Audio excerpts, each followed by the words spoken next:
Good morning, everybody. I will not say that the green attire that all three of us have on is because of the wonderful win by our fan. Mr. Shaskalsi? Yes, Chair. Mr. Karim was supposed to testify today, but he's been... Good morning to you too, Mr. President. Good morning, Chair and Commissioners. And it's not a green blazer, but I don't know if you can see, it is a green tie. I see that. I see that. No DNA, just RSA, Chair. Thank you. Thank you. Yes, Mr. Shaskal. Chair, Mr. Karim has been hospitalized, so he can't be here today. But we do want to place on record certain issues relating not just to his non-appearance, but to what's happened before. And essentially, Chair, you'll recall that when Mr. Karim testified back in April, there were a number of documents and details that he undertook in testimony to make available to the Commission. Those details were thereafter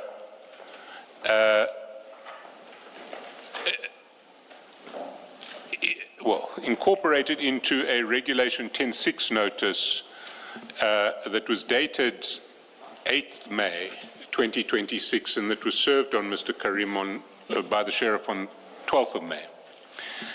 And they related to the payments of 1 million and 1.12 million, which Mr. Karim said he was unaware of. Payments that were made to Medicare 24 Tswani district by Tasmika Construction. And certain information relating to those payments was sought from Mr. Karim. It was sought first in a notice on a notice dated 8 May, served on 12 May, and then a supplementary notice dated 20 May was sent to Mr. Karim and his attorneys when there was no response to the earlier notice, which repeated that request and then essentially tabled all of the details that Mr. Karim had undertaken to provide to the Commission but had not yet done so. And some of these are fairly routine details. So, for instance, details of the accountants, auditors, and accounting officers of various of his companies. The dates of appointment and removal of Mr. Kerr and Mr. Mohammed, who he testified who had been appointed with certain rights in relation to Medicare 24 at the instance of Mr. Karim. Audited financial statements for his companies, or if audited financial statements didn't exist, we asked for unaudited financial statements and an explanation of why there were no audited financial statements, and there was an undertaking that he would provide us with a copy of an agreement or a draft agreement between himself and companies of Mr. Mamela. And also communications between himself and Mr. Karim. So that was all tabled in a supplementary Rule 10.6 notice dated 20 May. And thus far, we've received no response to that either. There is a further issue, which is after Mr. Karim wasn't available to testify at his last appearance and is now, after he wasn't available to testify at his last appearance, we asked that Mr. Karim make himself available for examination by a specialist appointed by the Commission to confirm that he was indeed not medically fit to testify. And he hasn't yet responded or hasn't yet complied with that request. So we sit in a situation today where this is the second appearance for which Mr. Karim has been medically unfit to appear. We're running out of time. And there are a whole succession of details and documents which he undertook in evidence to make available, which were then demanded of him in terms of notices and which have not yet been forthcoming. So we accept that he is not available to testify today, and that he has been admitted to hospital. So we can't have him here today.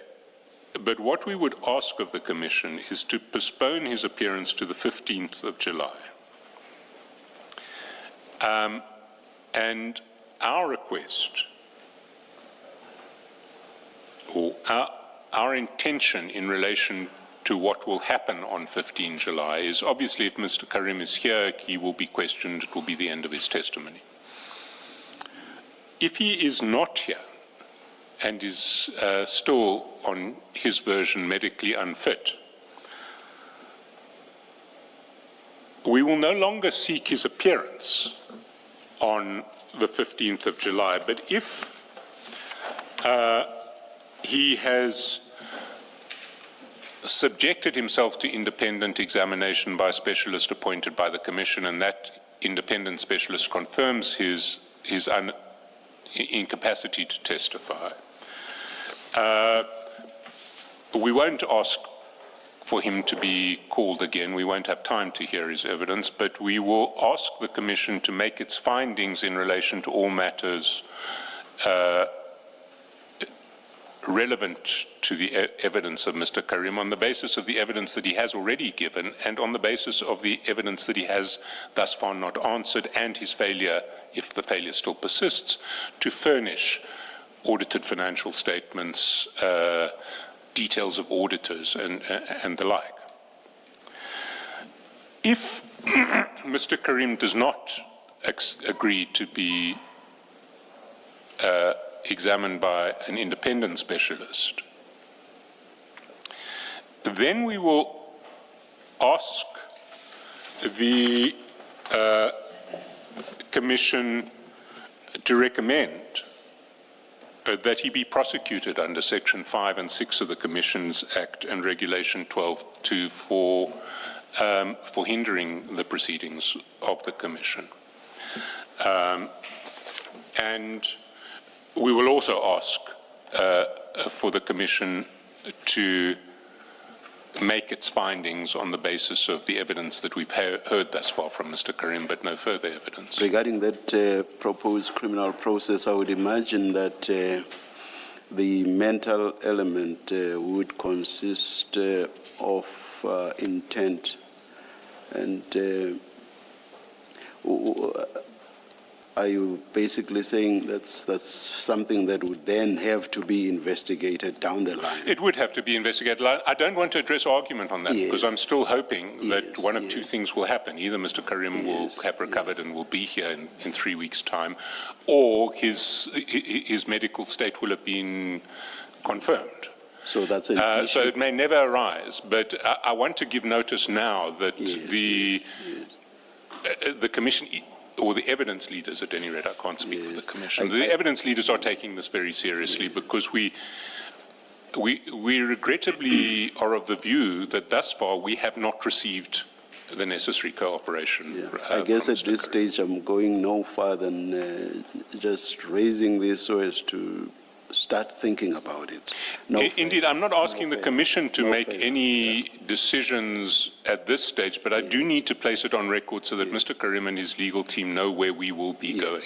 Okay, all right. Please continue. So for present purposes, all that we would ask from the Commission is a postponement to 15 July.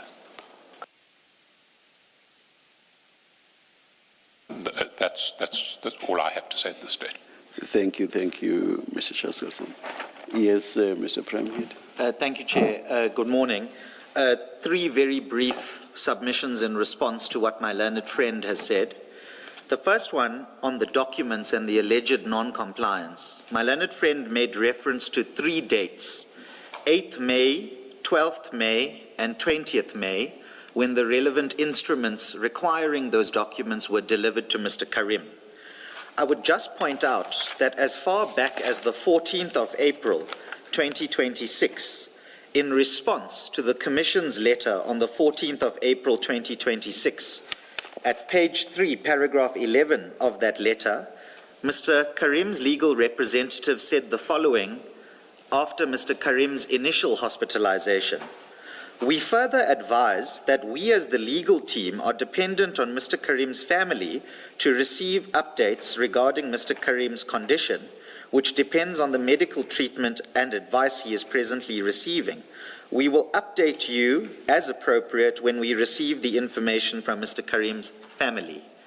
Now, I highlight that only to point out one thing, and that is when Mr. Karim was initially hospitalized, it was explicitly stated to the Commission that the legal team, as creatures of instruction, cannot act without instructions from their client. And if their client is medically indisposed, particularly in circumstances where his medical indisposition started ahead of May, it started in April, it stands to reason that this allegation of not complying must be put in its proper context, that it's not willful, and it's because the ability to deliver those documents is directly hamstrung as a result of Mr. Karim's medical condition and all the subsequent correspondence and all the subsequent medical reports, of which there have been 4 reports, which make it abundantly clear that Mr. Karim is not only able to attend the Commission, he's also not fully able to engage with his own legal team regarding his ability to give instructions. So that's the first point I want to make, Chair. The second point I want to make, Chair, is in respect of this independent medical examination request that has been now raised on the record by my learned friend. But which I understand was raised previously. But yes. Of course, I do hear you say on record. Yes. But as a matter of fact, it was raised through correspondence. I don't take any issue that this is my first occasion of having notice of that. Yes, all right. I just want to address the reference. Excuse me, I just want to address what my learned friend said, Chair, in the context of raising it today. The Commission sent our client and his legal team a letter yesterday on the 24th of June where this was raised, and I'm not sure if my learned friend or the Commission itself have seen our response to that letter, also dated the 24th of June. The only thing I want to emphasize from that 24th of June letter, Chair, is what is... Sir, before you go on, are you saying that the possibility of subjecting Mr. Karim to an examination by a specialist of the Commission's choice was raised for the first time in yesterday's communication? No, I'm not saying that. Yeah, I'm asking that so that it does not appear to all concerned that's what you are saying. I'm only addressing the content of the letter of yesterday as it responds to the letter of yesterday from the Commission, which I understand my learned friend to be foreshadowing with you today. I understand you, but I just want the fuller picture out there. That it was not the first time yesterday. Unequivocally, I say on the record it was not raised yesterday for the first time in the correspondence. It had been raised prior, and the parties have been engaging on that. I'm just limiting it to the exchange yesterday and as it comes in front of you today. Yes. All I want to say, Chair, is that in respect of that contention or submission that is an available avenue to the Commission, in our letter of yesterday, particularly paragraph 10, you would see that certain issues were raised, and those issues were raised with the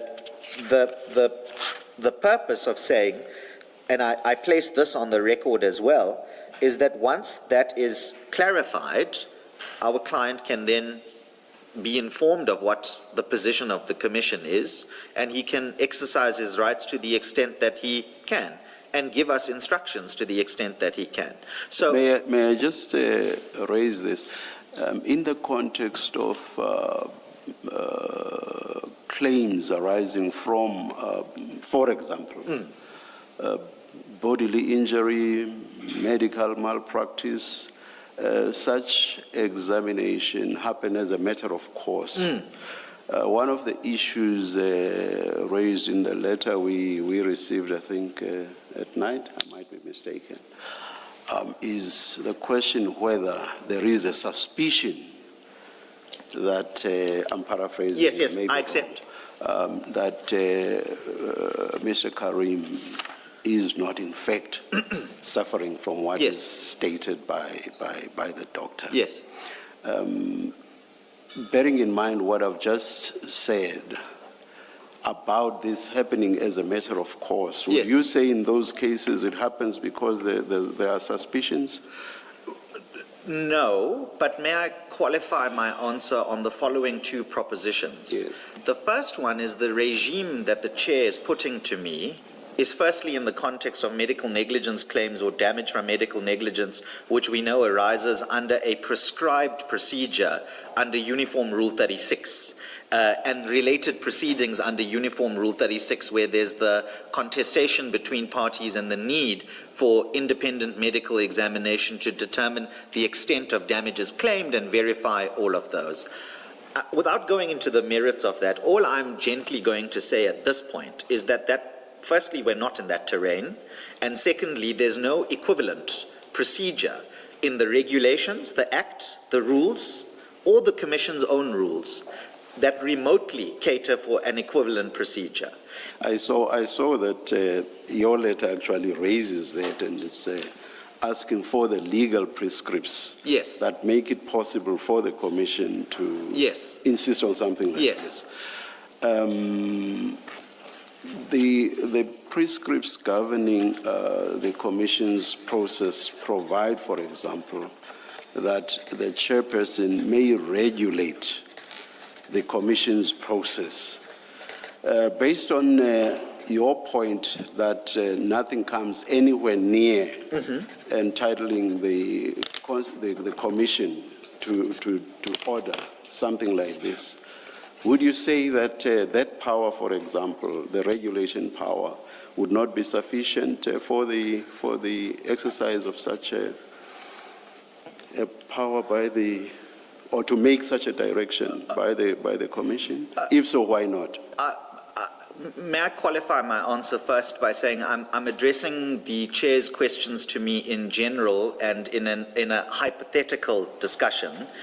So nothing that I say must be construed as committing my client to a position one way or another. I understand the Chair and I are having a debate about remit and powers. So I just want to make that. It's just a virus issue. You are raising a virus issue, and I'm engaging you at that level. And because we don't know what the Commission's view, and when I say the Commission's view, I mean the evidence leader's view of the medical evidence is, and its deficiencies or otherwise, I need to make that clarification that I'm not committing my client to a version preemptively without knowing what the Commission's stance is. That's my clarification. But Chair, and this is still the first issue I want to address, you know that previously when we've appeared in front of the Commission, we raised an objection, to example, for a certain line of questioning that our learned friend was putting to the witness. My learned friend, Mr. Bana, was appearing on that occasion. Chair is nodding his head, he remembers that very well. And one of the preliminary objections raised to the line of questioning with the reservation of rights was that the line of questioning fell outside the mandate of the Commission, and that we reserved our client's rights to place that in issue at the appropriate time.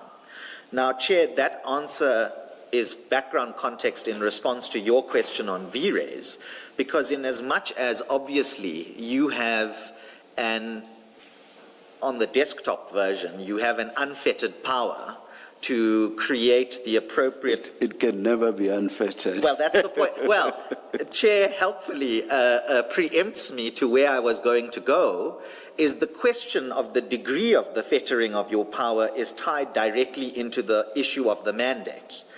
So without going into a full debate as to whether or not that falls into or outside of your mandate, I'm just flagging at a broad level of proposition that that's one concern we have. But also there are other concerns that we have, that they are potentially less intrusive means that the Commission has available to it, other than to subject our client to medical examination by a medical expert that he does not necessarily consent to. It's a compelled examination. That's how we understand the proposal being put, and that which potentially breaches his medical rights whilst under treatment by a treating doctor in a manner that potentially breaches sections 14 and 15 of the National Health Act. And that creates a question of vires and competency insofar as the exercise of your discretion is concerned, if you're invited to do that. So that's my first bundle of concerns, if I may, in response to you, Chair. The second... If a ruling or directive from the Commission were to direct that Mr. Karim avail himself for such an examination, but be couched in a manner that does not make it obligatory that he do so. But of course, bearing in mind the fallback position that Mr. Shaskalson has placed before us, in the event that Mr. Karim does not do so, would that take care of your concerns about the statutory prescripts that you are referring to? Because then he can just opt out and say, I'm not going to do it. At this stage, this is just engaging you at a legal level. Yes. I'm not saying that's the way I'm going to go. Yes. No, Chair, can I say, firstly, I'm indebted for this exploratory discussion in the way that it's occurring, because it's helping clarify for me, and also I would hope for the Commission's evidence leaders, about these concerns which are legitimate concerns. And so again, the first point is I'm not committing my client to aversion in response to what Chair has put to me, but can I say that I have two responses to this hypothetical directive. The first one, of course, is it depends on the nature of the request, one specified by the Commission for such a ruling and directive, which my client must then be given a full opportunity to respond to. So I can't in abstract just say, well, if you try to design an equivalent confidentiality regime, like Chair will know from the HSF judgment, in our circumstances, attenuated for consent, that I can agree to it. I first have to see what the Commission's position is. In theory, that might not be objectionable, but it might still be objectionable if there's a vires challenge. So the creation of the regime does not answer the fundamental question if it's still ultra vires. So that's as far as I can probably take it. The second thing I would say is that if it's attenuated to being voluntary, that might not be objectionable in and of itself, but then it depends on what weight will be placed on the election that is otherwise voluntary to ask the Commission to draw adverse inferences against my client for not participating in a voluntary request. Because remember, in the recent exchange of correspondence between my client and the Commission's position is that we've asked you, it's reasonable, you're choosing not to do it, and if you don't do it, we're going to ask the Commission to make inferences against you. Let us say you were the decision maker, and the upshot of all this was that Mr. Karim ends up not testifying at all as a decision maker. And faced with the evidence that you have, how would you handle that evidence? I think it would be quite odd if, for example, we were suddenly to say, a lot of evidence was heard before the Commission, but because Mr. Karim could not have his last word on it, therefore, everything that relates to the bit in respect of which he did not have his last word will just be ignored No, I don't- altogether. So how, No, no. if you were the decision maker, how would you handle the situation? I'm raising this in the light of your point about adverse inferences being drawn. No, Chair, I think we must disaggregate the adverse inference point. I'm talking about the adverse inference in the specific instance of not participating in a voluntary medical examination. That's what I was addressing. What Chair is putting to me, I think, is something slightly different, which is like, and I've not been an acting judge yet, but when that happens, should it happen, obviously, Chair, what you're putting to me is the ordinary decision-making process that a judicial officer goes to in circumstances where you will weigh probability, credibility, admissibility, and so on. And if you draw an adverse inference at the end stage of your report writing in analyzing the evidence, that can't be objectionable. That's the ordinary rules of evidence as we understand it. So if at that stage you draw an adverse inference, for whatever reason you draw an adverse inference, I don't think in principle that there can be an objection to that exercise of inference drawing. I was addressing the adverse inference point about the prior step regarding the voluntary election. So, in direct answer to you, Chair, if I was the decision maker and it was argued in front of me that an adverse inference must be drawn, that Mr. Karim is a naughty person, so to speak, because he didn't participate in the voluntary disclosure. You see, that's what I'm trying to get out of the equation.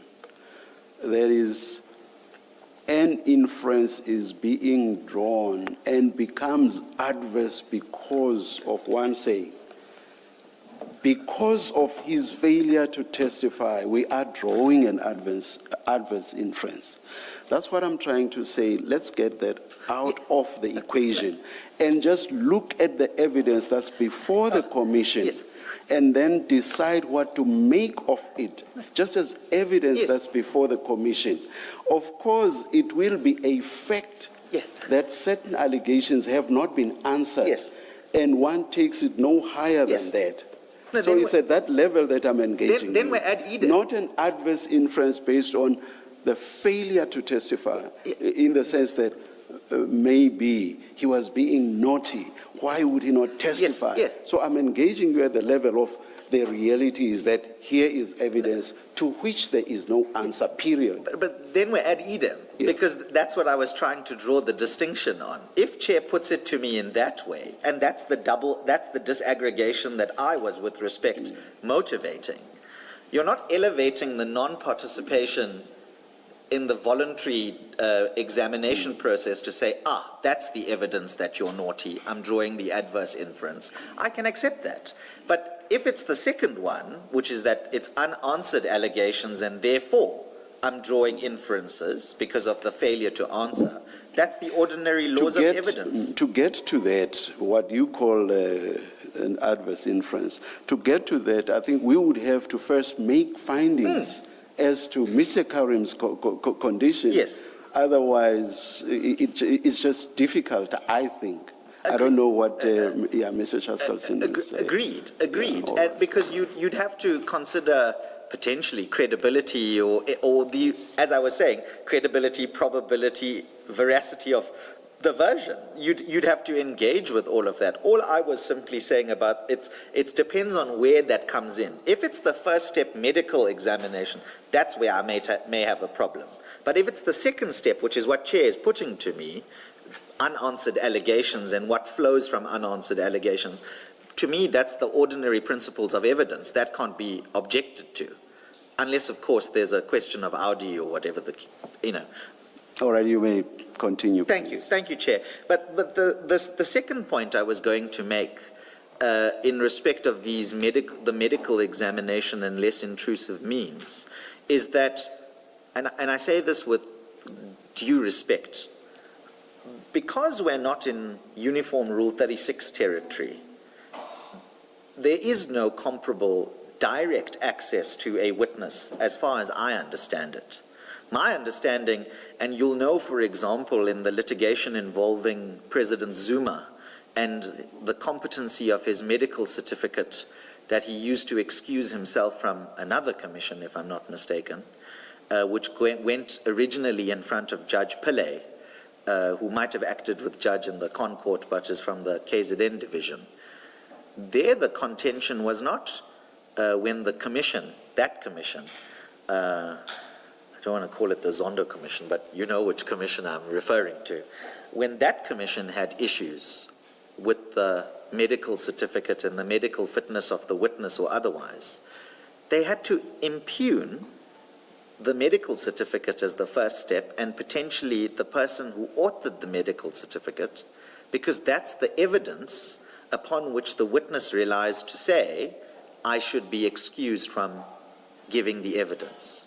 So why I mention that is because what our learned friends say is that because they've come up against this medical certificate as they have, they must go directly to the witness and subject him to a medical exam from someone other than the doctor of his choosing. Whereas what they could do is they could engage the medical practitioner themselves.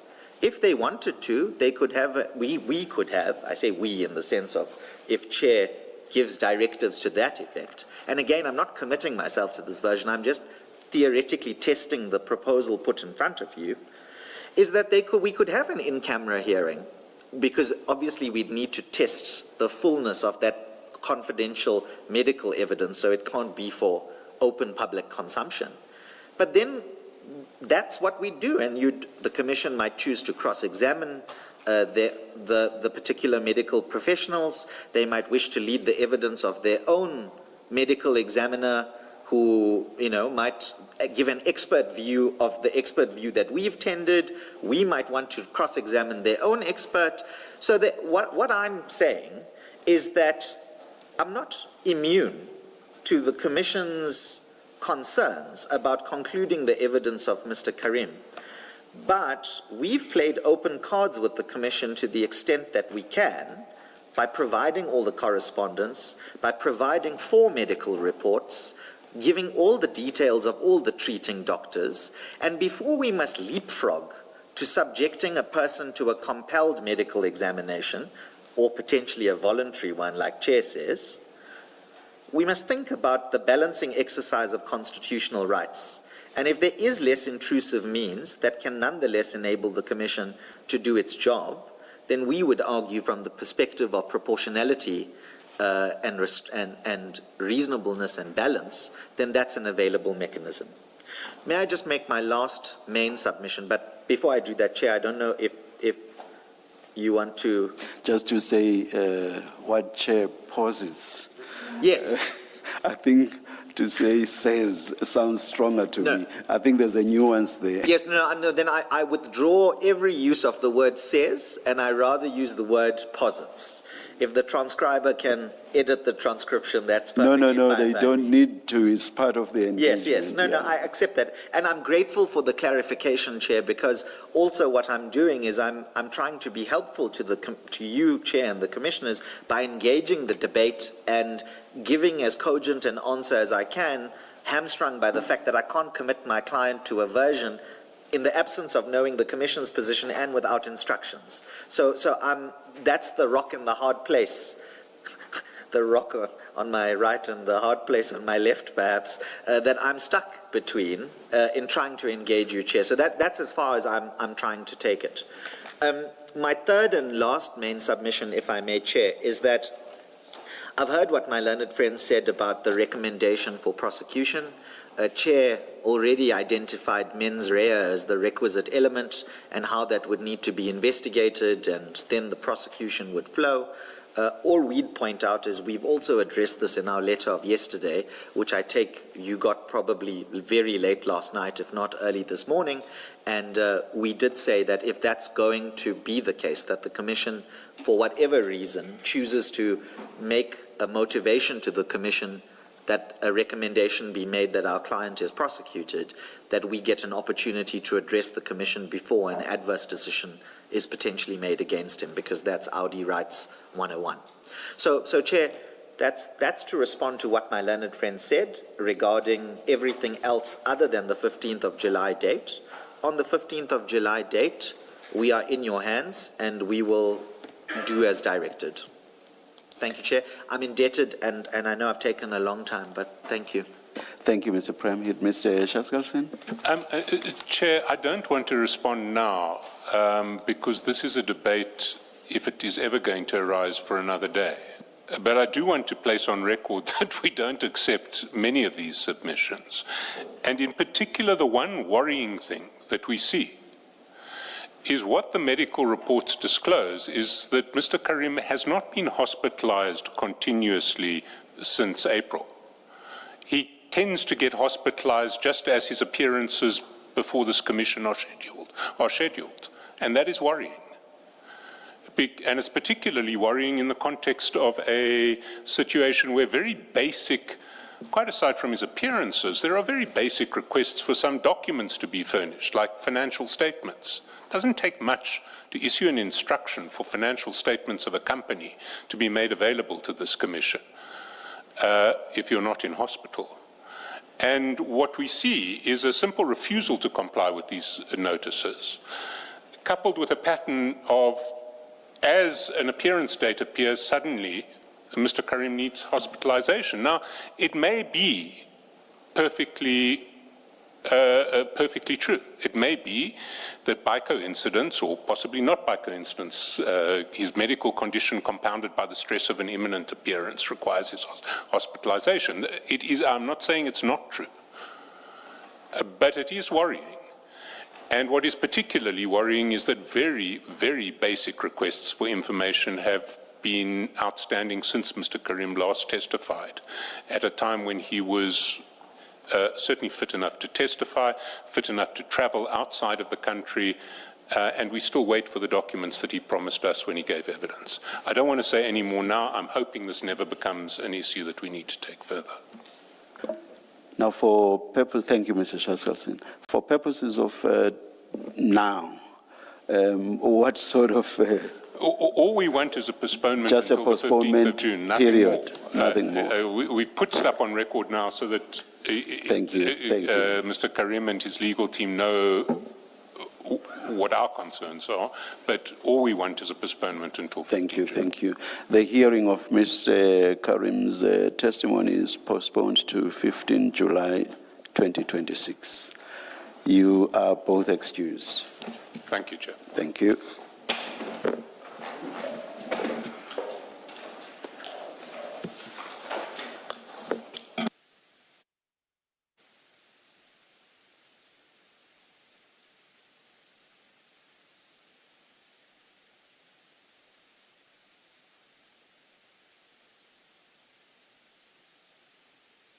Let's adjourn whilst you set up. You'll indicate to us when you are ready.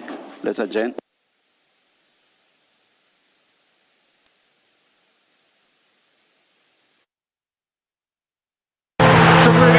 When the moment comes, it finds all of us. The FIFA World Cup 2026 is here, and SABC is your home for every moment that brings us together. Don't miss a second.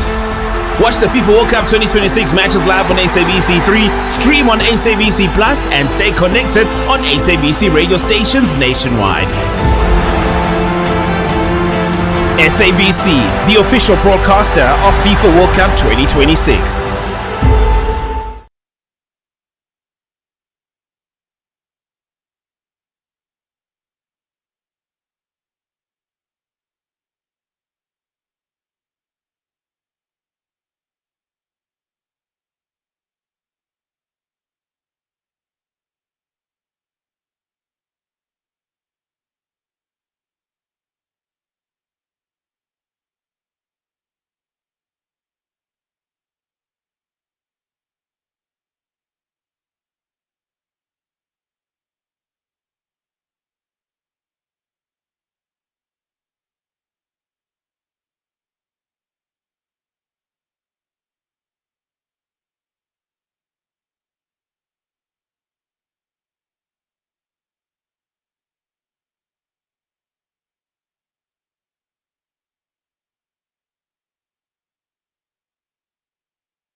morning, Mr. Musigidi. Good morning, Chair. Good morning, Commissioners. Good morning, Ms. Nku. Morning, Chair. Yes. Thank you, Chair. Today we have Mr. Nku. His testimony was postponed the week before last, Chair. Chair, Mr. Duplessis. Sorry, and good morning, Mr. Duplessis. My apologies.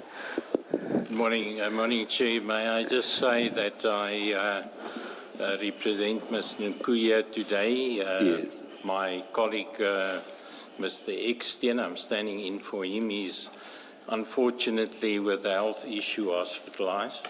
Yes. But we are ready to proceed. Thank you, Mr. Duplessis.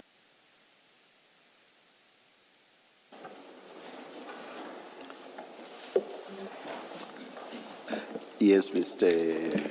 Musigidi. Thank you, Chair. Chair, the witness is here. He can be sworn in. Ms. Nku, please place your full names on record. Thank you, Chair. My name is Khumalo, surname is Nku.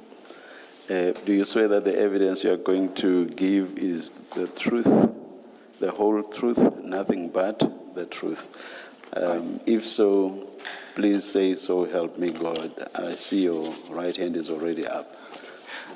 So help me God. Thank you. Thank you, Chair. Chair, you should have about 8 files behind you, but for this morning, we will be focusing on the statement files containing Mr. Nku's statement, or statements rather. And then there's a file also containing WhatsApp chats and screenshots, which I will draw the Commission's attention when we get to that. Thank you. Mr. Nku, you should have by you a file which contains your statement. You will see that there's an index which describes your statement from page 1 to 6. Can you confirm that? I do confirm, Commissioner. Yes, let's go to that statement. It's titled, on page 1, it's titled Sworn Affidavit. Do you see that? Yes, I do. If you go to page 6 of that document, you see there on a deponent there is a signature there and a date. Can you confirm that to be your signature? I do confirm, Chair. And can you confirm that this is the statement you submitted to the Commission? I do confirm, Chair. Yes. And then, Mr. Nku, you also submitted another statement. What we refer to is a supplementary statement.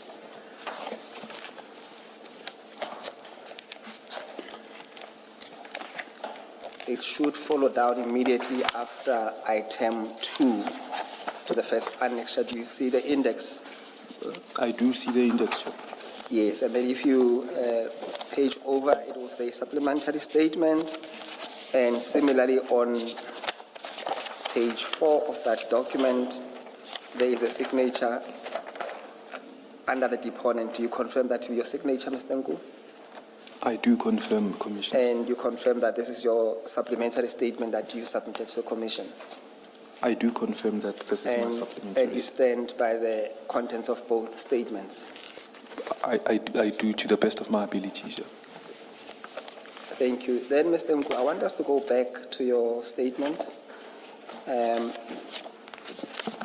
will be asking you to... Chair, perhaps just before we proceed, may I just place on record the following, that this matter mainly concerns a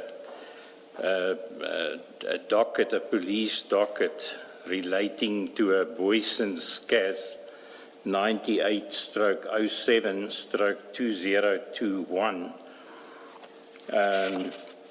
in terms of which Mr. Nku was arrested, and prosecution was in fact instituted, but at a later stage withdrawn. The situation is that obviously Mr. Nku will still be exposed to prosecution in that matter. So I wish to record formally then that Mr. Nku will assert his rights in terms of Section 3(4) of the Commission's Act 8 of 1947 in terms of his right of privilege against self-incrimination, and furthermore relating to Rule 8 of this Commission's regulations relating to the use of any evidence he gives here in any criminal prosecution which may follow, although I hasten to say that Mr. Nku will deny having made himself guilty of any criminal actions or offences, but I just wish to formally place on record then that he will assert his rights as I set out. I assume this relates to responses to individual questions and not a blanket claim of Indeed so. The right against self-incrimination. Yes, indeed so, Chair, but the situation is that he is here under subpoena and obviously compelled to give evidence. We are not going to, from question to question, assert that right. So it is. No, by question to question, I mean where that does arise. Where it applies. Yes. Without then specifically every time pointing it out to the Commission. If it doesn't point it out where it is meant to apply, then we will expect responses of substance to the questions. Thank you, Chair. Thank you. Thank you, Chair. Mr. Nku, are you then on your sworn affidavit, which is what we call your first statement? Yes, indeed, I am, Commissioner. And then can you then continue reading that into record, starting with the way you say I to Nku, and then you continue? I, Khumalo Nku, hereby make oath and state as follows. I am an adult male. Must I skip the ID number? No, you can skip the ID number, definitely. Okay, thank Yes. you. Just I am an entrepreneur in businesses with proficiency in data analysis, ethical hacking, consignment and inventory management, conducting cyber penetration testing and research for various organizations. I am happy to learn that there's something called ethical hacking. Please continue, Mr. Nku. Okay, thank you very much, Chair. Consignment and inventory management, conducting cyber penetration testing and research for various organizations. The facts contained herein are within my personal knowledge, unless otherwise stated, and are to the best of my knowledge both true and correct. The affidavit is submitted in response to the questions posed by the Commission regarding the events of the 9th of July 2021 at Eraton, Johannesburg. Mr. Nku, just one question before we go to paragraph 2. As part of your entrepreneurship, are you also involved in tendering or offering tenders to various arms of government, including municipalities as well? Offering tenders. Please No, no. specify.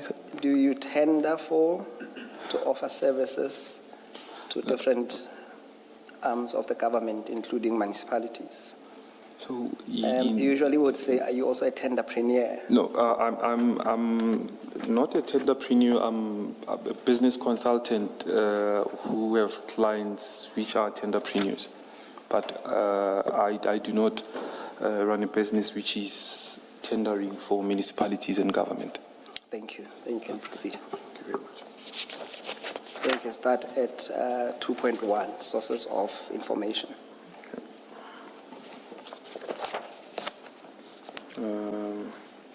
Sources of information. I became aware of the potential shipment dating the last week of April 2021 through confidential sources. At that stage, the information was preliminary and indicated a possible shipment involving arms contraband, including drugs. I share. Sorry, and what do you mean it was preliminary? Preliminary would mean hearsay, Chair. Something that is not definitive to narrow it down to specifics as to whether it's vague. Might be this, might be that. Oh, please continue then. I shared. Preliminary and indicated a possible shipment of arms and contraband, including drugs. I shared the information with LT General Sandile Mfazi, whom I was initially introduced by former Minister, Deputy Minister of Defense, Komisake Bumapatso, as he expressed that General Mfazi was his compatriot in exile. Further details were received and shared in late June. All the information was relayed to the General accordingly. By approximately the 7th, 2021, certain containers were identified as being prioritized for transportation. One of them was conclusively positive based on. Sorry, sorry, Mr. Nku. You say that the information about arms, contraband, and drugs, or rather, the information concerned the shipment of all the things I've just itemized. Was there mention of the type of drugs, perhaps? Was it cocaine? There was no mention of the type of drugs. They just said drugs. Yes. All right. When you advised General Mfazi of this information, was it the first time you ever advised police about information possibly involving criminality? No, Chair. It was the first time? No, it wasn't, Chair. It was not? It was not the first time. Okay. Who had you done this within the law enforcement service or services? So I've mainly done or sent information or exchanged information with Chief Mashaba, or let me say Mr. Mashaba. And in expression, I want to move from this premise when I refer to Mr. Mashaba. Maybe I'll get to it in terms of the relationship. I've read your statement. I've seen your introduction on how you got to know each other. At this stage, I just wanted to know, when you gave information to General Mfazi, yes, was it the first time you ever gave information to law enforcement? Yeah, possibly involving criminality to law enforcement. No, it wasn't. So you've said no. You said no. I've heard, yes. So I've heard. Now, but what about General Mfazi? Was this the first occasion? with him? I would say, I'm just- okay, at this wasn't the first engagement. with General Mfazi. So maybe let me clarify the introduction with General Mfazi. Yes. When he was introduced, initially it was mainly based on my skill set to aid in looking up information. Because he was introduced to me, and the referral was maybe in our colloquial language, maybe ukamutusa kantotetsa, Meaning IT, your skill set. Yes. So when he was referred to me, it was mainly based on that. But looking at obviously the seniority, I felt the rapport. Sorry. Seniority in the sense of the rank he held, or seniority in terms of age? Seniority in what sense? Seniority in terms of the rank that he held. All right. Then it would be easier to pass information directly to him as opposed to, and I was just testing waters. That's why I'll get to maybe Mr. Mashaba later. Okay, all right. Yes. All right. I'm not probing at this stage. This is merely seeking clarity, and that's what we usually do.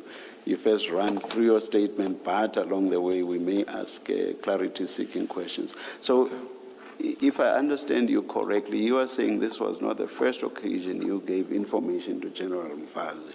Now, on how many occasions before this occasion had you given information to him? And what suspected criminality was involved during those previous occasions or instances? So, Chair, maybe let me clarify. This was the first occasion where I've given information, because the introduction was not based on me giving information, but rather the introduction was me aiding in my skill set, clarifying information. Okay, maybe we misunderstood each other then, because maybe 3 or so questions back, my question was whether this was the first occasion you had ever given information of this nature to General Mfazi. So you are saying this was the first occasion? This was the first occasion. It was because we were recently introduced. All right, okay. It didn't been long. Okay, Yes. all right. Now, besides General Mfazi, I want to know if before this occasion, the occasion that involved General Mfazi, you had ever given information about suspected criminality to any other law enforcement officer? It had been Mr. Mashaba. Mr. Mashaba. Yes, a couple of times. How many times? How many times? A lot of times. Couple may sometimes be vague. Some people use couple literally to mean two. But No, some, more than twice. There had been a lot of incidents, instances rather, where I've given information. And that's why I said maybe in terms of clarity, I don't know if Chair wants me to get to that now or maybe let's leave it at several instances. Then maybe we'll get to the detail at the probing stage. Okay, thanks, Chair. Now, just another question. I hope it will also not sound probing at this stage. So, were you a paid informer/informant, or were you doing this altruistically or out of the goodness of your heart? Chair, I wasn't a paid informer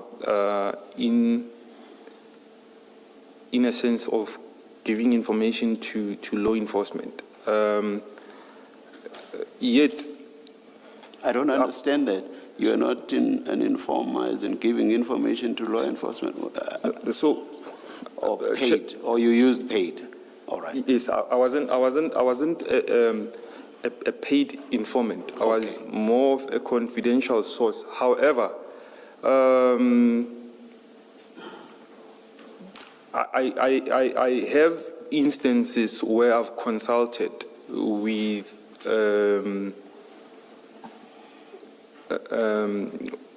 I would say foreign intelligence entities on the basis of my skill set.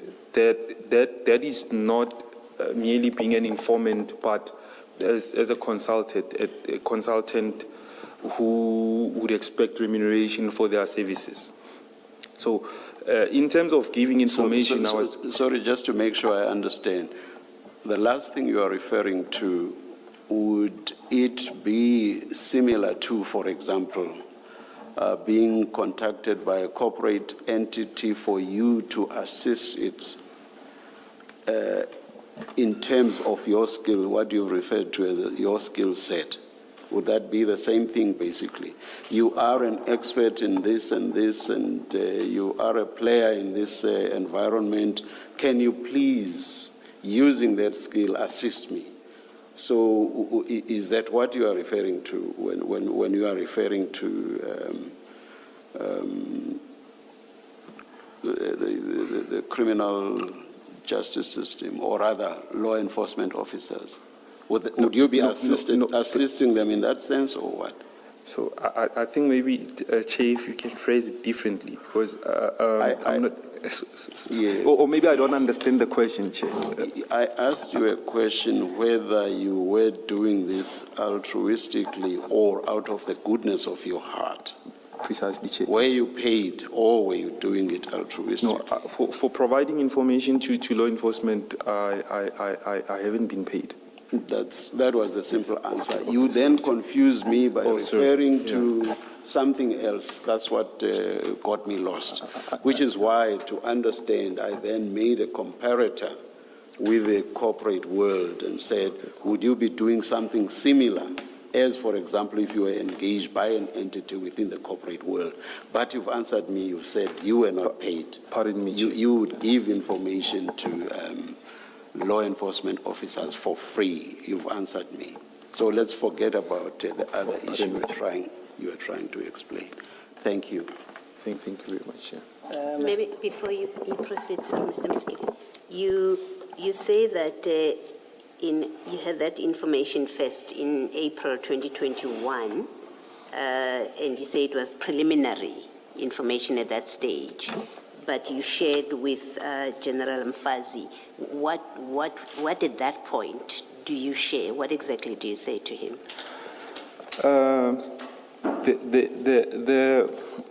The information that I shared was there might be something of this sort that's maybe, to use a slang for it, that's being cooked up, or that's still in the making.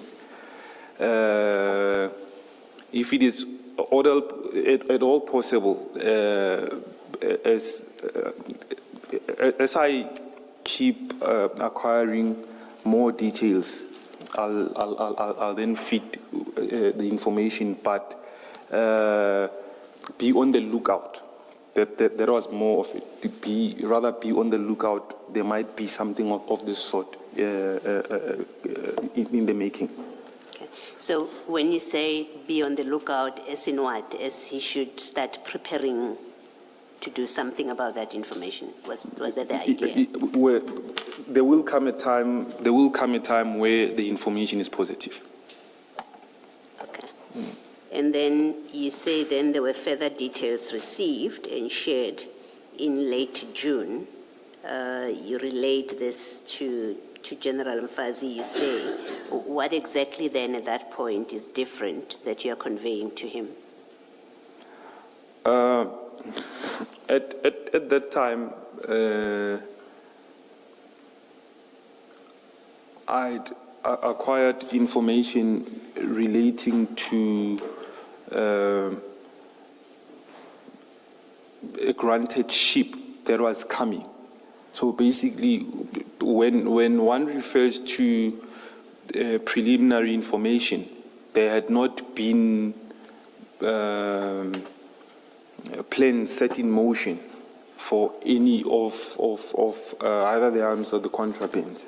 But at a much later stage, because the information is much more narrowed at that point. Say that now there is a talk of a vessel.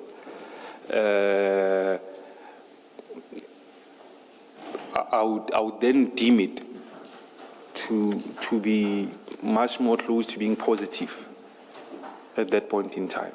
I guess what I'm trying to understand is, with these further details that you say you share with General Mfazi, do you at that point say there is this ship, it's coming from this destination, and it will be containing arms, drugs, or whatever? Is it that kind of detail? Because you say there's further details, so you are now beyond so now general. the further detail would be the vessel itself.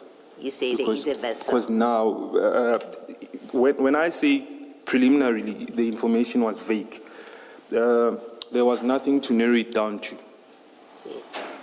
But now, when there is a vessel that in play, it's much more narrowed. Then you start having. So you've, for lack of a better word, you've narrowed it down. The only thing now is to get precise container numbers, things of that sort. Okay, all right, we'll come back to it. Thank you. Okay. Perhaps while we're there, Mr. Nku, can you just explain, when you say you shared the information with Lieutenant General Sandile Mfazi, how did you share the information? So I shared the information through, but there was an app which I usually chatted to with Commissar Kevima Parts. It is called Silent. So we would either use that app, or there's another app called Troop Messenger, but we hardly use that, because Silent is the most secure application in terms of moving in confidential information. And did he respond to you on that message? Yes. And what did he say? No, his response was, okay, keep it coming. Keep the information coming. Yes. So it was more, I need clarity. I need something tangible. Initially, when I said I need something tangible, because I just sent a vague a message to say that there's something of this sort that's in the pipeline that needs to be on a lookout for.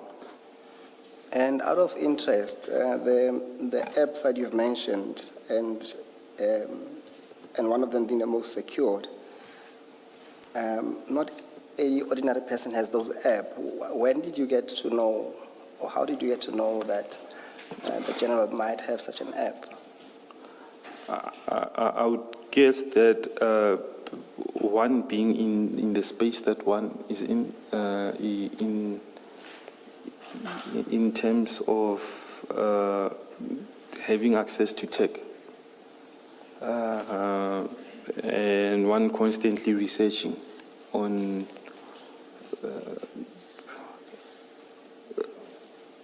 the how do I put it, the most secure technology.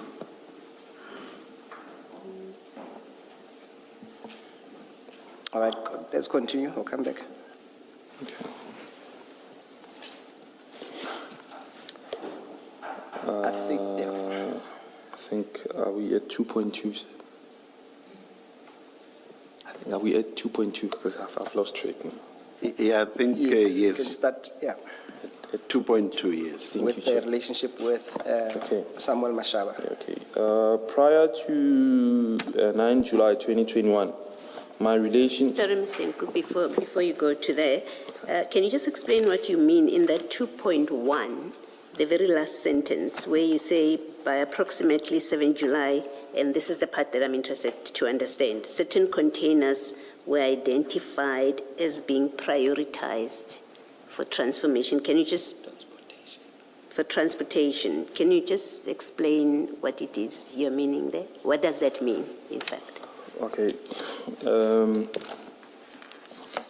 Maybe Chair, through my sources,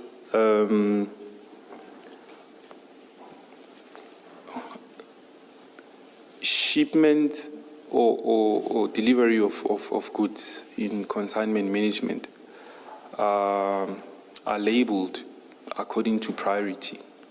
There are entities whose goods generally jump the queue, and within the very entities, then they would have their own subcategory of,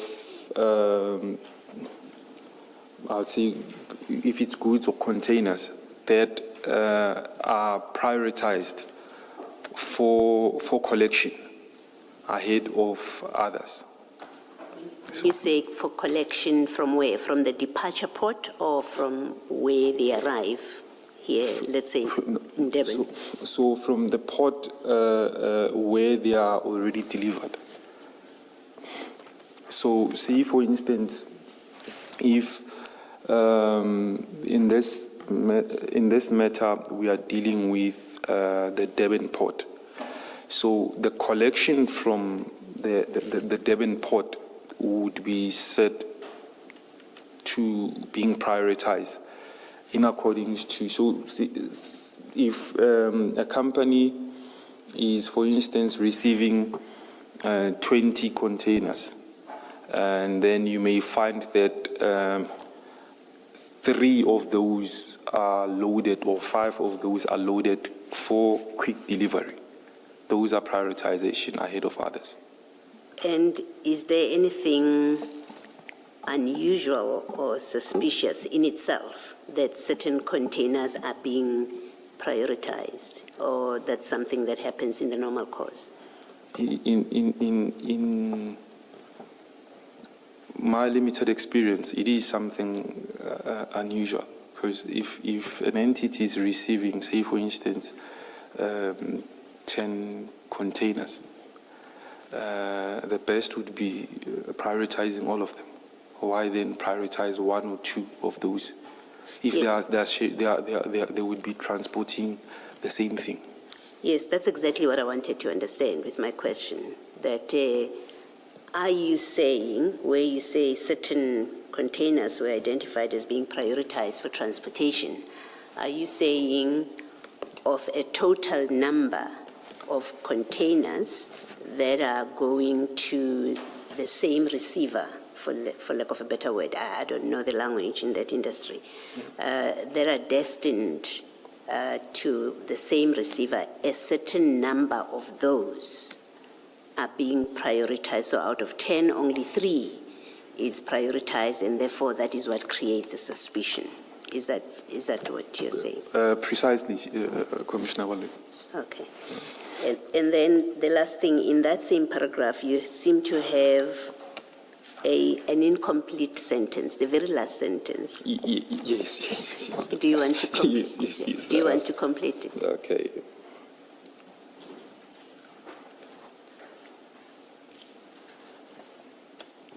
So it was, apologies. The suffix there would be based on the intel. Thank you. Based on the intel. Thank you, Mr. Msikiti.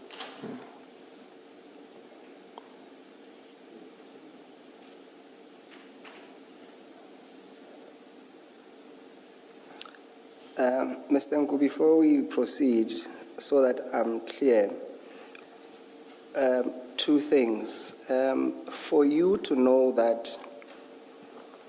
Should we not take the break now and please hold your thought and resume at 11:30? Let's adjourn.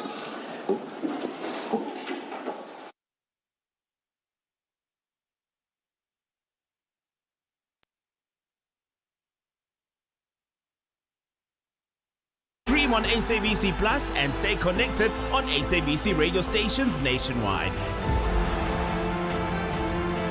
SABC, the official broadcaster of FIFA World Cup 2026.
Just a minute, Commissioner Khumalo indicated that he wants to ask a few questions.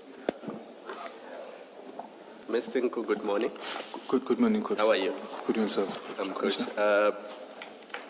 Paragraphs 1 and 2.1, you deal with your background and your expertise in IT and cyber-related issues. But in your response to Commissioner Baloyi, it seemed to suggest that you know quite a lot about port activities and what happens at ports and import and export and containers and stuff like that. So what is your background in that area of commerce? Have you ever worked for a port authority or an institution related to port activities, import, arrival of containers? Can you just give us a full background of what you know and whether you've ever been involved in those industries or those activities? Commissioner Khumalo, so from an entrepreneur's point of view, not a professional, albeit it extends to professional in a sense that one had impact on studying consignment management. That's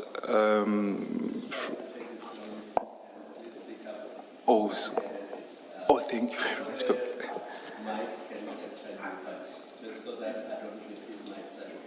Sorry, I made the same mistake.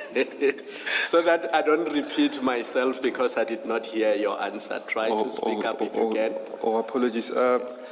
Please You bear stopped at consignment management, so deal with that and then continue the rest of your answer. Please do bear with me, Commissioner Khumalo. The reason why I'm hesitant of speaking up because I've got a hoarse voice, so I'm afraid of coughing constantly. So do bear with me, Commissioner. From a consignment management point of view, it is not necessarily about having knowledge relating to shipment of containers, but the whole value chain of supply chain management involves the manufacturing, movement of goods up until the end user being, it's a route to market strategy. And in various sectors of supply chain, the question that Commissioner Baloyi asked does relate to supply chain broadly. It's not just specific to containers. In various industries, shipments can be prioritized ahead of others. So it is not necessarily me having knowledge with shipment inbound and outbound of goods, but from a point of view of someone who has impact on supply chain management. And as an entrepreneur, I've had a company that has worked in consignment management extensively across various industries like beverage and supplying other goods. So you've never worked for Transnet? So my relationship with Transnet was limited to consulting. So I've worked for a company that has consulted with Transnet before. I don't know who else is in the port space. You've never worked for any of the entities that have activities in the ports?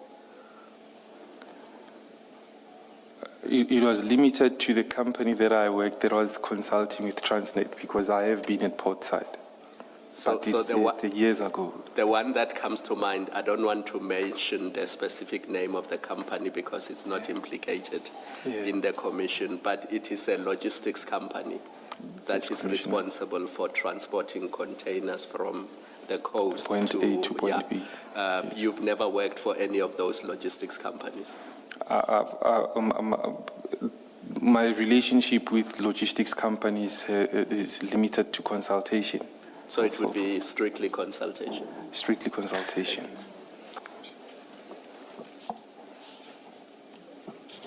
Maybe just as a follow-up on this discussion, you say you, as a consultant, your company or the company that you worked for consulted for Transnet, and I think I heard you say that in that capacity you've been to port. Did I hear you correctly? Yes, Commissioner Baloyi. Okay. Maybe then. Sorry. Let me let you finish. Maybe if I clarify, not specifically to port, but to the office that port reports to. So being exposed to the systems. Because consultation is mostly in the ICT space.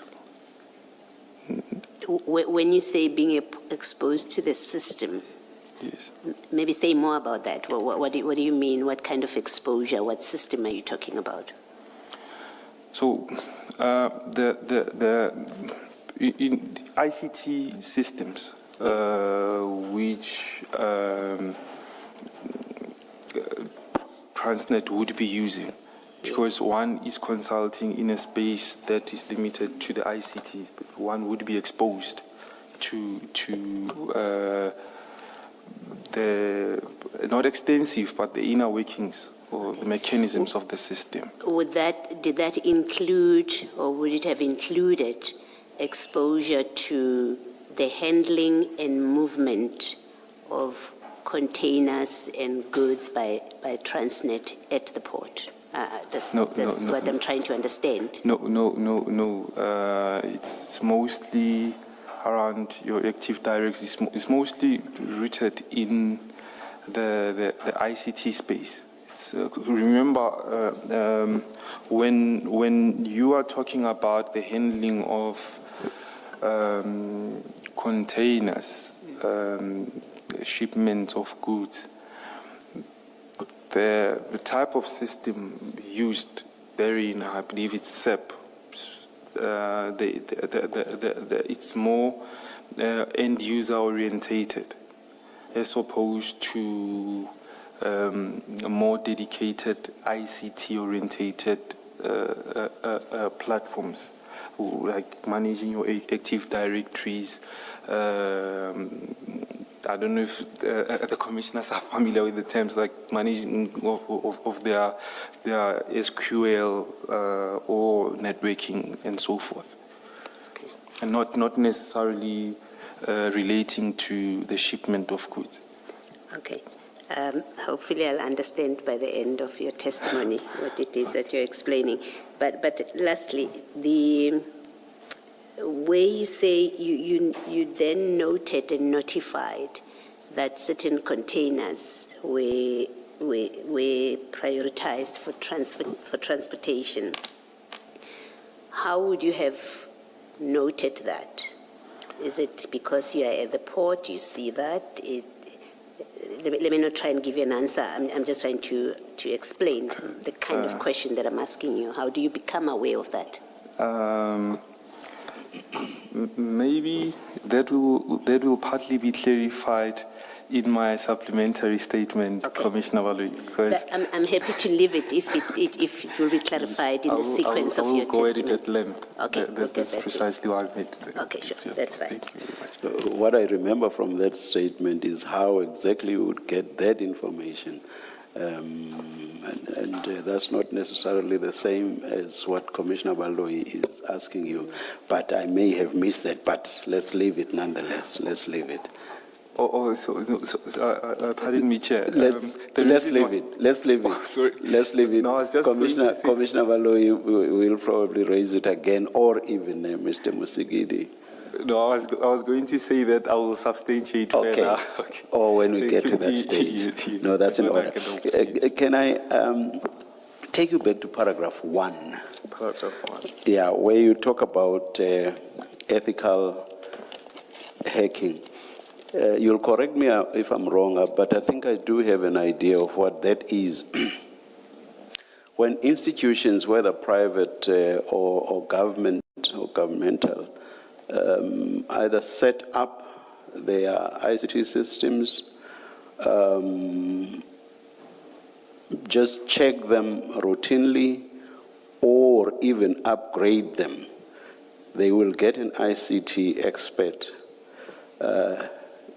Maybe not necessarily the one that set it up, but one who will either hack into it or attempt to hack into it to establish if it is secure enough. So it's ethical in the sense that it's authorized by the person to whom the system belongs. Is that what you're talking about, or are you talking about something else altogether? That is precisely what I was referring to. So basically, But albeit so it's not basically, you that. can hack into people's ICT systems. You have the skill. You have the skill to hack into people's ICT systems. I But fear just self-incrimination. maybe let me add this and say, Yes. whether or not you succeed depends on how secure the system is. But otherwise, it's a skill that you do possess.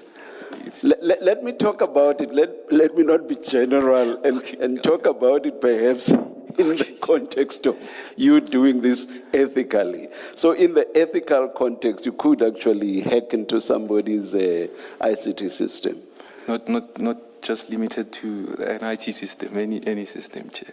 Any system. Tell me about the others. Tell me about the others. It might be Chair's handheld device. You?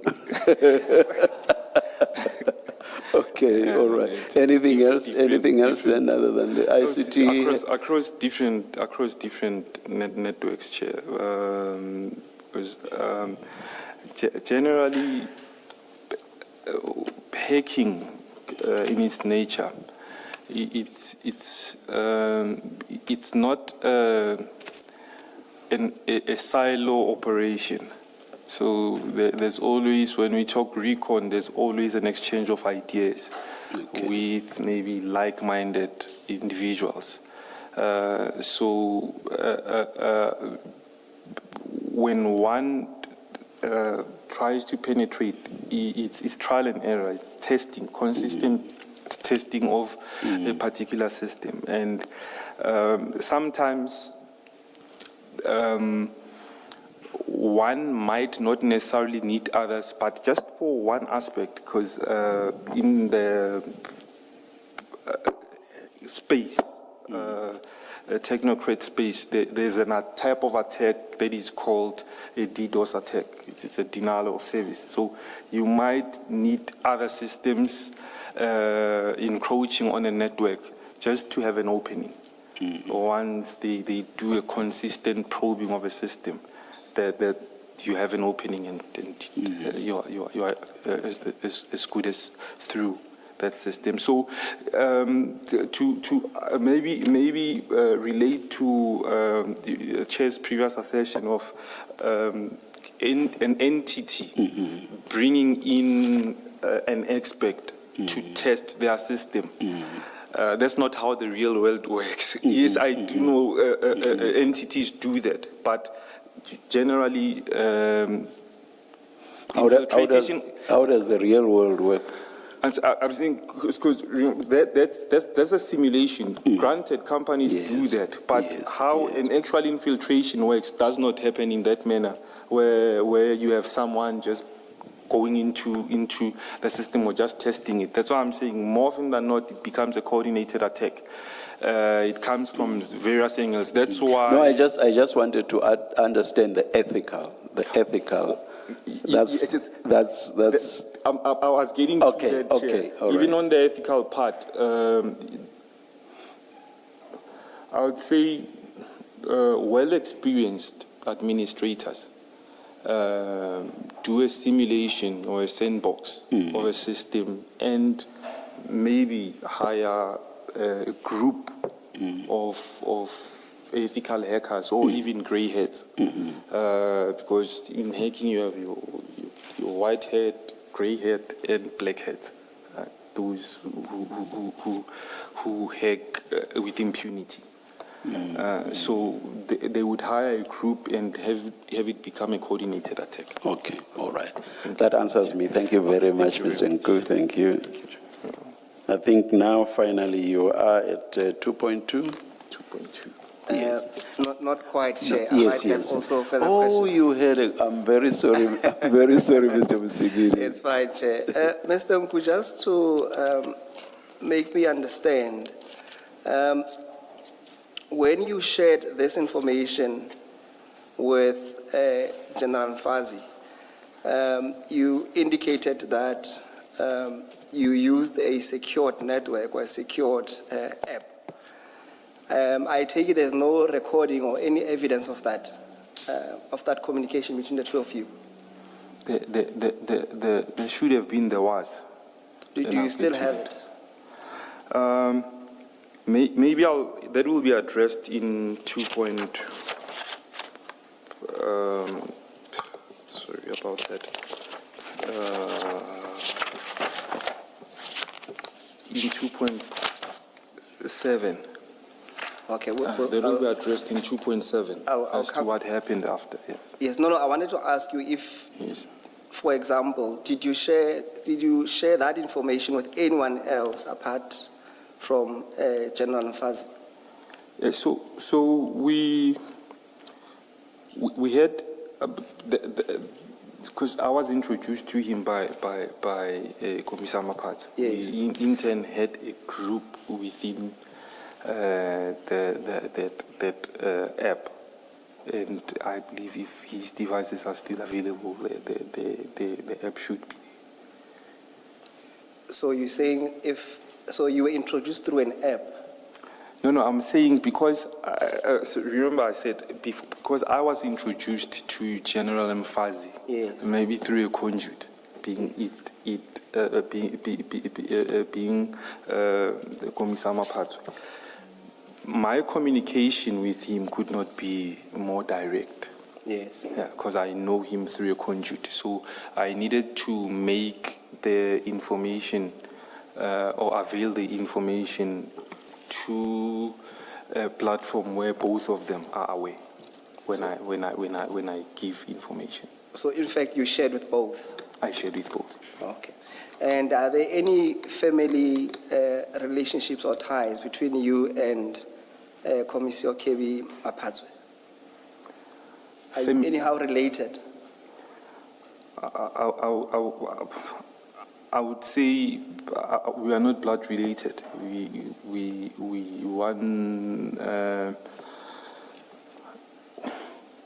We are distant relatives. There is some form of relations, but we are not close because it's a bit far. So it will I be. know him from elsewhere, from political affiliations. So it will be inaccurate to say that he's your uncle, as we have been told. It would be inaccurate unless it means something otherwise. But it would be inaccurate. He's not my blood uncle. Yes. No.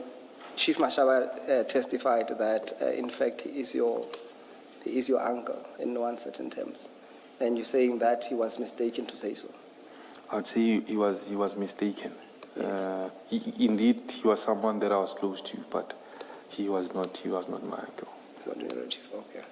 Refer to him as Commissar Maphatso. That sounds more like a comrade than a Yes, relative. indeed, Thank you. Commissioner.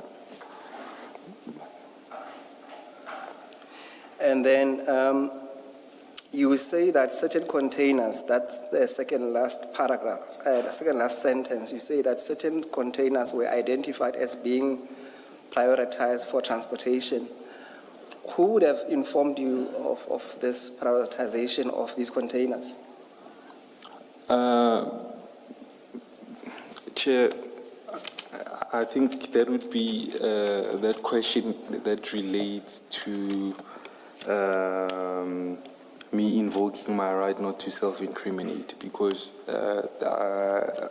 how some of the information was acquired was not acquired in orthodox in an orthodox manner. Would it be fair? Yeah. Sorry. So it then relates to my my supplementary affidavit. Okay. At this stage, would it be fair that some of this information would have been from someone from customs or? No. Not quite. No, yeah, it wouldn't be someone from customs. All right. And then lastly, before we go to 2.2, when you shared this information with both Maphadzo and General Mfazi, did you disclose to them your source? No, I hadn't. So At no material times have I disclosed any of my sources. In any information that I provide, I've disclosed any of my sources. So they simply acted on your, I suppose, the second-hand information, as it were. I would say that. Okay. But maybe to them it was coming from me. Yes, but it's not your direct, because you have your source, so it's a 100%. But we never traversed that terrain as to whether I have a source or not. Generally, when one gives information, the person receiving information cares about the information, nothing else. Because more often than not, there would be a fear that if you start asking, why are you getting the information, the person providing information will just run away from you. Sorry, Mr. Musigidi. You are referring to both General Mfazi and Mr. Kebi Maphadzo as being the recipients of the information. My understanding was that the information was given to General Mfazi, but that the role that Mr. Maphadzo played was to introduce Mr. Nku to General Mfazi. That was my understanding as well, Chair. I shared, yeah. Can you please clarify this? Because I'm just looking at Yes. 1, 2, 3, third line. I shared this information with Lieutenant General Sandile Mfazi, whom I was initially introduced to by former Deputy Minister of Defense, Commissar Kebi Maphadzo. Yes. Did you share the information with both of them? So maybe let me clarify this, Chair. Initially, because I was introduced, so there would be a conduit. So whatever I say, a conduit would then need to be aware, because the introduction extended to that. Initially, when I shared information, it was more because we had created a mini group within the Southern Tail space. So whatever I share would then be away. But the information was not intended for him. Information was intended to General Mfazi. Thank you.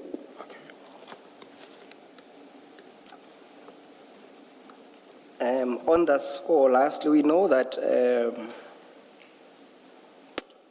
General Mfazi is late. Indeed, sir. That's correct.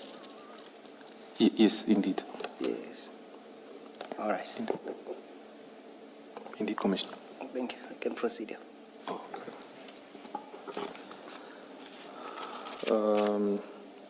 Am I in 2.2? Yes. Okay. So the relationship with Mashaba, prior to 9 July 2021.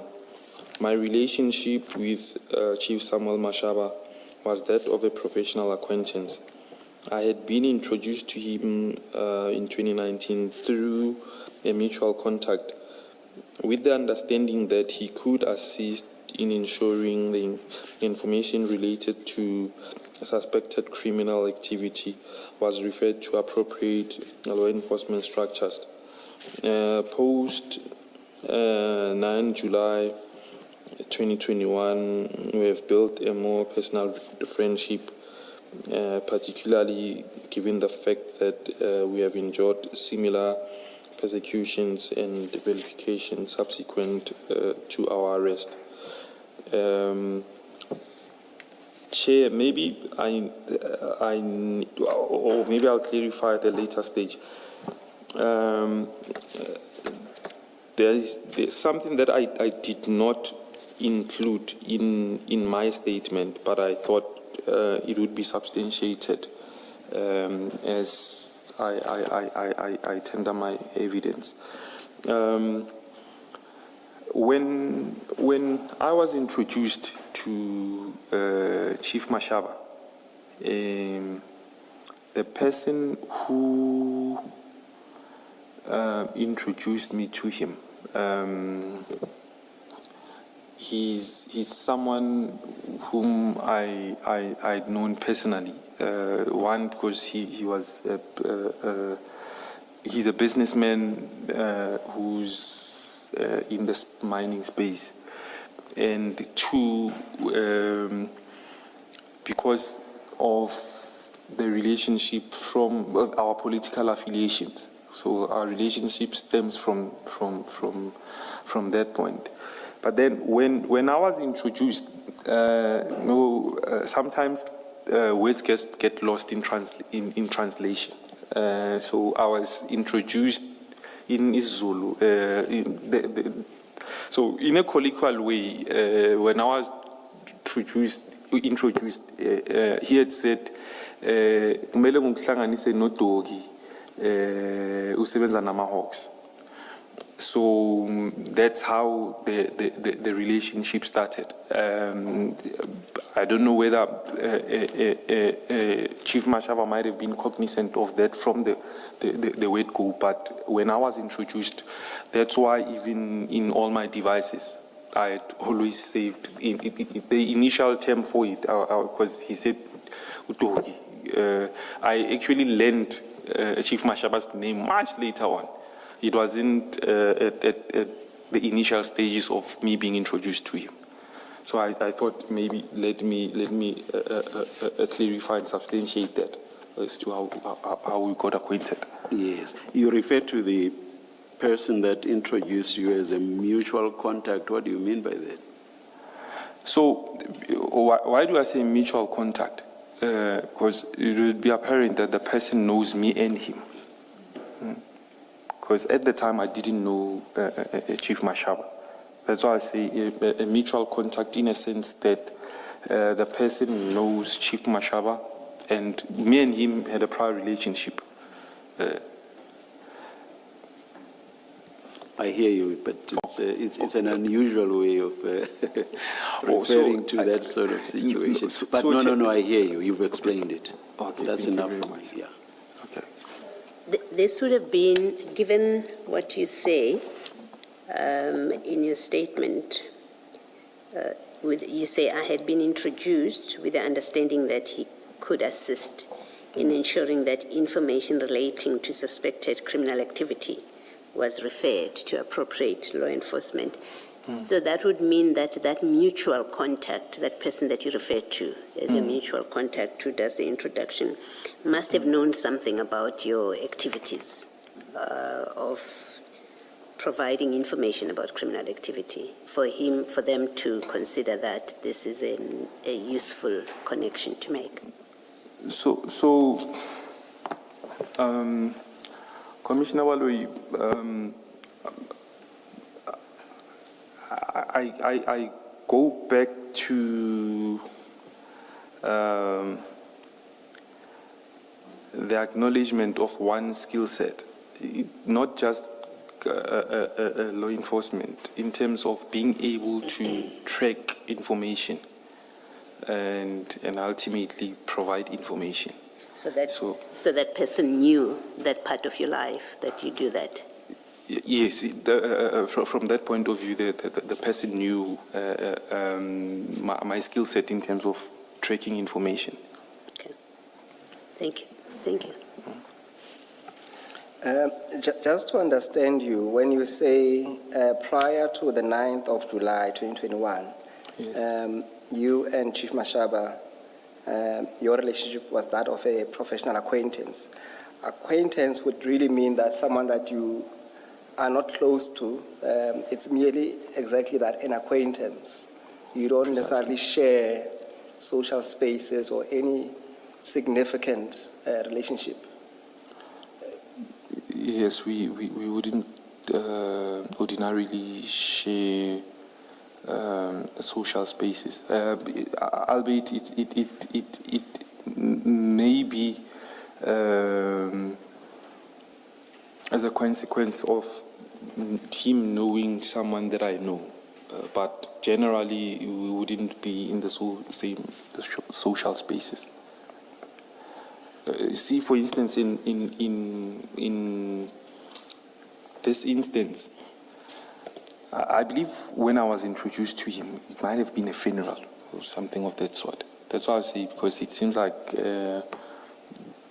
because I knew the person who introduced us personally. Him, I'd never encountered in my life before. And even subsequent to that, we wouldn't be in the same social spaces. And he was introduced to you as someone from the Hawks. Is that what you're saying? That is subject to interpretation, commissioners. That's why I say I would maybe leave it to the commissioners, because it was put in a colloquial tongue. So it was said that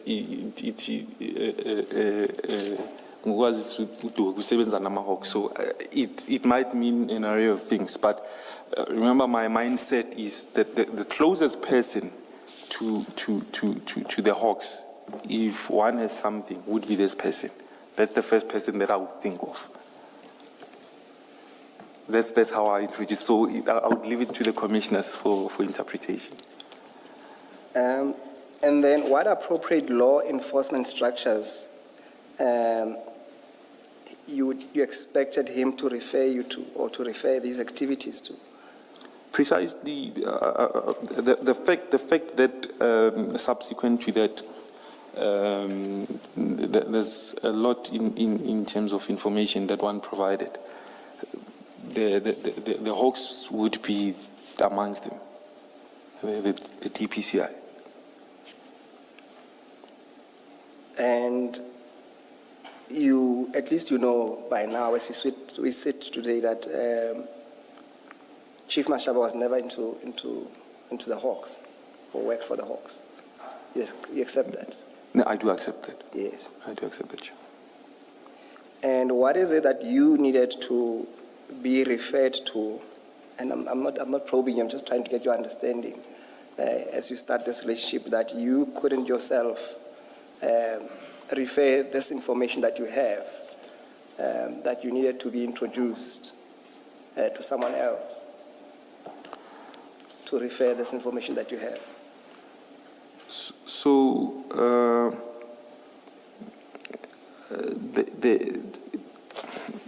there is somewhat an extent of delicacy in information.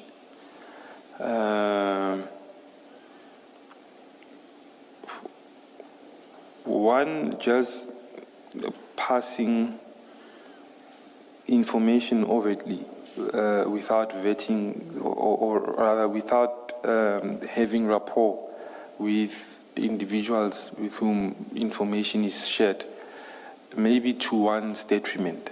It's easy for whistleblowers, confidential sources to die, just passing information vaguely.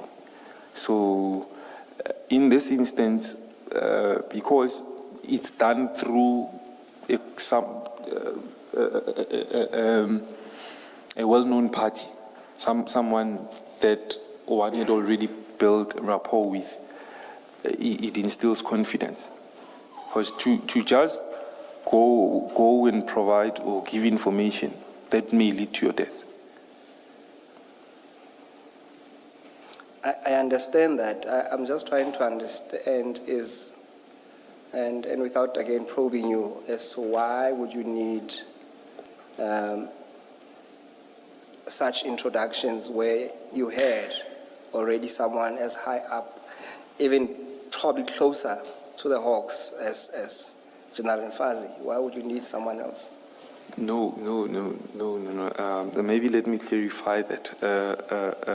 Commissioners, I earlier on I said that I'd gained the acquaintance of General Mfazi in 2022.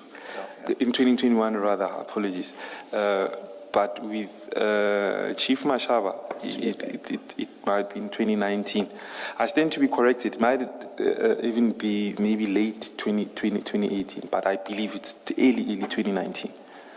So yeah, that was 2 years back, way before I knew General Mfazi. Okay, no, I understand that. And lastly on the score, what I seek to understand is that what it comes across is that because someone knows the kind of work you're into, that you want to be linked up with people who might be amenable to working with you in that space, as Mashaba eventually did. I wouldn't see it from that perspective. How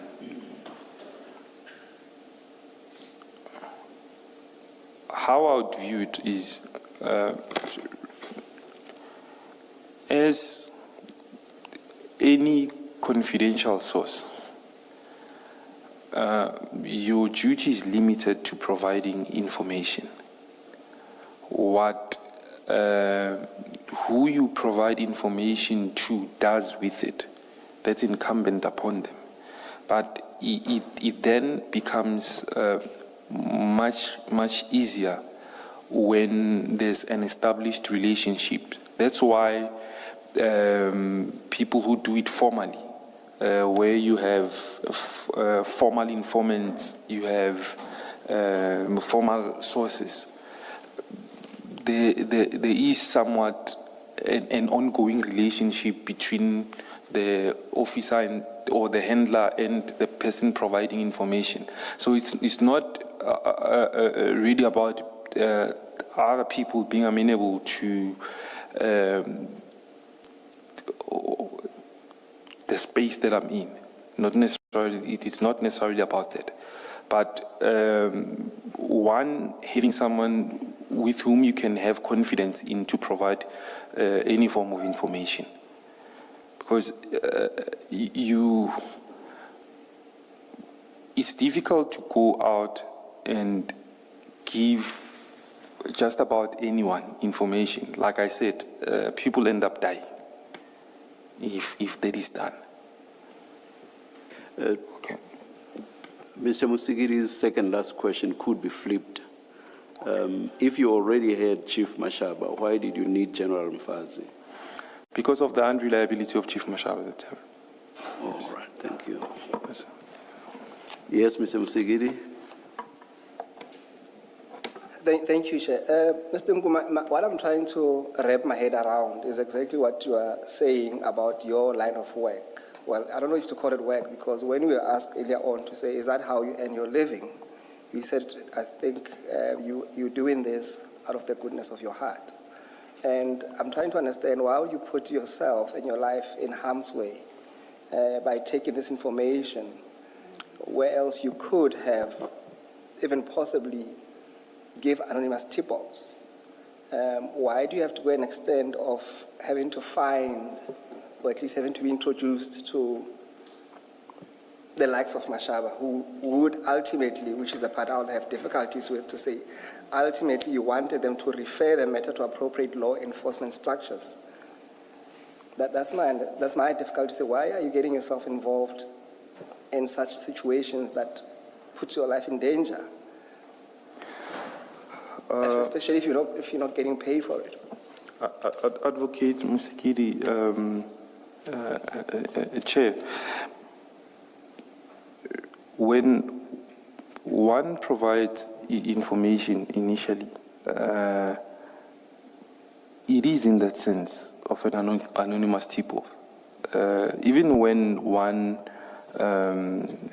provides information to, say, your Chief Mashaba, remember, I'm nowhere near the information. One provides it. But there is a sense of accountability, at least to say that this information was provided to so-and-so. In terms of actioning it, there would be blame appropriated to that individual. But over and above that, long term, there would have been aspirations of earning from information that one provides when it is seen that the information is constantly solid. But the relating to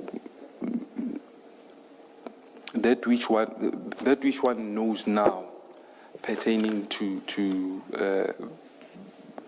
how affairs were conducted, maybe, or where Chief Mashaba was stationed at the time, one was oblivious, obviously. So in terms of proximity, one gave information with the sense that there is proximity to closer law enforcement like your DPCI or even organized crime. Mr. Musagiri, perhaps let's try as far as possible to finish the statement. We are still at page 1. I will immediately admit that we too are to blame. We asked a good few questions, but we hope they were seeking clarity.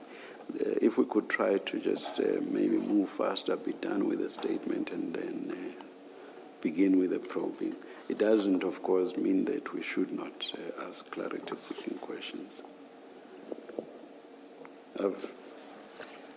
Thank you, Chair. Where was the Mr. witness? Yeah. Yes, we can then, we are at, so 2.3, that will be the topic, and then you have to go to page 2, where it starts with, I informed Chief Mashaba of the information.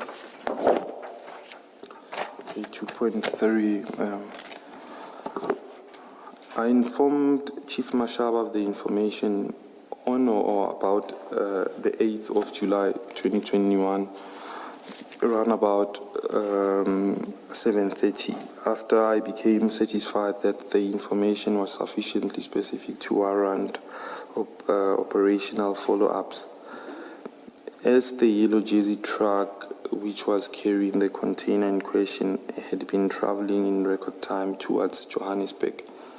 In relation to Chief Mashaba, it was a last-minute request as the high-ranking official who was supposed to have assembled a team to run the operation was not available at the time. Mr. Nku, before you go, the high-ranking official, who is that? Is that General Mfazi? Precisely, Chair. Okay. And then, just to understand you, when you say that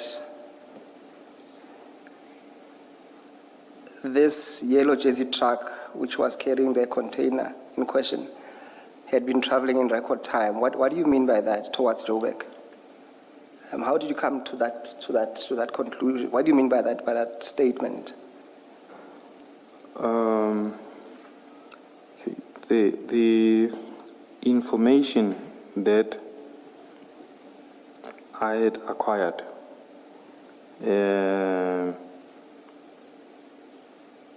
was that the truck was not, okay, let me say at a later stage, the truck didn't stop at the way bridges in its path to Radio Corp. So I would deem that as record time, because it is mandatory for a truck to stop. I mean, as someone who's owned trucks before, I know that it is mandatory to stop at the way bridge. And when you informed Chief Mashaba of this development at 7:30 p.m., where were you? So, around about this time, I was in Durban. You were still in Durban? Yes, I was still in Durban. I suppose then the follow-up question then is that because an impression could have been created that you were tailoring or you were following this track. But you say you were in Durban. I suppose the follow-up question would be then how did you know that this truck did not stop at way bridges and as a result traveled in record time? So I had my sources relaying the information. Is that the driver? No, the driver was never. I never had any contact with the driver. The driver. The source would be where the destination where it arrived.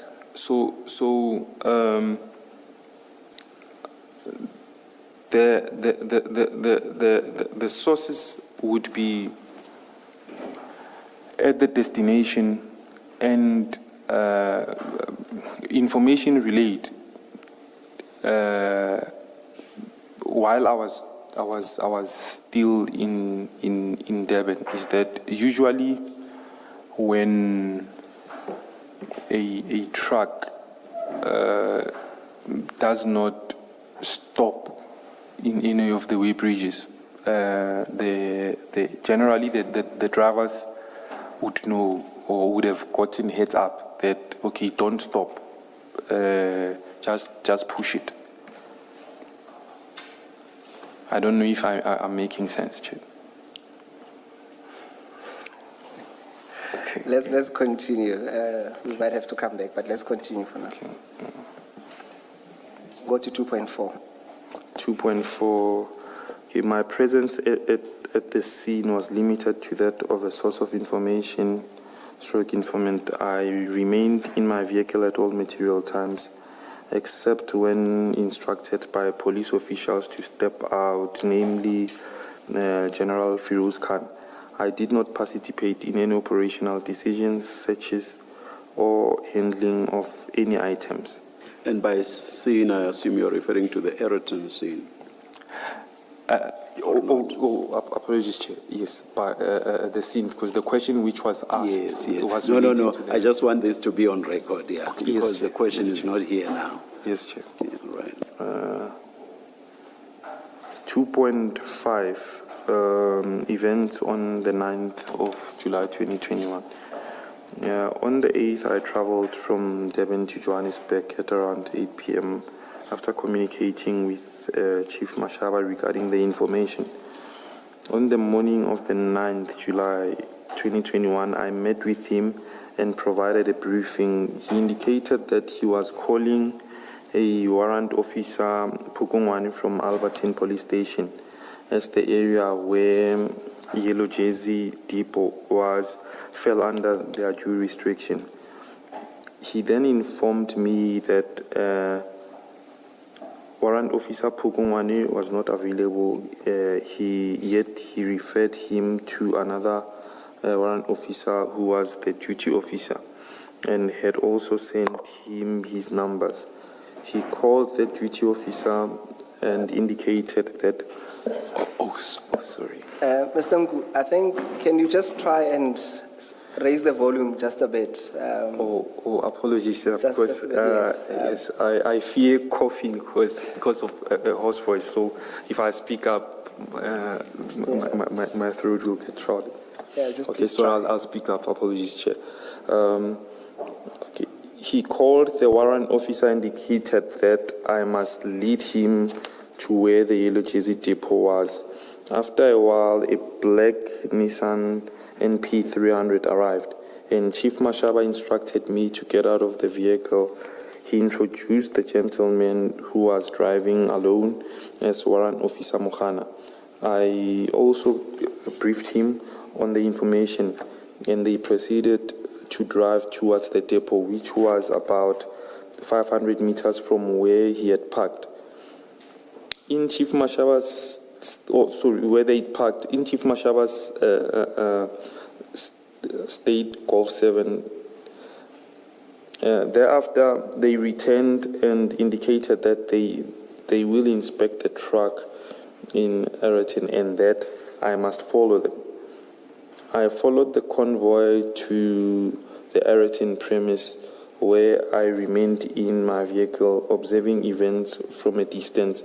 I parked next to Chief Mashaba's car on the left, and initially Warrant Officer Marumo had parked on the right-hand side of Chief Mashaba's car. This was about 100 meters to 200 meters, I stand to be corrected, from where the truck was.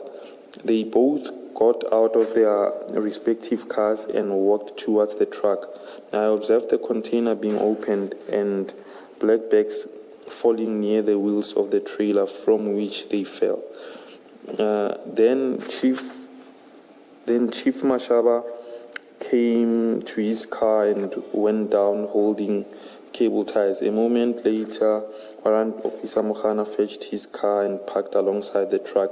Then I saw the bags being loaded onto the NP300 vehicle. A moment later, I saw a poison's marked bakkie next to the truck, and the officers from the bakkie seemed to be speaking to both Chief Mashaba and Warrant Officer Mohana. Then after a while, a red Kia drove towards the poison's bakkie. Another gentleman who was driving alone stepped out and first greeted Warrant Officer Mohana. And then Chief Mashaba he seemed to be also speaking to the poison's officers. After a moment, Warrant Officer Mohana went to the poison's bakkie with one of the officers who came with the bakkie, and he seemed to be holding a cordoning tape.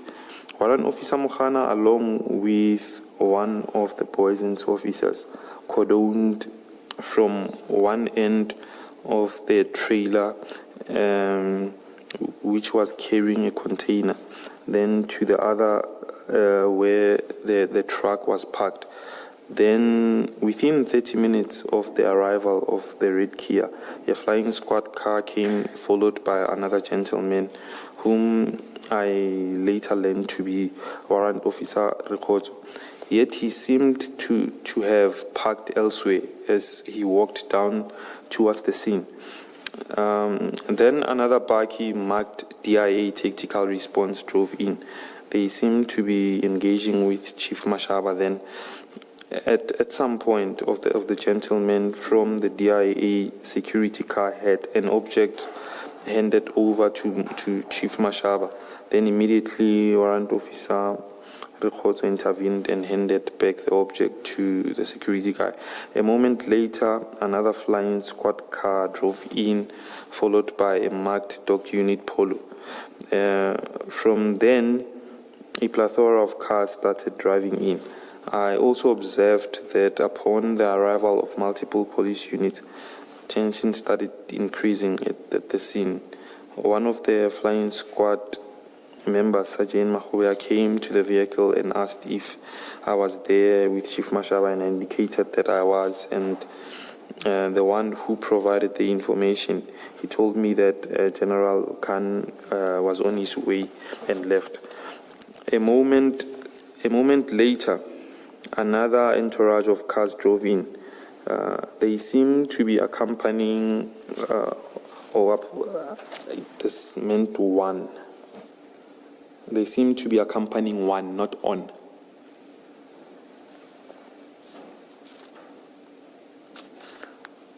They seemed to be accompanying one person. As soon as the gentleman stepped out of his car, Sergeant Mukhoba rushed to him alongside with Warrant Officer Rikhotso. Then they took the gentleman to an older gentleman whom I later learned to be Mr. Rickard. After they spoke, the gentleman who came with the entourage of cars went straight towards the scene, and I saw him opening Warrant Officer Mokhana's door. Then Warrant Officer Mokhana went to sit inside his car. Then he seemed to proceed to speak with the officer who came on the red Kia, and he left him. As that officer seemed to be taking a statement from the lady whom Chief Mashaba and Warrant Officer Mokhana found at the Scania warehouse. The gentleman who came with the entourage spoke to Chief Traffic Officer Mashaba, then walked Chief Mashaba towards his car. Then, after Sergeant Mukhoba pointed at me in the car, he brought that gentleman towards the car. The gentleman introduced himself as General Firoz Khan, asked who I was and what was my business there. At that time, I was holding my phone, taking videos for record keeping.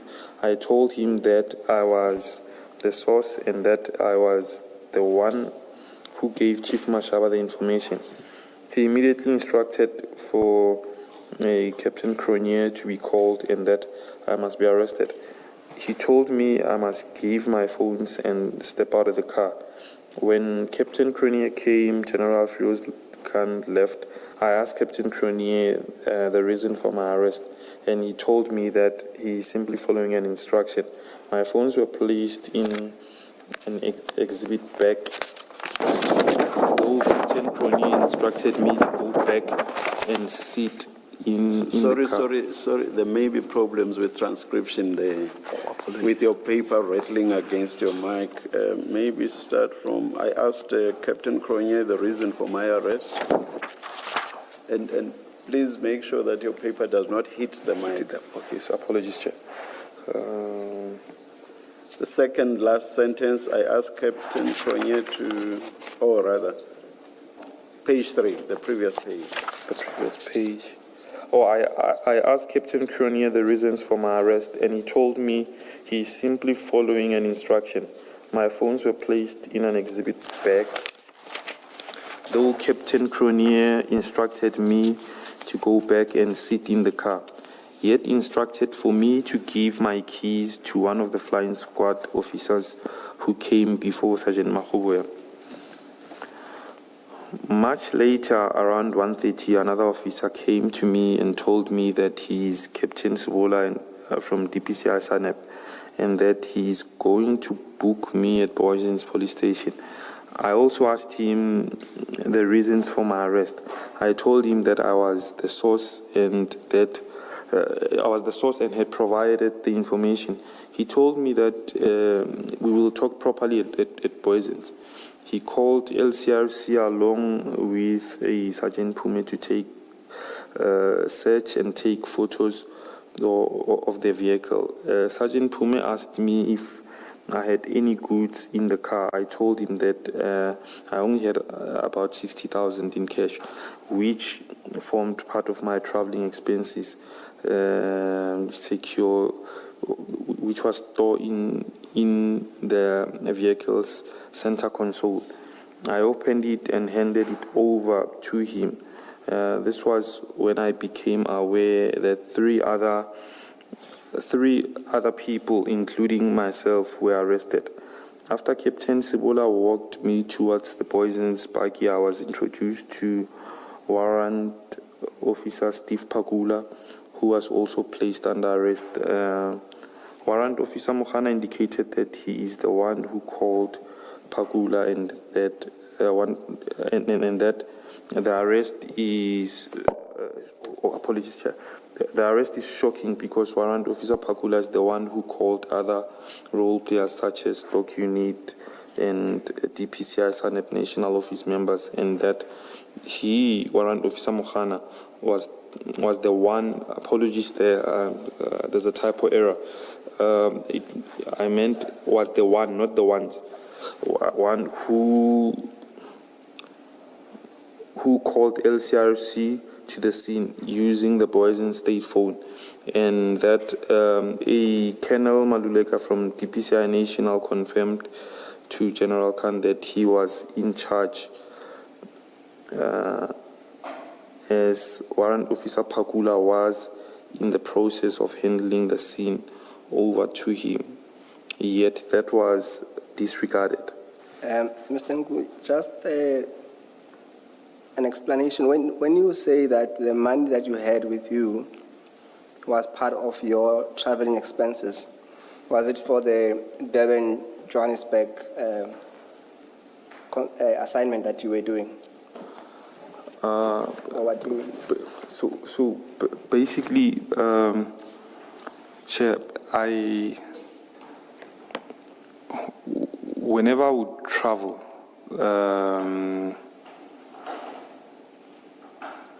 in a trip to acquire information or source information, I would travel discreetly. So the money wasn't necessarily for the operation, but I happen to have had cash with me, albeit that cash belonged to the business. It wasn't my money. Yes. All right, no, thank you. Yeah.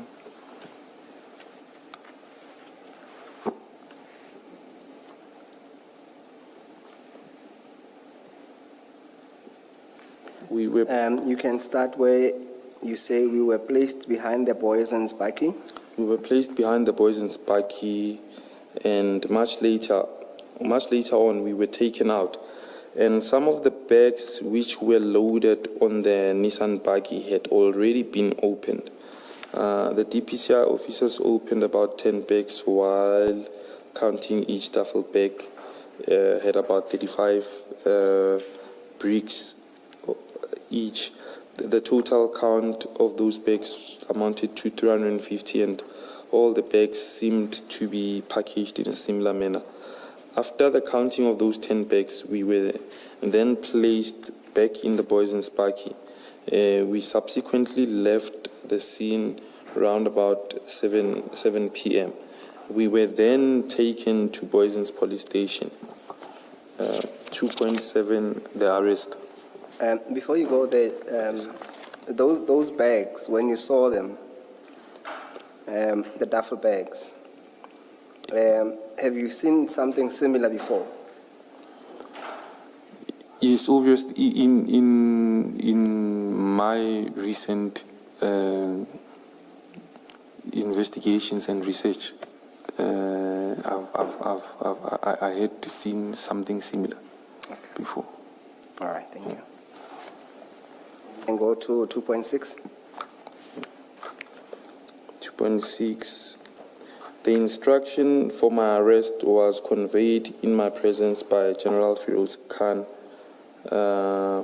No reason for my arrest was provided to me at the scene, despite my inquiries. By the time I came into contact with Captain Sibula, my phones and car keys were long taken. And besides, Captain Sibula arrived much later at the scene. I only encountered him around 1:15 to 1:30. There was no way he could have seen the whole day I had been in the car without any movement. I was later formally charged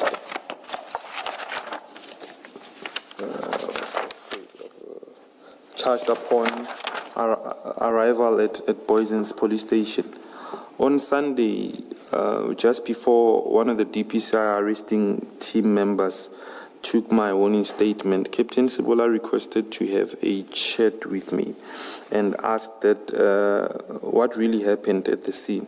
I explained, and as I've explained above in 2.5, then he said that Warrant Officer Mokhana and Chief Mashaba had no business loading those bags behind the NP 300 buggy, and they shouldn't have protected, or they should have protected my identity as the informant. I told him that as soon as they get hold of the CCTV footage, it should clarify everything that happened at the scene. He also asked me about the 16th. I told him this was my traveling expenses and that acquiring technical intel almost always comes at a cost. And further, when I traveled following up on information, I do it discreetly with minimal footprints. 2.7. Upon getting bail, our phones were returned back around September. DPCI indicated that they were done with downloads and were content with the progress of the case. Upon receiving my phones, I started getting very odd calls from DPCI members requesting to meet, and that whenever I have information, I must consider them first.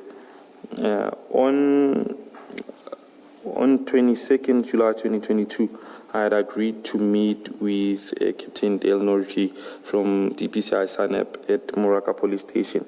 I kept a record of my whereabouts when I agreed to meet and had decided to record, as I had an intuition that the case may form part of the conversation, and it was an opportunity to get to the truth regarding the games the games being played by the DPCI arresting team, having no regards for justice.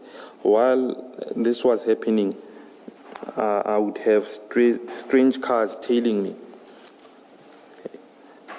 Approximately on the 4th of July 2023, while busy with church-related engagements in the Meatin area and Vereeniging area, I was stopped by individuals who identified themselves as members of crime intelligence. They were driving 3 unmarked vehicles fitted with blue lights, namely a BMW 3 Series, a Golf 7, and a Toyota GD6.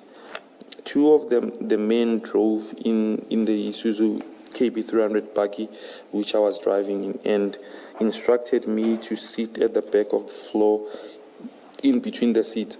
I was transported to an unknown residential property and questioned.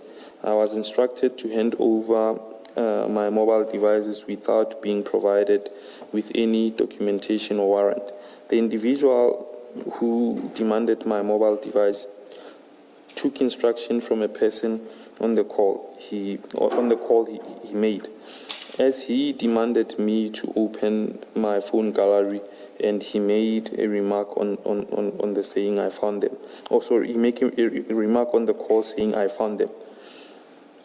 I was then asked if I had made any backups of the contents of my phone or of my mobile devices. I answered in the negative. One of the individuals made a remark that, do I think that I can send IP after the generals and get away with it? They also warned that they were watching my every move, and after several hours, I was then released. They dropped me off near the area where they found me. Mr. Ngu, before you go further, just on that paragraph, it sounds as if you were kidnapped here. Is that a fair understanding? That's a fair understanding of what had transpired. Did you manage to open a case against some of these guys? I didn't open a case, and I have my reasons, because when this incident happened, it was masqueraded as an investigation or a further investigation, because mostly I was questioned on the details pertaining to the scene and the acquisition of information. But ultimately, these individuals wanted my devices. And given the fact that I was threatened, particularly in relation to the knowledge of where my mother's house is. So, and being directed to the point that they are watching my every move. I was spooked to an extent because I was not clear what was transpiring, because it didn't just seem like an ordinary thing, and I took the fact seriously that these people are dangerous. And that's why at the time the only person I notified was my attorney, picking his brains regarding seeking legal advice, that what would be a recourse for something like this. Because I don't know whether it's a proper investigation or it's outright thuggery. But these people did seem serious, and they were threatening. Okay. So apart from informing your attorney, then that was the end of it. Yes, I didn't open the case at the Times, and I read it. All right. No, thank you. We can proceed to. I think you were going to page 6 at 2.8, ne? 2.8, yes. I attached a separate analysis report of former NDPP advocate Ronnie de Kock, and a report identifying material contradictions between the versions of SAPS officials involved in the General Khan's disciplinary hearing, which I respectfully submit undermine the credibility of their version of events. This underlines how they may have deliberately misled the chairperson of the hearing.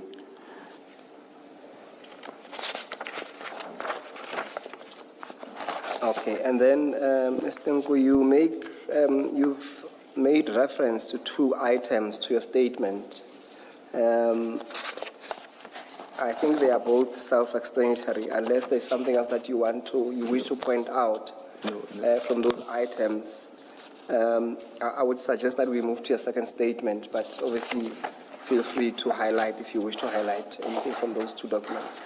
Okay, maybe what do you want to do? Sorry, Chair? What do you want to do? Can you proceed to the second statement? Yes. Let's proceed, because these ones are self-explanatory. Thank you.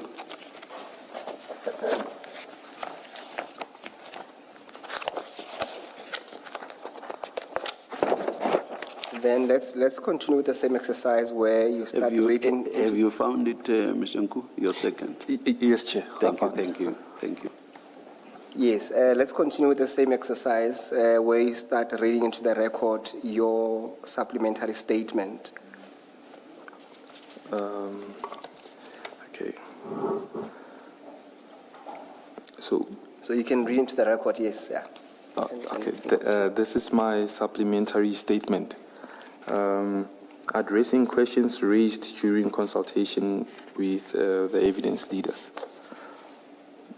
In relation to what is it that I do, I am an entrepreneur involved in various entities with diverse business interests across multiple sectors, including cyber solutions, sales, consignment management, business consulting, mining, and sourcing funding for infrastructural development throughout Africa. Company names will be added as an annexure, fearing reputational damage due to the controversy surrounding my name at this juncture.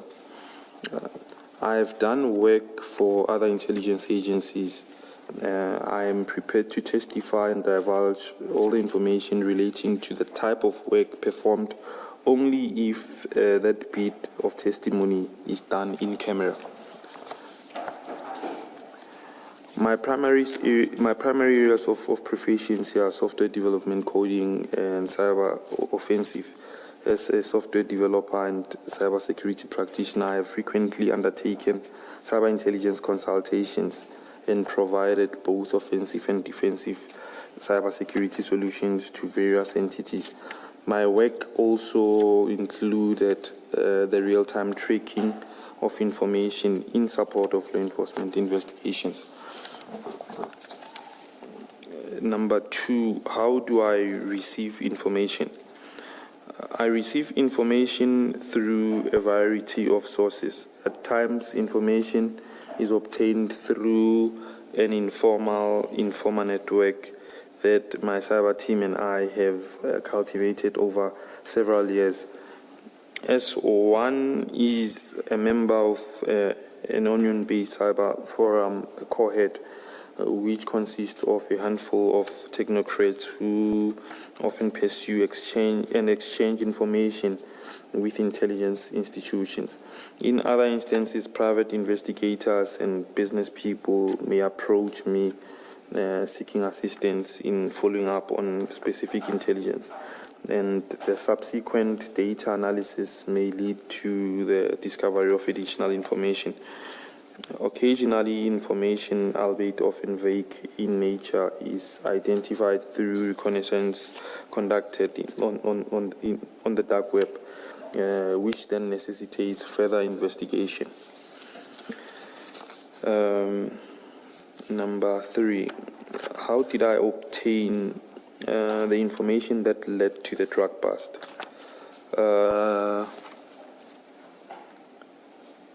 So this information requires protection against self-incrimination and my right in terms of the Commission's Act 8 of 1947, Section 3, subsection 4. Chair,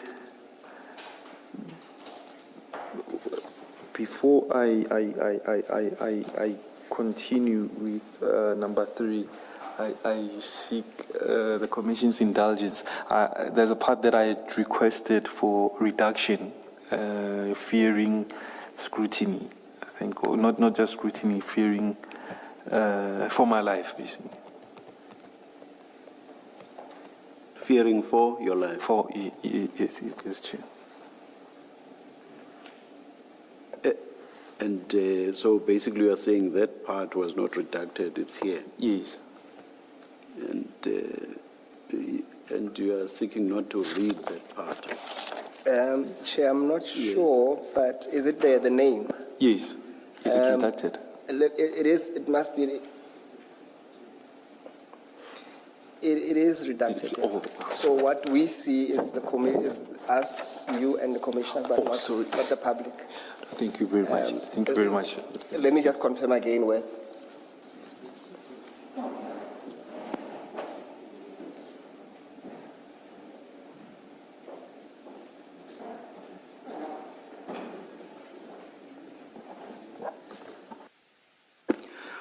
For now, for purposes of progress, maybe you could just say you received the information from a certain gentleman without mentioning the name. Okay. We'll see what we need to do about this at a later stage. Okay. Okay. Thank you very much. Yes. Thank you. Good.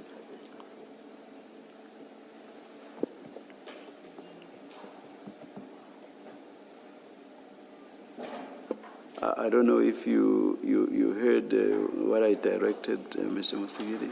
No, Chair, I missed that. Apologies. I said Mr. Nku should not mention the name, and he may simply say he received the information from a certain gentleman.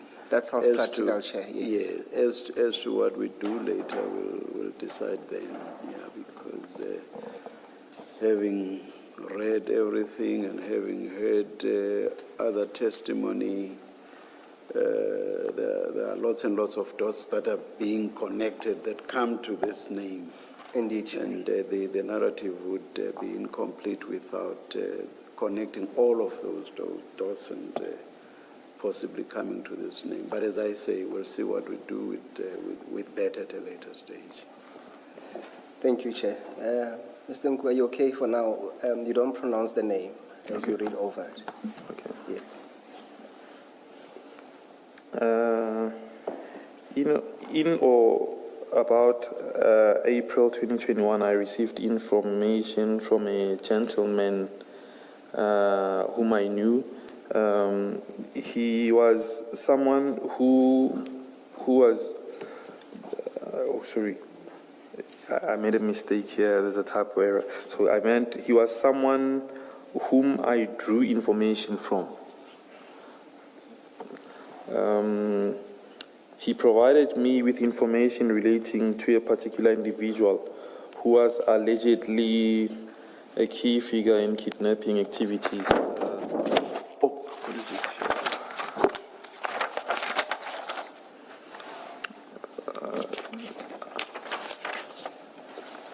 Kidnapping activities around the country.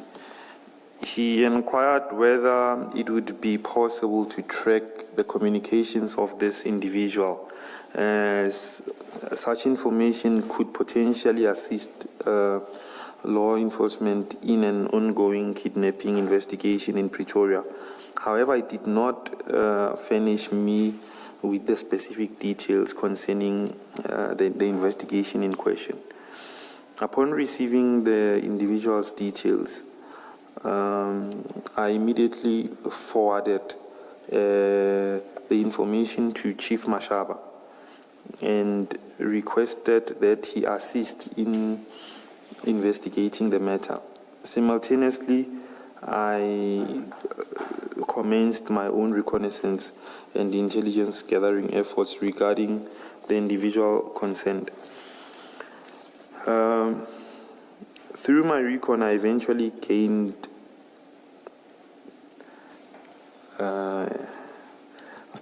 through my recon, and Chair, I would like to invoke my right against self-incrimination on this part, but though I do not expose the details of the methodology, but I would say through my recon, I eventually gained access to the individual's device by means of a sophisticated zero-day, zero-click exploit. At the time, I still had access to highly sophisticated military-grade offensive cyber exploitation tools. While probing information relating to the suspected kidnapping activities, I uncovered deeply concerning intelligence pertaining to illicit arms trafficking and narcotics distribution. I immediately alerted the individual who had initially provided me with the intelligence and advised him that though no information relating to kidnapping had been identified on the specific device, I had discovered evidence suggestive of other serious criminal activities. It was at this juncture that I began engaging General Mfazi, as the individual appeared to be a significant underworld figure with connections to. May I please not state that also? What exactly? Because giving the position would What do you want not to state? As the former, individual appeared to be a significant underworld figure? the former, if I give the position, would be Okay. It would be general knowledge. May I please And- not and- state? and what reason do you give for not saying this? So, Chair, because it's easy to attach the name based on the position. That because the individual was close and a close associate of the person who held that position, with the name underneath. I don't know if Chair understands me. So,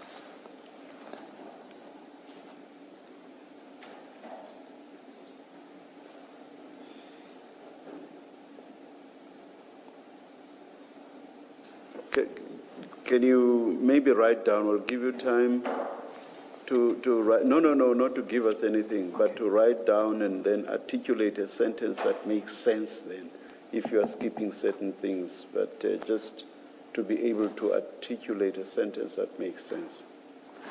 sorry. Without mentioning what you are not willing to mention at this stage. Am I making sense? Do you understand me?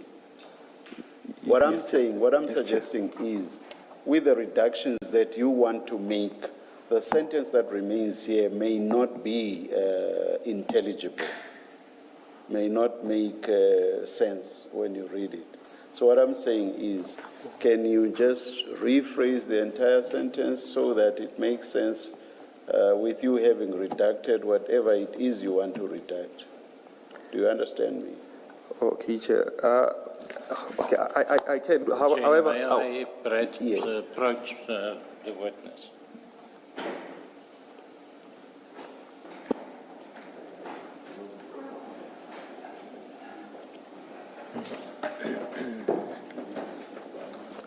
so basically,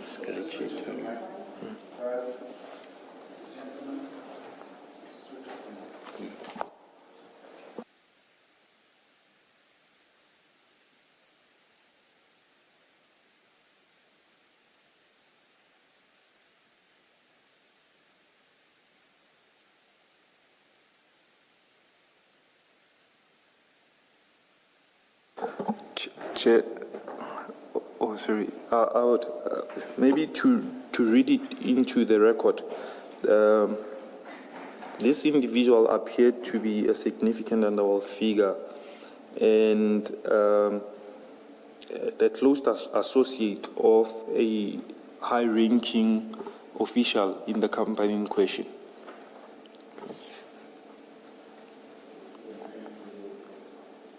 You are not, aren't you willing to mention the company as well? Yes, the company Scania. Oh, thank you. The company Scania. All right, please continue then. Okay.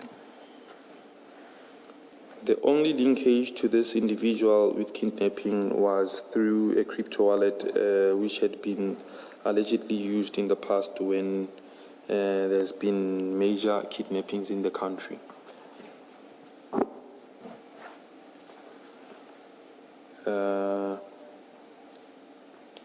Okay, I don't know if I need to read that note, Advocate Msikiri. Are you talking about what you've just gone through? I assume so, because this appears at the end of paragraph 3.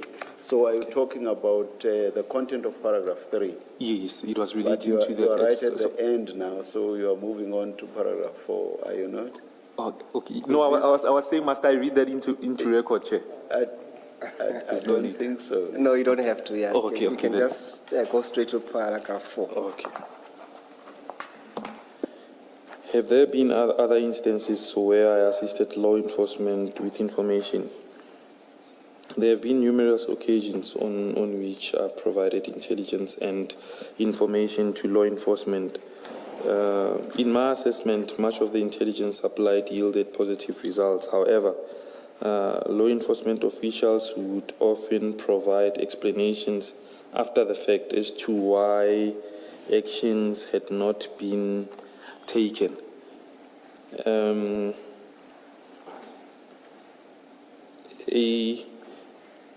A typical example, Chair, I beg your indulgence also on this. Given the date, we'll give out the information.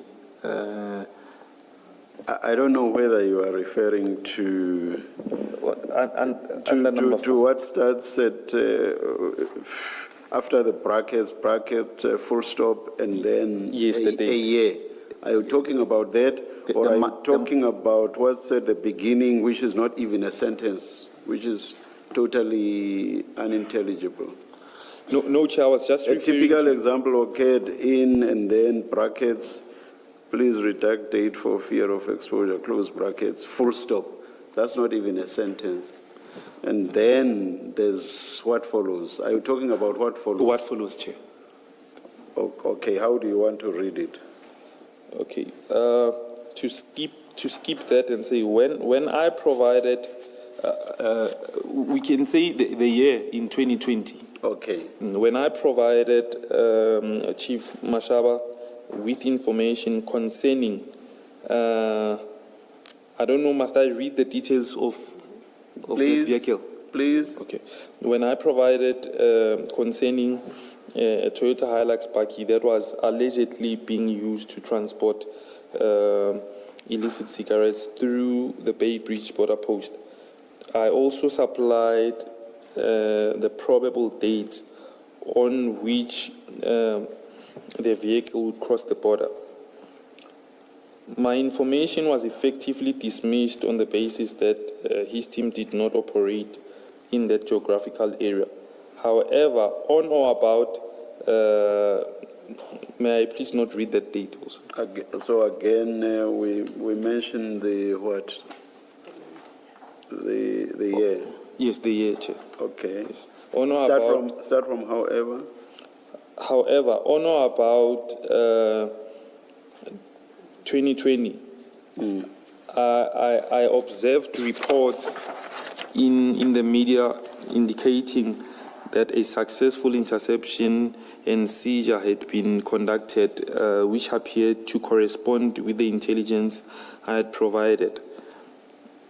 There have also been several instances where I furnished intelligence to law enforcement agents, subsequently received no feedback whatsoever regarding the outcomes of the information supplies.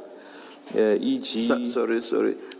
Something concrete that you've told us thus far, unless I've forgotten, is providing information to Chief Mashaba and General Mfazi. You are referring to agencies in plural here now. What are you talking about? Apologies, Chair. In that plural, I might have stated it as a blanket approach, but most of the information that I've provided was provided to Chief Mashab. So not the law enforcement agencies in plural. Only Chief Mashaba and General Mfazi, but you say most of it to Chief Mashaba. Most of it to Chief Mashab. Thank you. Yes. There have also been several instances where I finished, so I've passed the...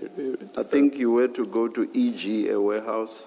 Okay, E.G., a warehouse in Pomona suspected of housing a large volume of illicit cigarettes. Unfortunately, much of the documentary evidence relating to previous intelligence sharing engagements was lost when my mobile devices were forcefully taken from me by individuals alleged to be members of crime intelligence.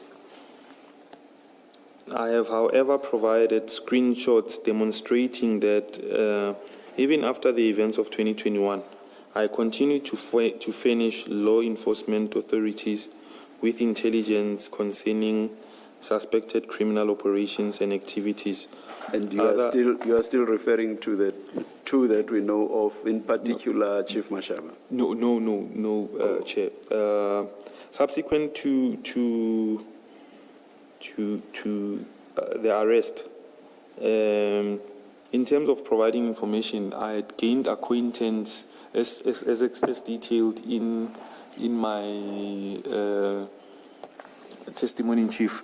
I gained the acquaintance of a DPCI member, and now I started providing the information directly because now I know there's a DPCI member. So I would forward. One of those you had been arrested with? No. It was Captain Dale Norji. Oh, thank you. He was in the arresting team. But as I detailed in my evidence in chief, that a couple of these DPCI people started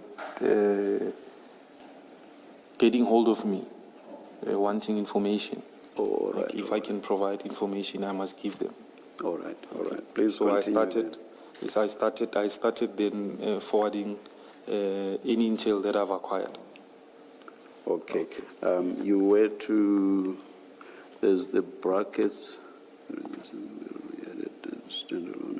Oh, okay, you ended at criminal operations and activities, full stop. You see that just before the brackets.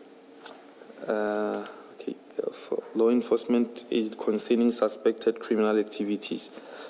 Other examples bearing sensitive intelligence will be added standalone as annexures. Chair, just for the record, Mr. Nku, you have not provided us with the screenshots that you mentioned there in that paragraph. And also you have not provided us with what you call a standalone annexures. Do you still intend on sharing those with us?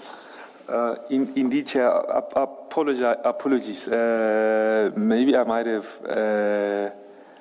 shared that with the investigators as opposed to the evidence leaders. So I will share that with the evidence leaders and through Mr. Du Plessis.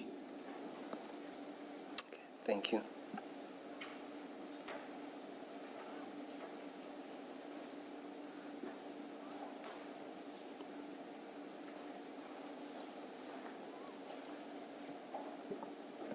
Yes, Mr. Musigidi.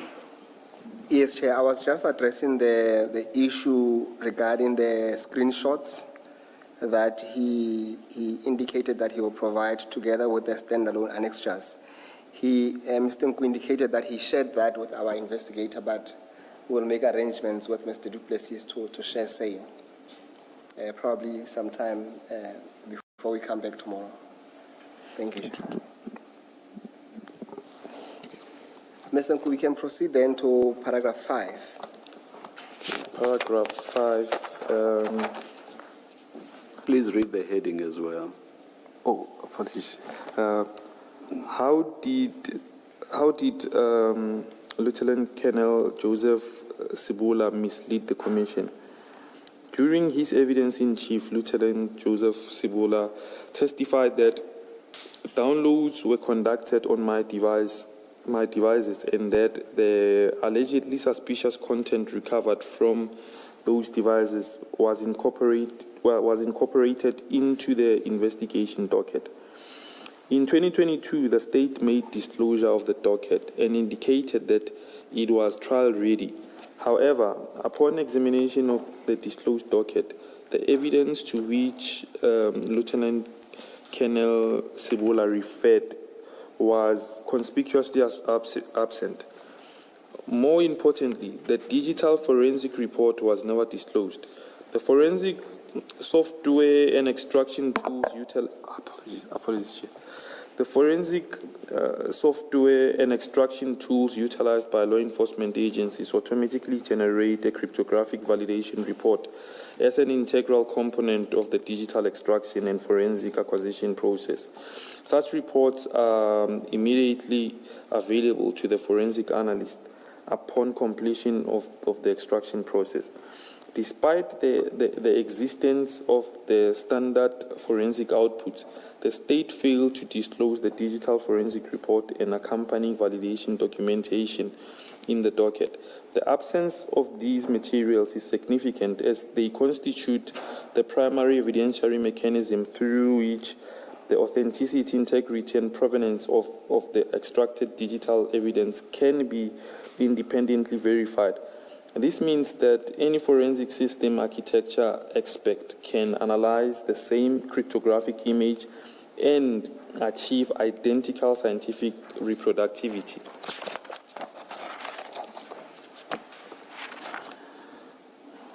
What was my interest in following up the information on the 9th? As in numerous occasions on which I had voluntarily furnished intelligence to law enforcement agencies, in the hope that it would contribute to successful operational outcomes. My interest in following up the information that ultimately led to the Ereting truck bust was no different. The principal distinction in this instance was the sheer magnitude of the narcotics ultimately recovered, notwithstanding the fact that we unfortunately lost visibility of the arms trafficking component of the intelligence. Beyond that, my motivations remained consistent with a confidential source who expected to be rewarded for giving executable information which led to a successful discovery. As I have in the past been compensated for providing information. Chair, maybe let me qualify that by saying by other, not law enforcement, this was intelligence agencies. Are you reading, Mr. Okay. The last sentence, as I have in the past been compensated for providing crucial information to intelligence agencies, not law enforcement.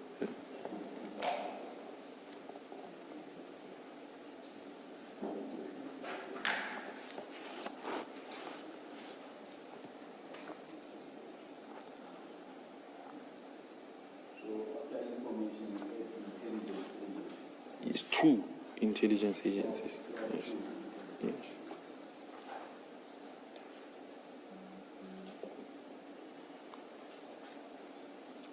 And my oath, the facts set out in this affidavit are within my personal knowledge and are, unless otherwise stated or converse appears from the context within my personal knowledge and to the best of my knowledge and believe a true and accurate representation of facts. I have no objection in taking the prescribed oath and consider the prescribed oath to be binding on my conscience.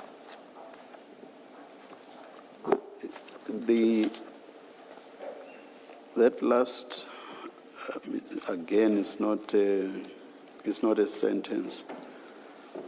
There's the sentence, full sentence that says, beyond that, my motivations remain consistent with a confidential source. We're expected to be rewarded for giving executable information which led to a successful discovery, full stop.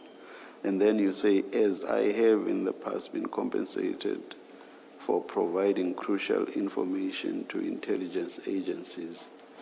That's what I'm saying is not a sentence. Sorry, sir. Sorry, Chair. Because if you say, as I have in the past, and you start with uppercase A, as if it's just a minute, as if it's the beginning of a sentence, and in the end, it's not a sentence. Do you follow me? Do you understand why I say it's not a sentence? Absolutely, Chair. Apologies. So it was meant to be a comma and a lowercase a. Okay. Yes, apologies, Okay. Chair. Yes, I was trying to clarify that. But still, there's a bit of incongruence here because you say in the preceding part of this sentence, you say it was the source who expected to be rewarded for giving executable information which led to a successful discovery. And then you say, as I have in the past been compensated. The as doesn't flow from the preceding part of the sentence. The two do not go together. Do you get me? Chair, So what exactly are you trying to say in this sentence? I proposed the S, removed the S. Yes.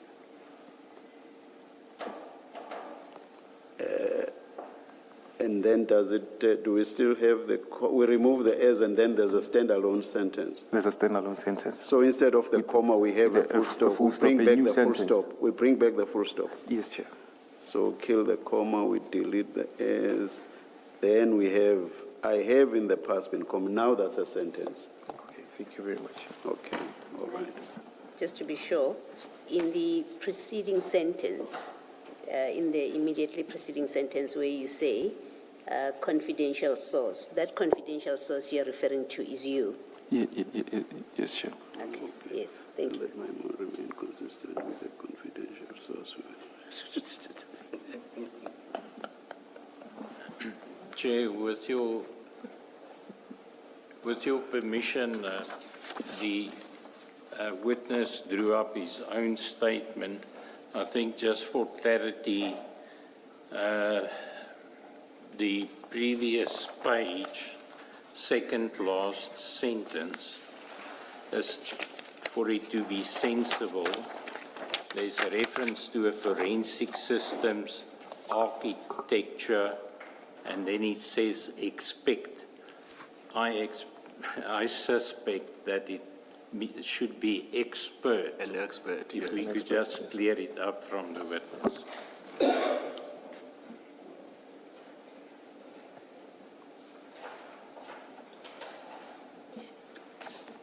Mr. Msegidi? Do we adjourn for lunch? Yes, Chair, we can do that. Yes.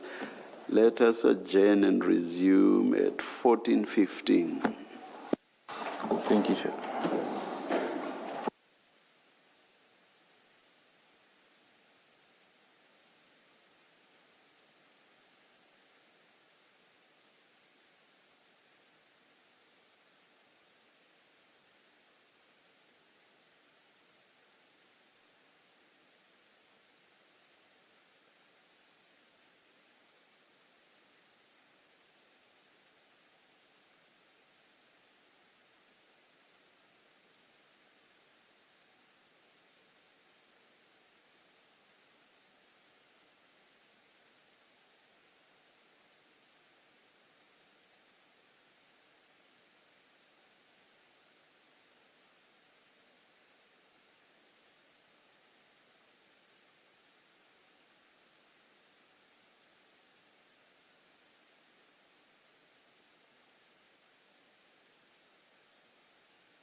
Mr. Msigidi?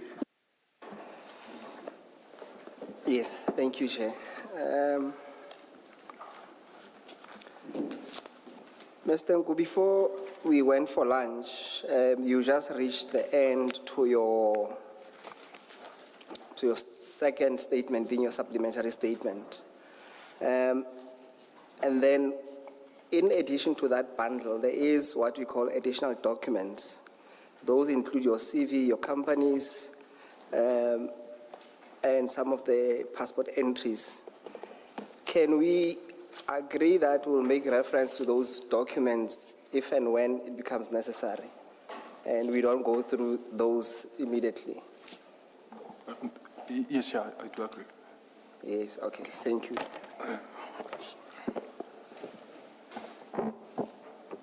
Then,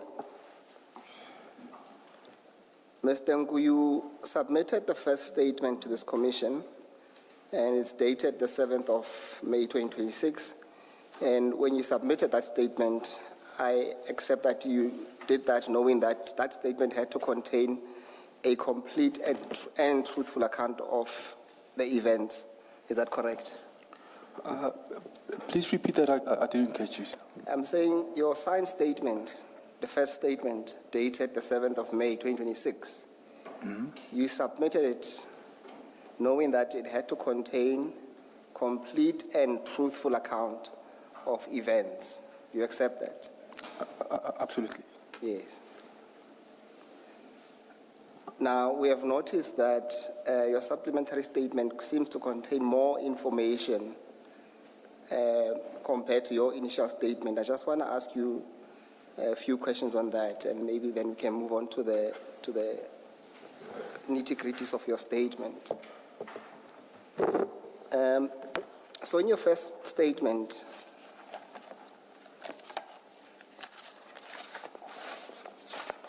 there is no mention that you work for the intelligence agencies. Is that correct? Your first statement does not mention that you work for the intelligence agencies. In my first statement, Yes. I was addressing questions asked. No. The question is that you don't mention that you work for intelligence agencies. Is that correct? In my first statement? Yes. Absolutely. And then in your second statement, being your supplementary statement, that's when then you describe yourself as having worked with intelligence and agencies and provided cyber intelligence support to law enforcement. And the question then is, why did you omit that? In my supplementary statement,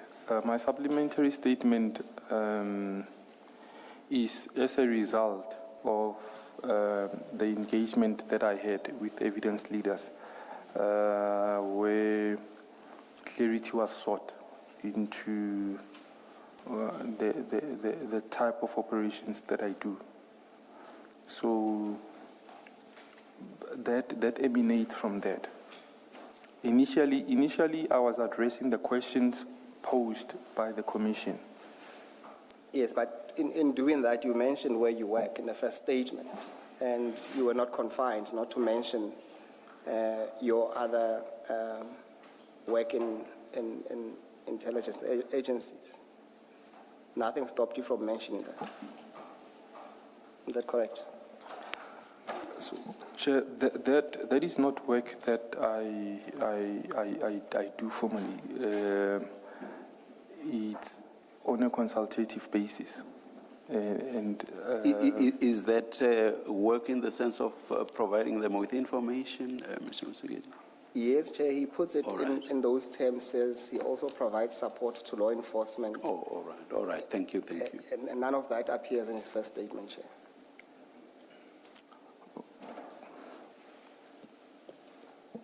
Mr. Nku, you accept that it's not mentioned, and the It is question not was, mentioned. nothing stopped you from mentioning it, ultimately. I do concede to that. Nothing stopped me. The only reason I elaborated further was on the basis of the engagement had with the evidence leaders. Okay.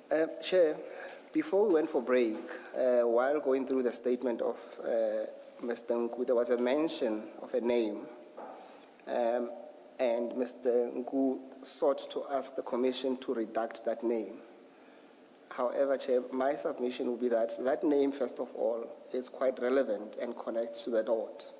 And without any reasons being given why that name should not be mentioned, we shouldn't, Chair, protect the name without any basis. And in any event, the name we given, it's a shortened name. It's not a full name of the person.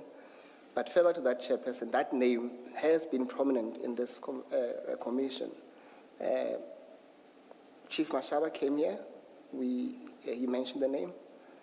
Colonel Sebola came here and also mentioned the name, Chairperson. So that horse, in any event, has bolted. We dealt with that name extensively between the chairs of Mr. Nku and Mr. Mashaba, Chair.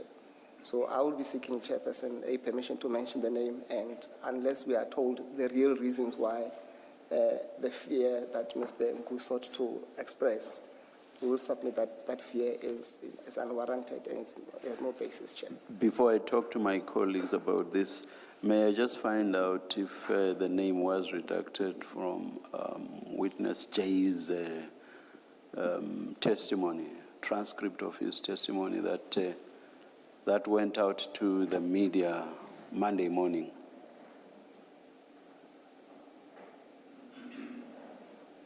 So, Chair, the nickname was not redacted. The full name was redacted, and we also only seek to mention the nickname or the shortened name, not the full name and the surname, Chair.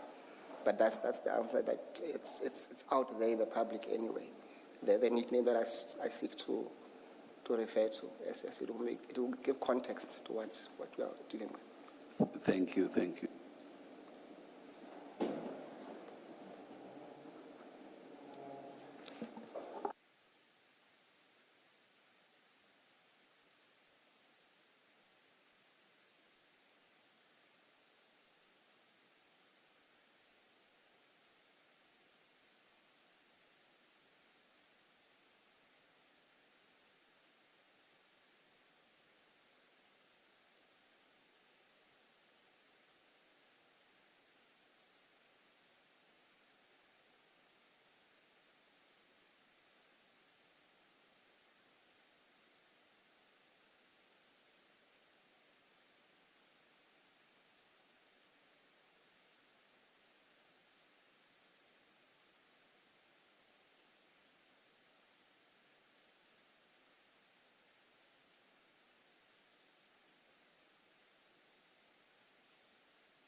Do you wish to respond to what Mr. Musigidi said, Mr. Duplessis?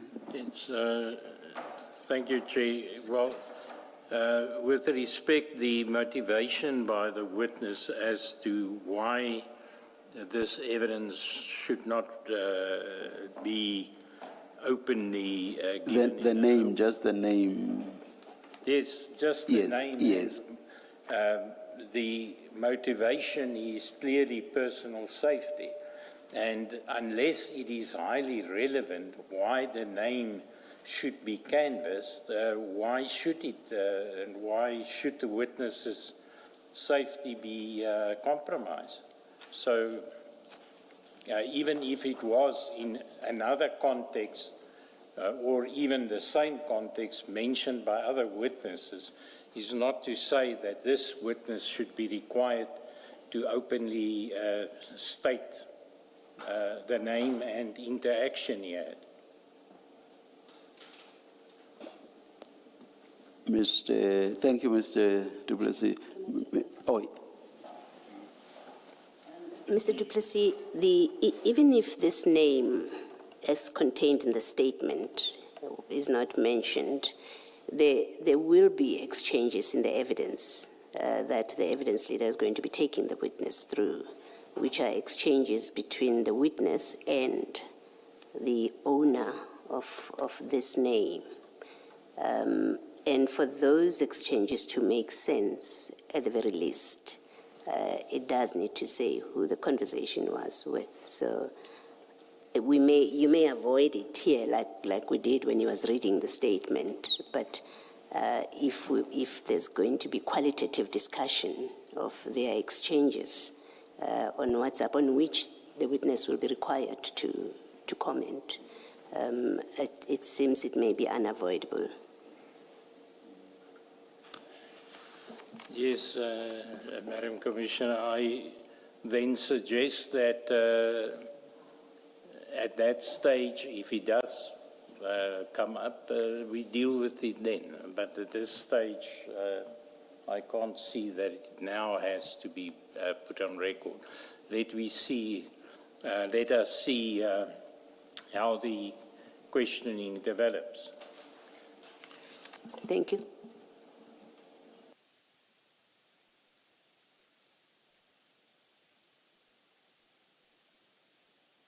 yes, the practical difficulty, as Commissioner Baloyi says, is that at a certain stage, the texts do refer to this name in so many ways. So I don't quite get why the witness would, this is in communications that involve this witness. So basically what the text will be showing is that Mr. Nku was communicating with this witness. Thank you, Chair. I cannot take it further. Then we await your ruling in this regard. Yes. Anything else, Mr. Musigiti? Chair, those are our submissions. Safe to add that we did have a discussion with Mr. Nku's legal representatives about a week ago to say that if there is any threat or any evidence that needs to be protected out of fear of or protection of his life, then they must bring an application and we'll consider it on its merits, Chair. And none of that happened, Chairperson. So we took it that they are happy to proceed as things stand, Chair. So those are our last submissions, Chair. Thank you. Mr. Nku, it does not seem to make much practical sense for the name not to be mentioned, because it's mentioned several times in the texts that appear to be texts between you and this person. So if there are going to be issues, there will be issues even at that stage, because it won't make sense for us or rather for the Commission to say there were communications between Mr. Nku and an unnamed person. Yes. Oh, thank you very much, Chair. Chair, though I have concerns, my biggest concerns were the name being mentioned relative to the other names. I don't know if that makes sense. Okay, let's go. Because there's- Please take us to the relevant paragraph again, where this was first raised. It's paragraph Supplement. 3 in the supplementary. 3 supplementary. Sorry, Commissioner Baloyi? Paragraph 3 in the supplementary statement. Paragraph 3 in the supplementary. On page 1.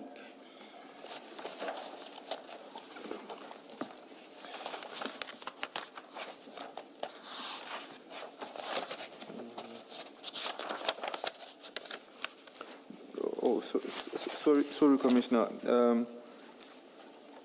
It's under 3, I think it's the last paragraph.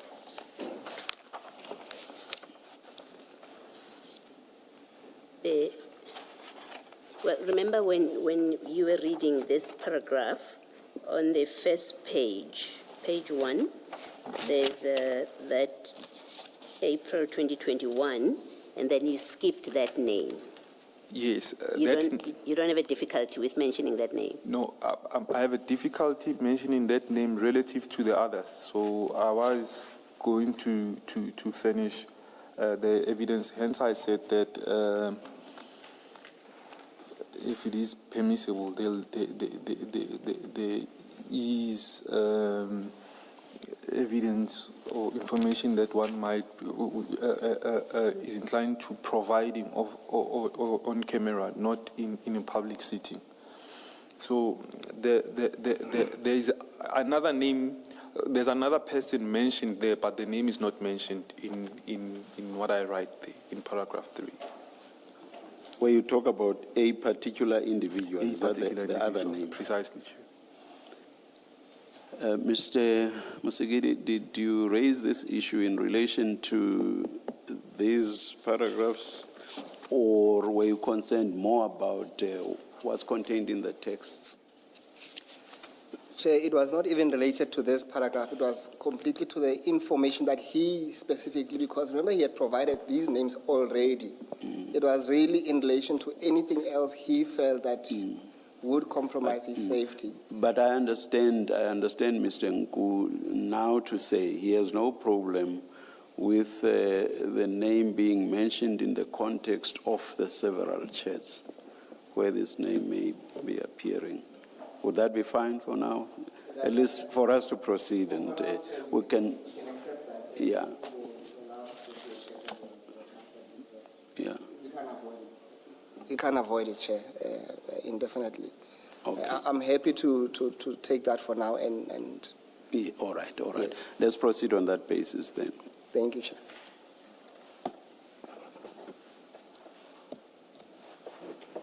Then, Mr. Nku, the question really would have been that in your first statement, you state that you came across information from a confidential source. And then in your supplementary statement, you now introduced this person by name as an original source of information. And the real question was that why was his name not mentioned in your first statement?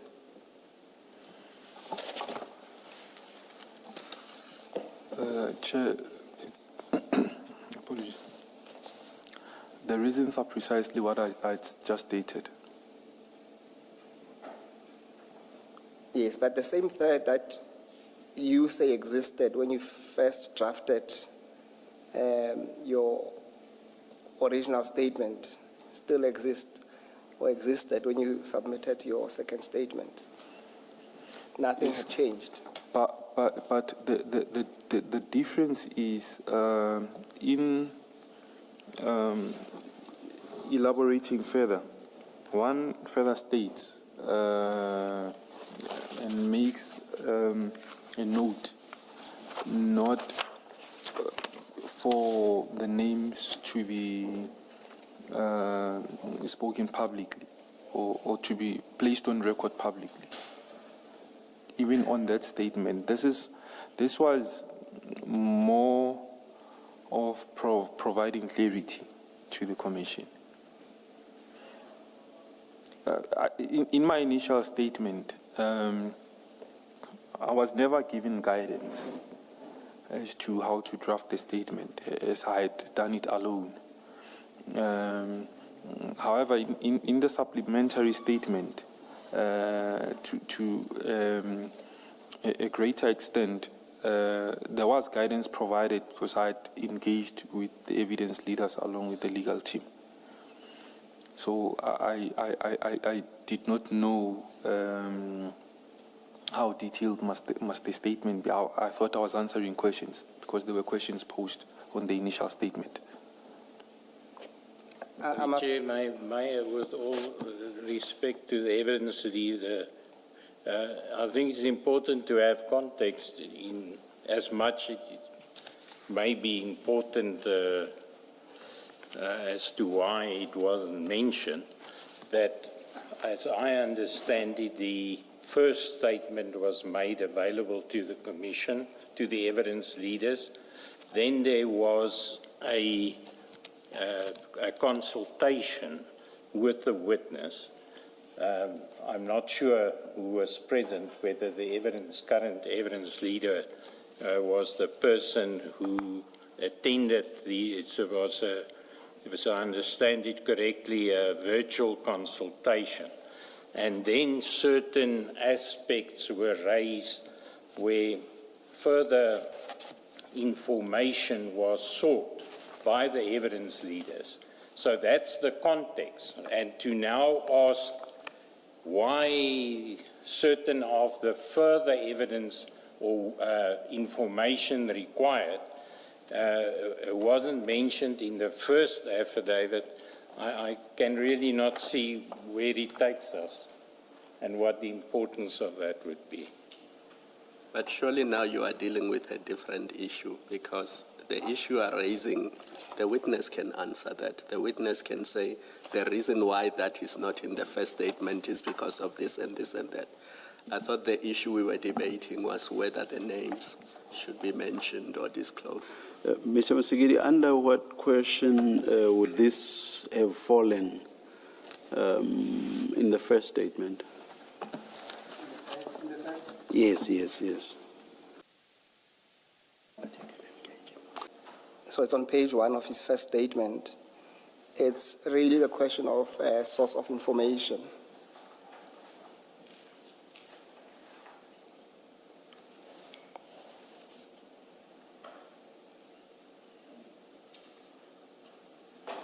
Mr. Msikiri, isn't it better perhaps or more efficient if there is a particular proposition or suggestion that you want to make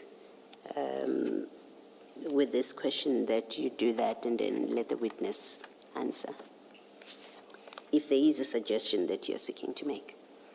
And also, I read the paragraph you referred to, 2.1, to be specific as to certain information that was informed or that was obtained. What was the sort of that specific information?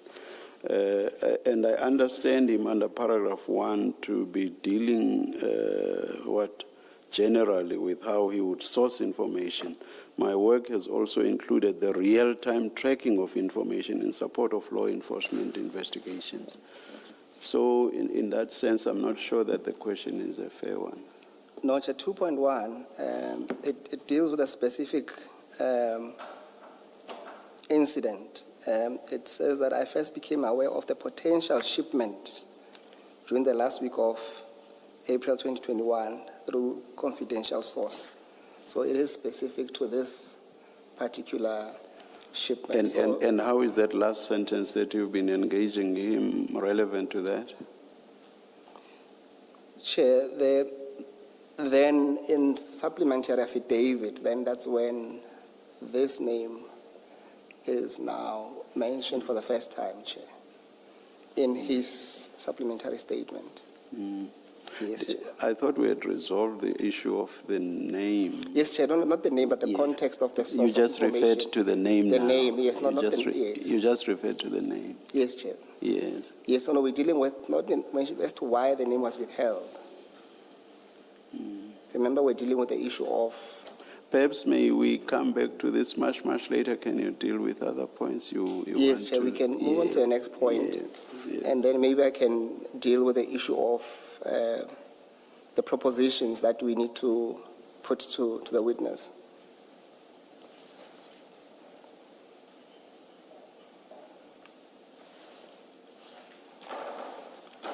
So, Mr. Nku, the proposition that we would put to you and solicit your comment is that when one considers your supplementary statement, it contains several important facts that were not included in your original statement. And those facts would include your alleged intelligence background, the source that the name will not mention. You also, for the first time, mentioned the zero-day exploit method. And also, you mentioned your previous intelligence operations and forensic allegations. And we will be submitting that those are not minor details, but quite significant to your evidence.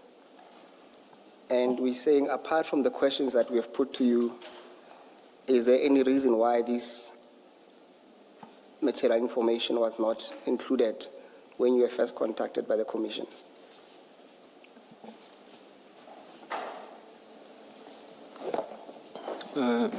Commissioners, yes, I've already alluded. Upon our consultation with the evidence leaders, there was a point raised that my statement is short and not detailed. And guidance was given. I remember my counsel who was with us on the virtual meeting asked clarity-seeking questions as to exactly what points need to be addressed, so that when one makes or drafts the supplementary statement, all those issues are traversed and they are cleared. As I said, Advocate Musikidi, that when the Commission served me with the questions initially, I had not been given guidance as to how to provide answers. So I did not detail as probably much as I should have had.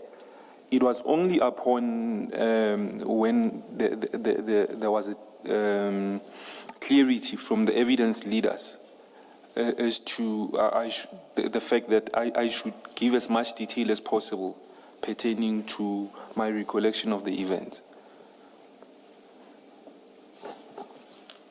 All right, now we'll make our closing remarks when we finish your testimony, and then maybe you can have a better answer. Now, there has been information and testimony to this commission to the effect that there has been a suggestion that you are a confidential informant, and we want to test that theory. Chairperson, we have made available to the chair a copy, and Mr. Nku should have one as well. It looks like this. CJC 337. It's CJC 37, and it says secret on top, and it's got a SAPS logo. And it's called, so this is the cover page of the Operational Management Process for Crime Intelligence Collection Environment, inside its division Crime Intelligence.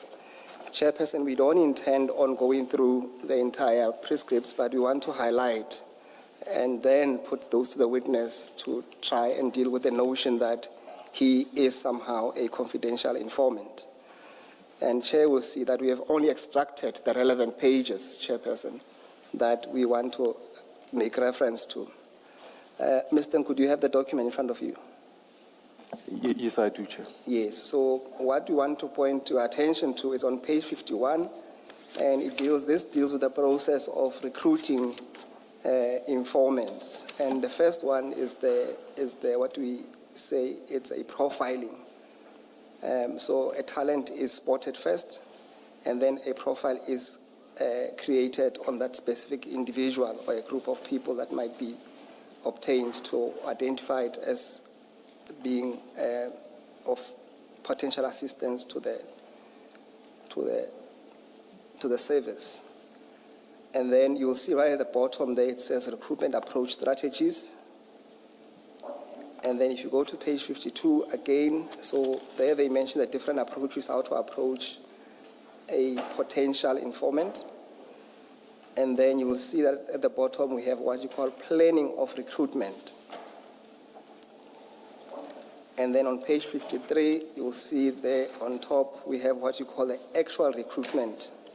And they say this is the most sensitive stage of recruitment process where the potential human source is met face-to-face in order to convince him or her to provide information voluntarily regarding the identified threat or target.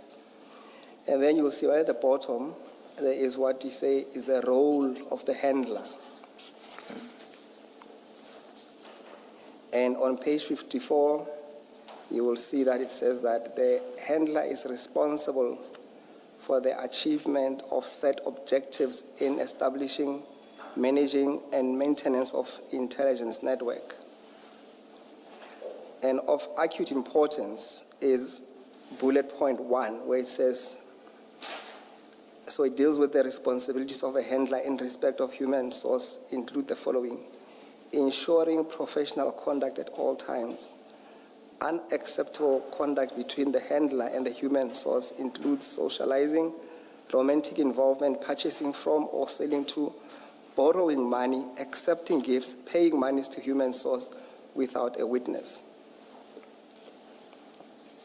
And then what is also important for this matter, at the bottom again, you'll see that it deals with the registration, where it says after the profile for potential human source has been evaluated, the human source is recruited and registered according to the prescribed procedures.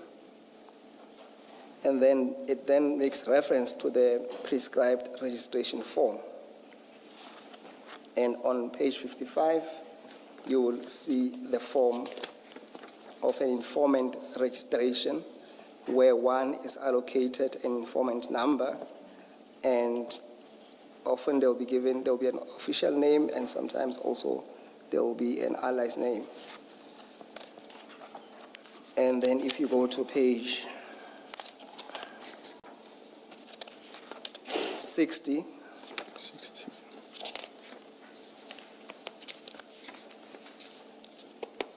you will see that there's also an undertaking rendering the services. So what I've given you, or at least what I'm pointing out to you, is an overview of what at least it requires to be an agent. And Chair, perhaps can you go to page 63 of that document?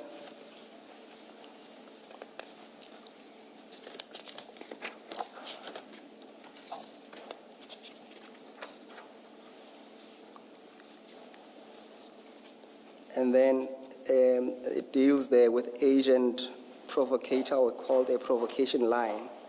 And it says the following constitute a transgression of the provocation line: unauthorized involvement of the registered human source in acts of violence or any other criminal acts, for example, procurement, transporting, storing, or dealing in weapons or drugs. And these activities would necessitate a course of action to be taken against such informant.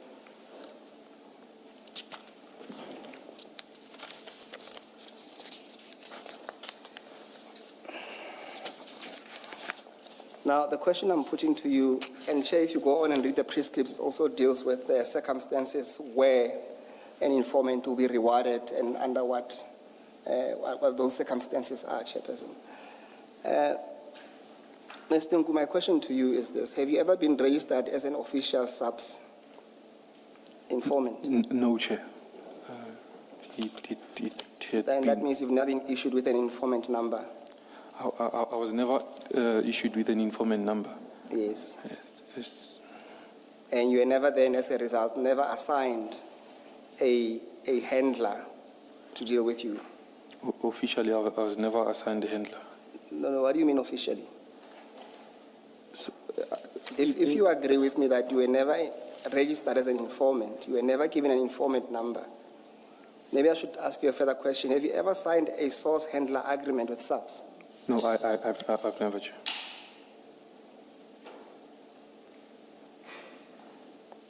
So my next question then is that you have never assigned, you could never have been assigned a handler in those circumstances. Do you agree? I agree. Thank you. And in those circumstances, then you'll agree with me that Lieutenant General Mfazi could not have been mistaken at any stage to be your handler. No, I've never stated that he's my handler. Yes. So, And similarly, any suggestion that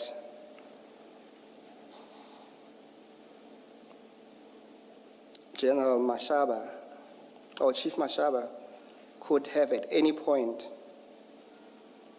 been considered or at least referred to as your handler, that also will be completely incorrect. knowing that he is not a SAPS member, in the context of SAPS, I don't think that would be a case. As far as my recollection serves me well, I regarded myself as his confidential source, not a handler, informal relationship. Yes. Yes. As a source of information.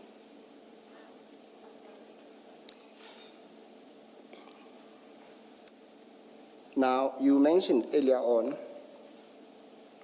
that you have previously been compensated for providing intelligence. You remember that?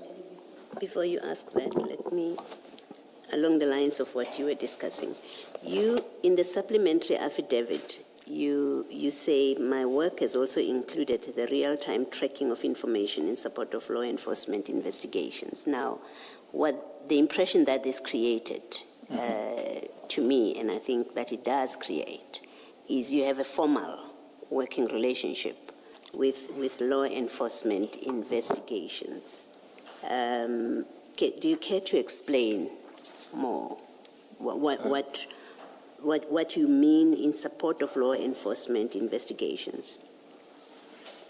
Commissioner Baloyi, when one states that, one is not insinuating that one has a formal relationship with any law enforcement agency within our jurisdiction. However, as I've already alluded earlier on, that post the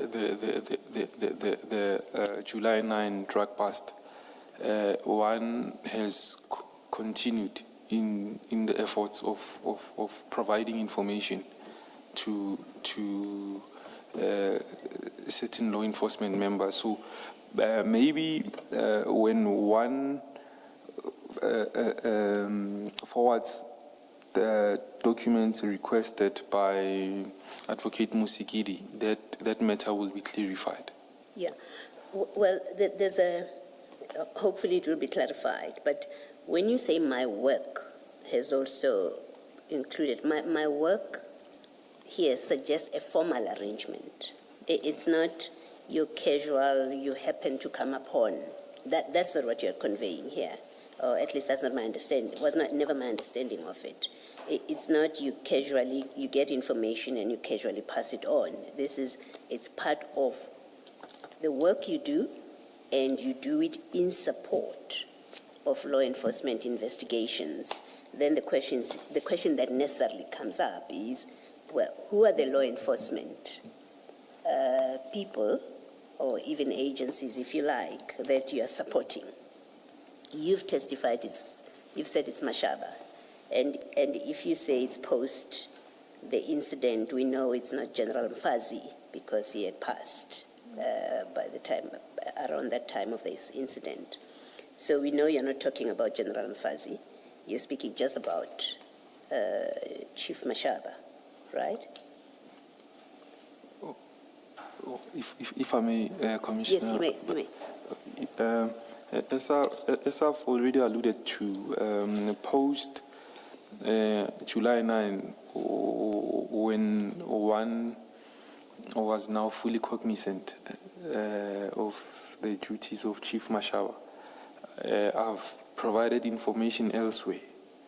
And an example would be the DPCI member that I spoke of. I think you said Captain Norji. Yes, Commissioner. Is he the only one that you've provided information to post the July 9 incident? I wouldn't say Captain Norji is the only one. I have continued to provide information to other members.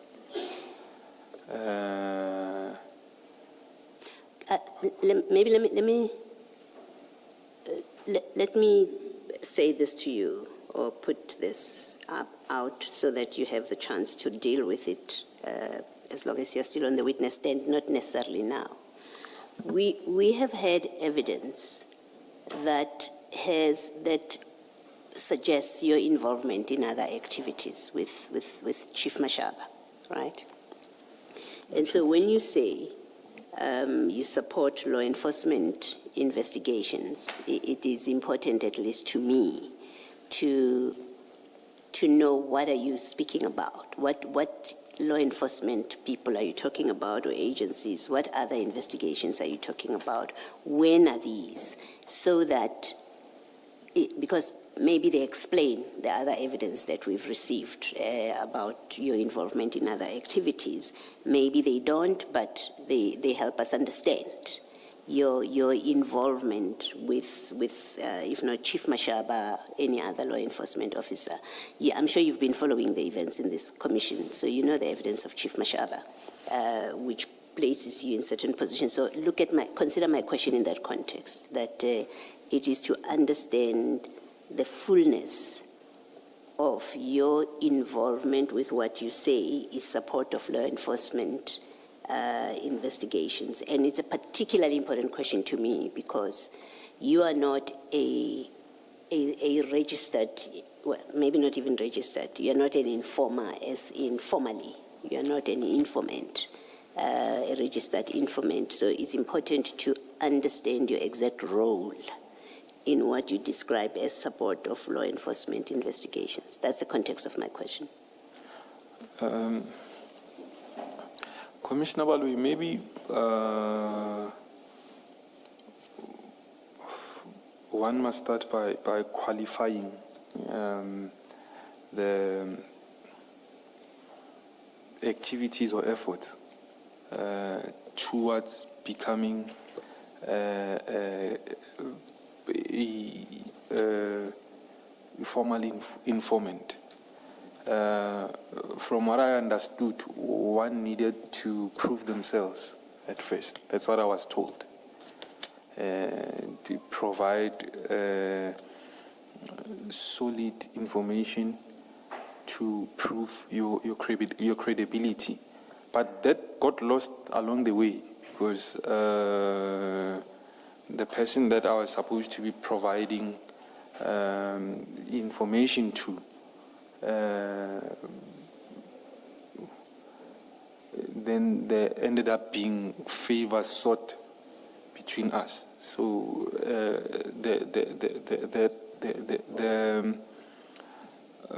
the project of one building up to become an informant got lost along the way. And when one encountered a general emphasis there was still to build rapport, because we were still at that phase where one builds rapport with the eventuality, because I know my access to information in terms of the access that I bring to crucial information. It would have been fruitful long term. So what I mean to say is the activities prior to or post July 9 are still towards those efforts. Albeit I don't get myself involved in anything.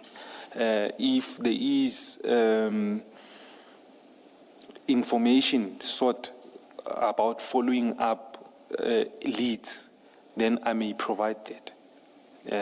I can do reconnaissance and provide that information. Hence, I've said I will make those examples available, practical examples available to the evidence leaders for a deduction to be made as to whether or not the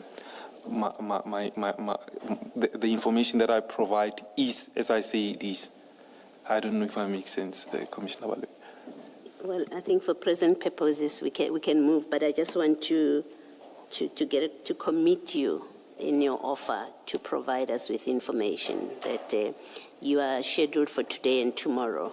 I want to put you under the pressure that you provide us with the details of who are the officers that you have provided information to and what investigations were these, and we should have that before you testify tomorrow morning with the chair's permission. I see he nods. No, yeah. In fact, during the time when we were asking only questions seeking clarity, I actually engaged you on this and you gave me just one name, Officer Norche. I don't remember you giving me any other. So I agree, please be ready with that. Okay, thank you very much. Can I do this? Sorry. Include the dates, even if it's not an exact date. If you say this was in May 2022, that's sufficient. Okay, thank you very much. Mr. Nku, good afternoon. I want us to clear up this issue of what you are doing before 9 July 2021. I think you've accepted that you have never been recruited as an informant and you've never been registered as an informant. I agree, Commissioner. Yes. Khumalo. So you could never have been a subs-informant. Now we go to Chief Mashaba, and paragraph 2.2 of your original statement helps because you say prior to 9 July 2021, which is the period that is of particular use to us. Your relationship with him was that of a professional acquaintance. That's what you say? Yes. So I take it from that he never recruited you as an informant? No, he never recruited you? No, he never recruited me. It was, I exchanged information with him. There was never a formal engagement. And he never paid you either for the information you gave him? No, he has never. And it was up to you, if you had information, whether you want to give it to him or not. Precisely. So you never had an obligation to give him information, even if you were aware of criminality. There was nothing that bound you to give information to him. Correct? I would say that. Yes. And he couldn't say to you, you have breached our agreement if you didn't give him information relating to criminality. Correct. Because there was no such obligation. Precisely. Yes. And I need your assistance here. I'm speaking for my co-commissioners and Mr. Musikidi. There seems to be an issue with the transcription. So please wait for the question to be completed, and then you will see a nod from us. That's usually a cue to you to then start your answer, because it appears that we keep interrupting each other and the transcription reflects that. And it is not your fault, so I'm just saying from now on going forward, you'll see the nod, then that means you can answer the question. And I think that's the best way of maybe dealing with it going forward. So wait for the question to be completed, then you'll see the nod, and then you can answer. And we will all try to remember that. Oh, thanks for the nod. Thank you, Chair. Mr. Nku, you stated that previously you have been compensated for providing intelligence. Do you recall that? I do recall that. Yes. Who paid you? Can you share that information?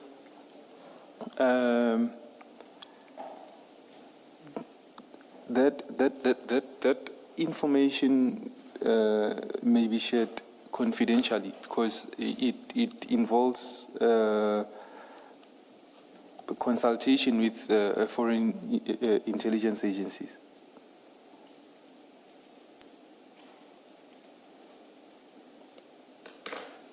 The details to that I'm willing to provide to the commission, not on a public sitting. Oh, I'm sorry, please finish the sentence. Oh, sorry, I was saying the details pertaining to such, because of the nature of the information provided or sought, it's not for public consumption, and there are NCNDAs to that tune. I'm interested in the foreign intelligence agency part. What are you saying about that exactly in the context of you receiving payment? Information, basic consultation provided to foreign intelligence agencies have resulted in remuneration. Or you were paid abroad? For consultations done with foreign entities. Oh, and in South Africa? Oh, in South Africa, I haven't been formally paid. In South Africa, you were not paid? I haven't been paid in South Africa. Okay.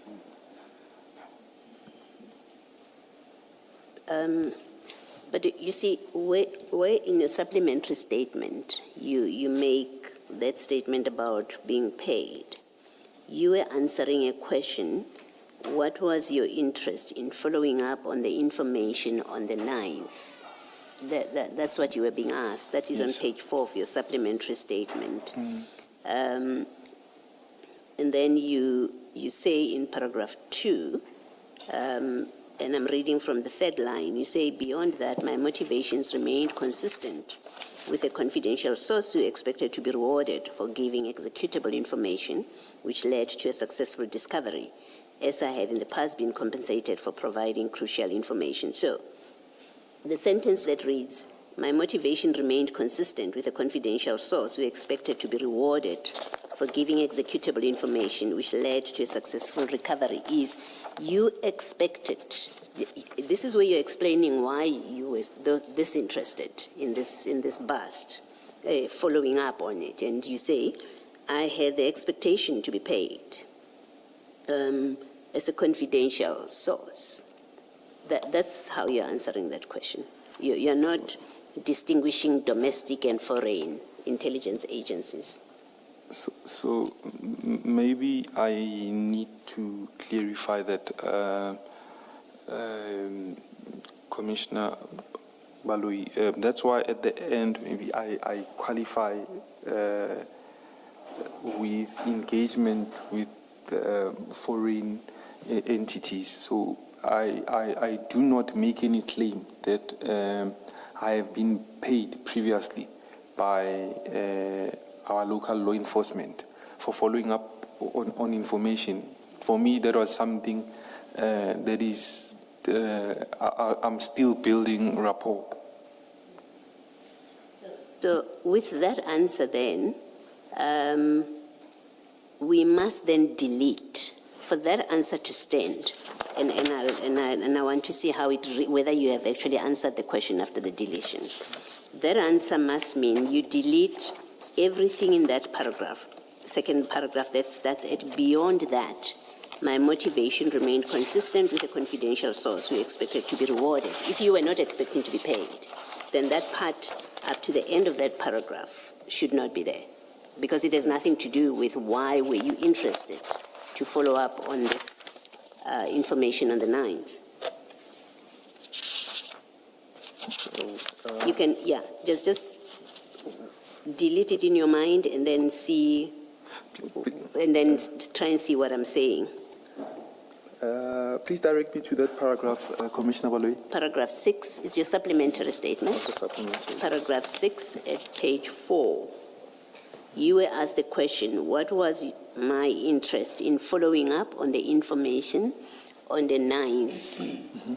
So the 9th is the day of the operation, and the evidence is you were there throughout, including at the scene itself. Then you start off by saying, as with numerous previous occasions on which I had voluntarily furnished intelligence to law enforcement agencies in the hope that it would contribute to successful operational outcomes, my interest in following up on the information that ultimately led to the Eraton drug bust was no different. That's paragraph 1. The second paragraph, you said the principal distinction in this instance was the sheer magnitude of the narcotics ultimately recovered, notwithstanding the fact that we unfortunately lost visibility of the arms trafficking component of the intelligence. And then you say, beyond that, my motivation remained consistent with a confidential source who expected to be rewarded for giving executable information which led to a successful discovery. So up to that point, and a reasonable reading is that is your answer to, that is part of your answer to why were you following up on this information on the 9th. I see you want to say something. Yes. Commissioner Baloyi, I believe when we went through the statement earlier on through Chair, there was additional context added after crucial information, following up crucial information for other intelligence agencies. Yes. As I have in the past been compensated for providing crucial information for other intelligence agencies. Yeah, but that doesn't change what I'm raising with you. Okay. It doesn't. The point I'm making to you is you now say, where you talk about compensation, you are speaking about work that you do for other agencies, foreign agencies. Am I understanding you correctly? That to now be your evidence? Yes, Commissioner. Okay. So I'm prepared for purposes of my engagement with you to delete the part of that paragraph which talks about compensation to you. Because now you tell us you did not expect compensation for this drug bust. Yes, Commissioner. Am I correct? Yes, you did not expect compensation. So what then is your answer to the question that was asked of you? Why were you following up on the information on the 9th itself, when you followed up, when you became part of the entourage that ends up at Scania? What is your answer for doing that, for your being there? Not just at Scania, but following up all the way up to where you land, ending up parked at the Scania property. So my reason for following up on information still remains the same, that with information provided serving as positive and a successful operation, the information leads to a successful operation. The promises that were made for me in the past will come to fruition, in a sense that, hence I said promises were made that I would eventually become a paid confidential source. So.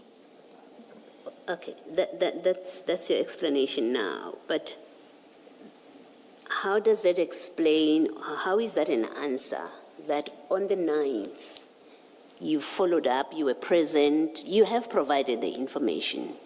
Chief Mashaba knows that you've provided the information to him if he's the correct person that you're seeking to impress. The question still remains, why are you there? Why are you at, when they go to Yellow Jersey, you wait for them. When they move from Yellow Jersey, you're escorting them, you're going with them. When they get to Scania, you drive in with them, you park. We know later on that you actually take pictures or a video because you tell us that. And the question remains, you've given the information, so Chief Mashaba knows that you're a good person. You give information and it turns out to be good, and the drugs are discovered based on your information. It still doesn't explain why are you there on the day. And the question was for you to explain why you were following up on this on the 9th. To clarify that, Commissioner Baloyi, initially on the 9th, maybe let's start at Yellow Jersey.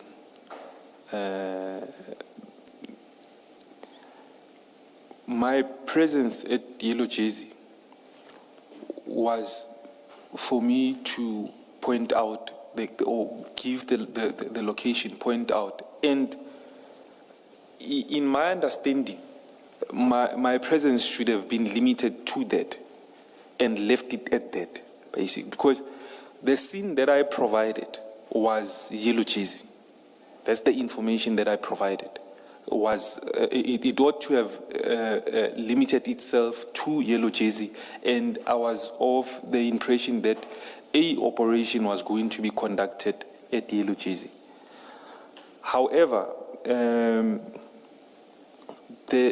a decision was taken, and I would deem myself a bystander to that decision, because upon Chief Mashaba's return with Warrant Officer Mokhana, I was instructed to follow by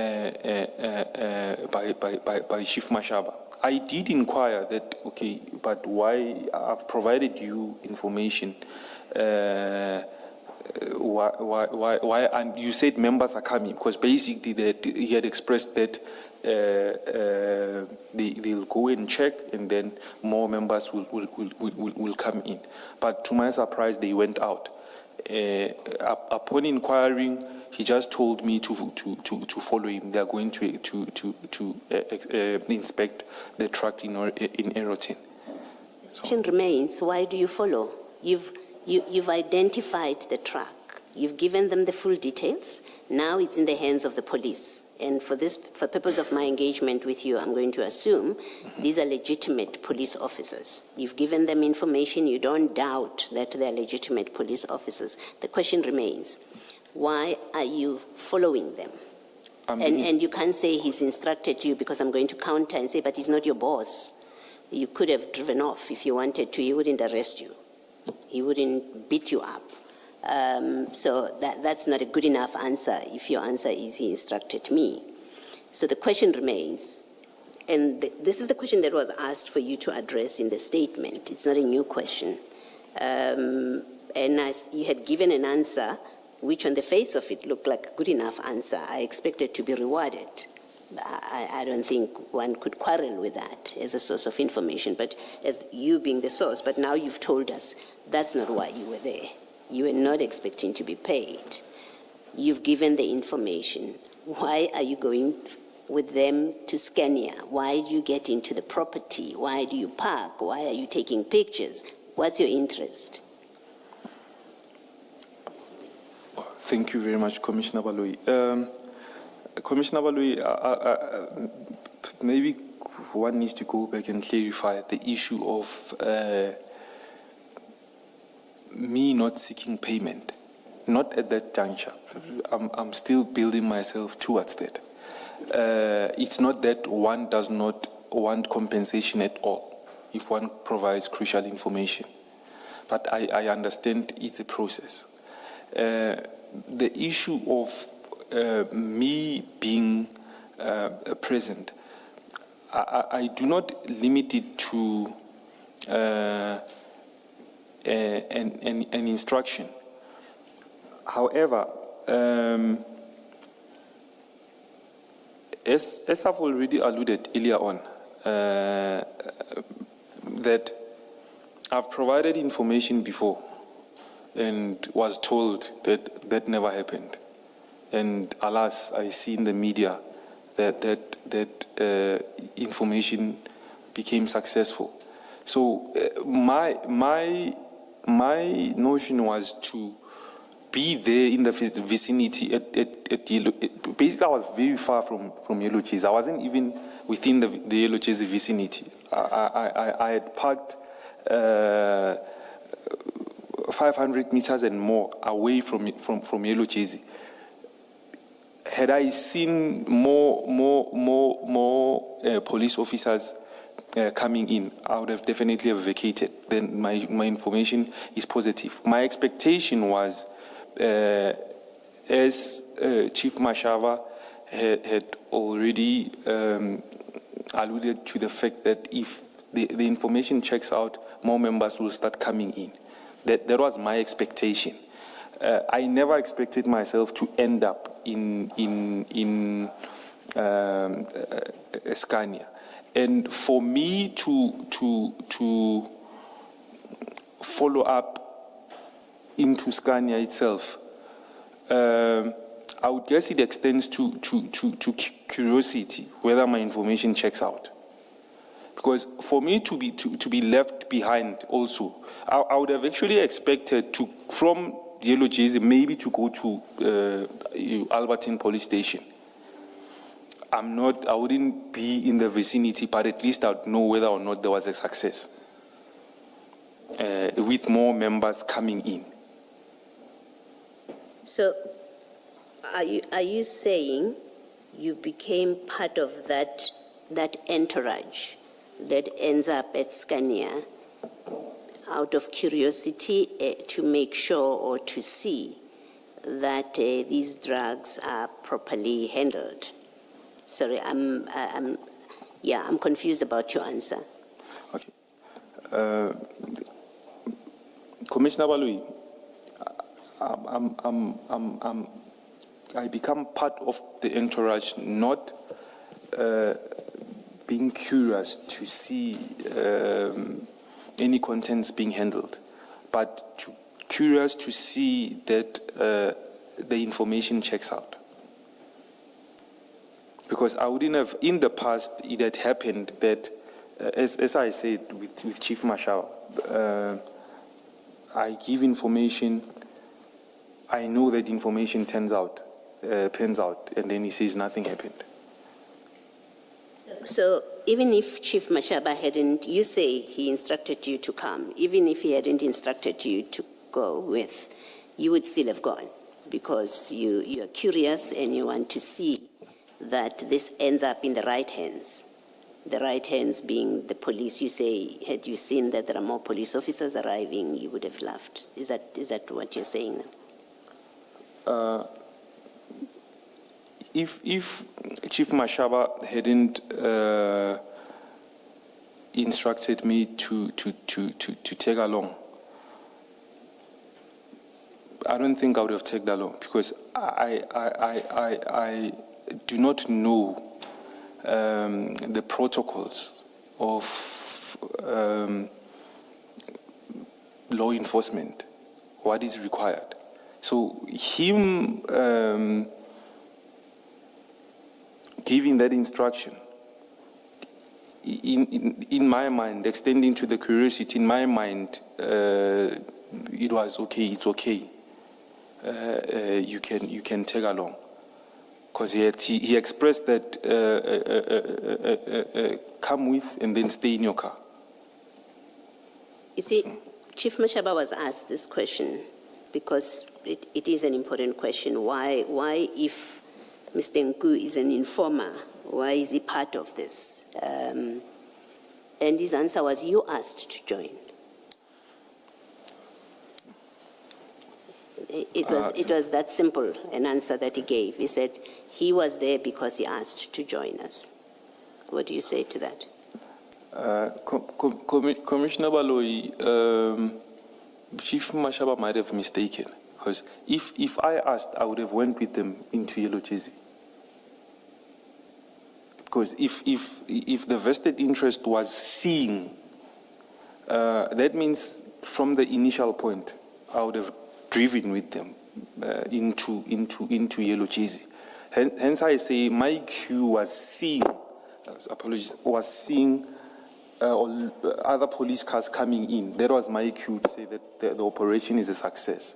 So he was not, on your account, Chief Mashaba was not truthful when he said you asked. He might have mistaken. He's not mistaken, he was being untruthful. He was being untruthful. I didn't ask to take along. Thank you.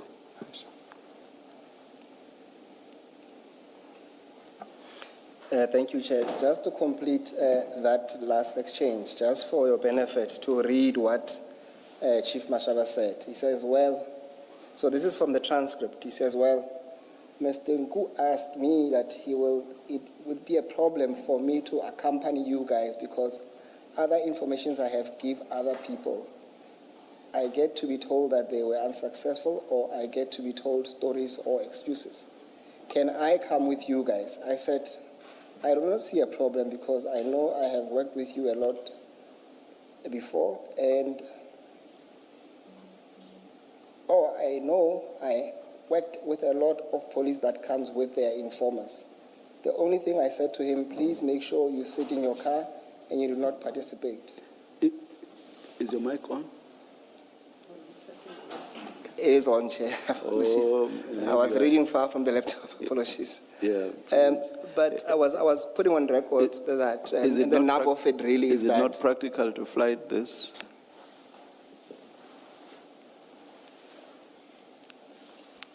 Chair, I'll try and get it up. Thank you.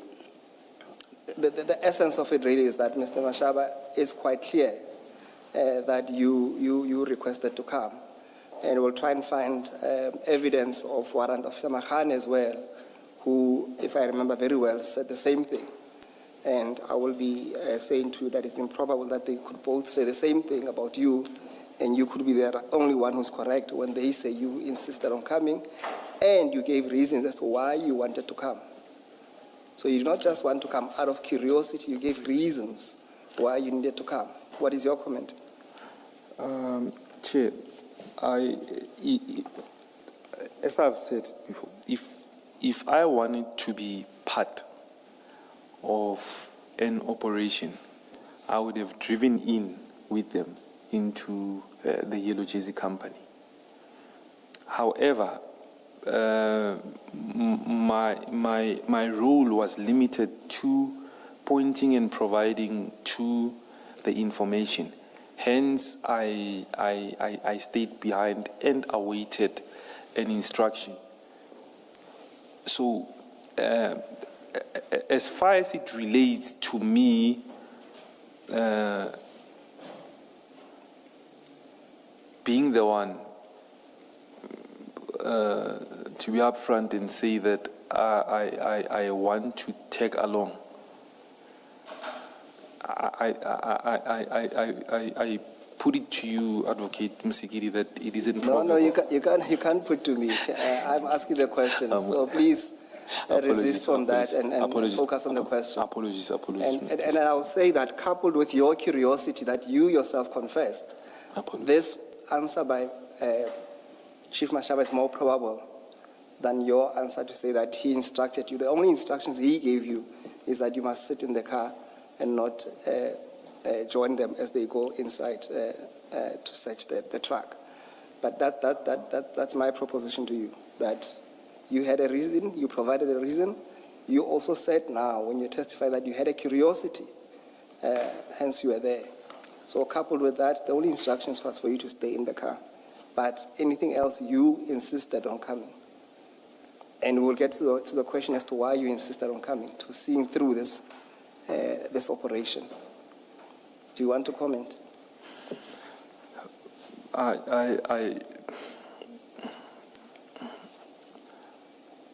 I'll repeat this, commissioners. If I wanted to be part of the operation, why not do it at the point of origin, at Yellow Jersey? because that would imply I knew that they were going to release the truck to go out. There's a decision they took void of my presence. So if they had taken the intel, called all the relevant people there at Yellow Jersey, they wouldn't have had to be a need for me to tag along, because there was never prior communication or any communication while they were at Yellow Jersey. From what I gathered after the fact was there was an agreement reached with the management of Yellow Jersey, but the decision not to conduct the operation in Yellow Jersey was taken void of my presence. So the scene, I still maintain this, Advocate Musekidi, that the scene that I provided was Yellow Jersey Logistics. That's the scene that I provided to Chief Mashaba. That's why all the relevant information was given to that tune. It relates to Yellow Jersey Logistics. To move the scene elsewhere, it's a decision taken in my absence. And for me to suddenly want to tag along when I wasn't even part in the first place, for me, it wouldn't make sense. No. I'm going to give you my last comment on this one, and then we move on. And I've said to you, you gave reasons to Mashaba as to why you want to follow through and follow them to the second scene. And you also testified here now that you also held a particular curiosity to see this process to the end. And I will be making submissions at the end to say there are other more sinister reasons as to why you had to see this thing to the end. Okay. And I would ask you, could there be any possible reason why Chief Mashaba would ask you to follow, or instruct you, in fact, to follow them? What would your role be there if he was to ask you to come? Because you served no purpose. You've provided all the information, it's positive. He had no reason whatsoever. Can you come up with one reason why he wants you to be there? So, may I? Okay. So, I draw the reason from what transpired at the scene itself in Eroton, because when we were at Eroton, I think that there's an instant when it had just been before the arrival of Warrant Officer Pakula. I requested to leave. I requested Chief Mashaba to leave. And the reason provided was wait for the crime scene manager. He might have questions for you. You see, that's my difficulty with your testimony all along, is that you tailor evidence as you go by. None of the witnesses who came to testify, not Chief Mashaba, said anything about you leaving. You have provided 3 statements. None of those statements mention you ever wanting to leave. It is now that you are cornered as to why you insisted on being there. You are being faced with black and white evidence as to why you insisted on being there. Now you are giving us completely new evidence that, in fact, at some stage, you wanted to be relinquished. And I put it to you, that is a typical case of tailoring evidence as you go. And that is highly unsustainable because it is not supported by the true facts.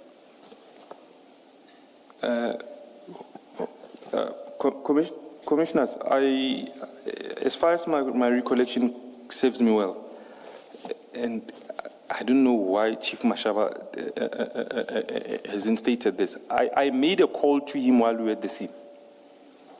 While I was sitting in my car, if my memory served me well, I did make a call to Chief Mashaba to make such a request.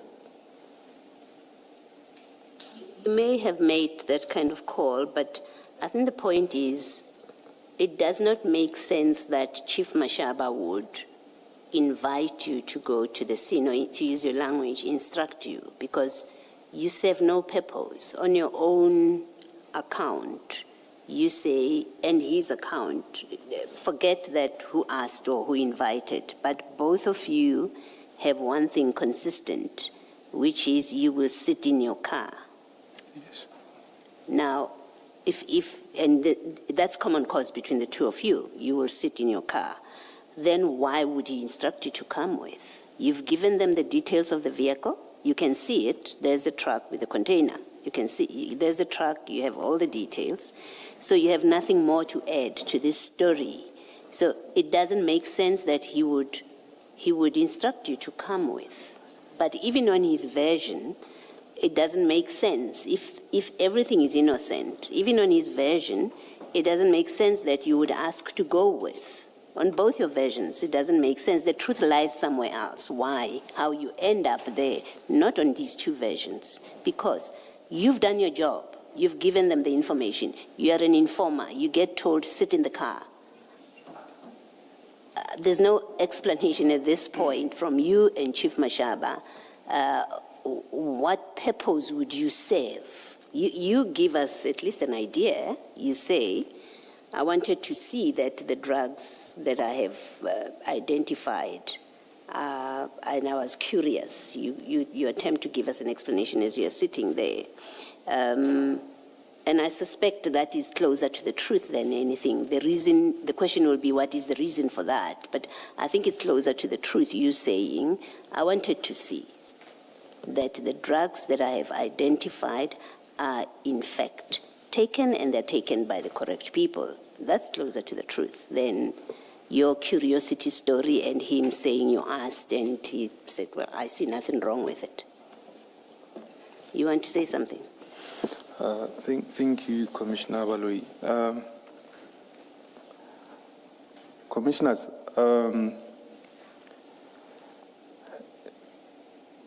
my issue, hence albeit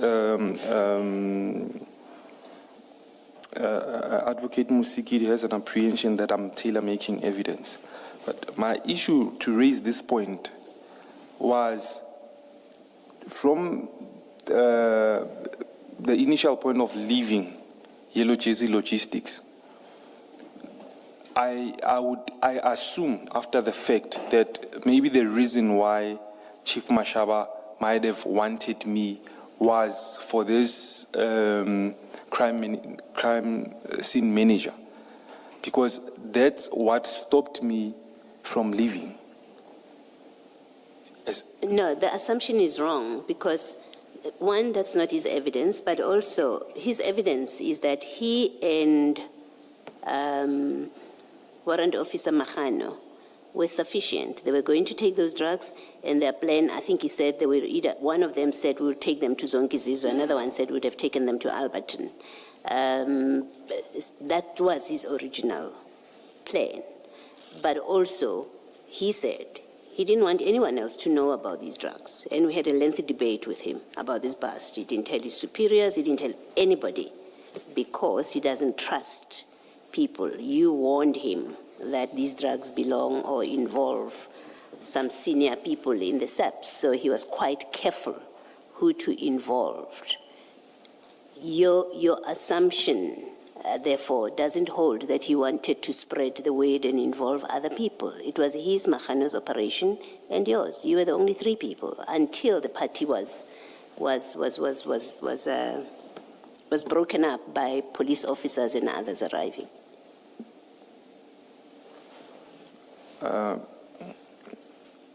Commissioners, the reason why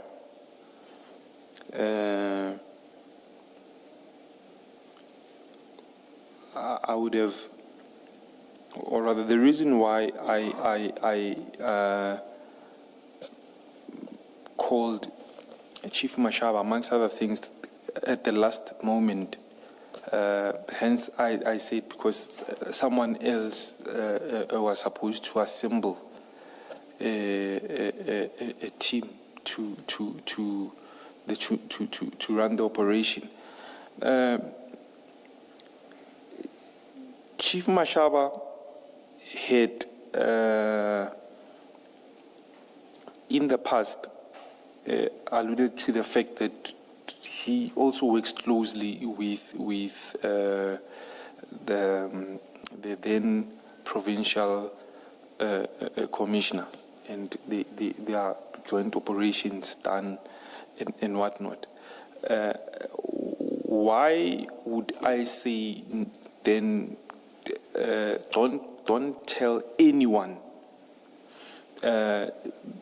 knowing that there is someone that he obviously works closely with, who would be the provincial commissioner, and when other role players are called, for me it gives me confidence that maybe it might have went through the channels that he had already reiterated in the past. Because I have given information to him, and it was said that no, execution was done through the provincial commissioner. So you deny that you told him that these drugs that you were informing about, that these drugs belong to or involve senior members of law enforcement, and he should not share this information, or he should be careful who he shares it with. You deny that you said that to him. So I do not deny that. What I deny is instructing or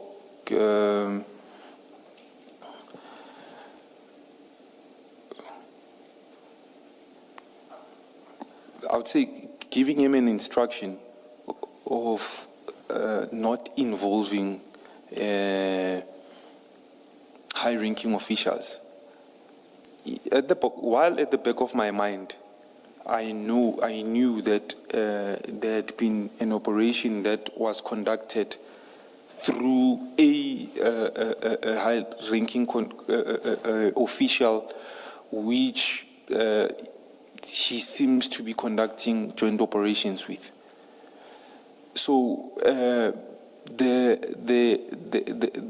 warning was limited to be careful who you disseminate the information to, because I knew in my mind that there is already rapport with him and the provincial commissioner at the time.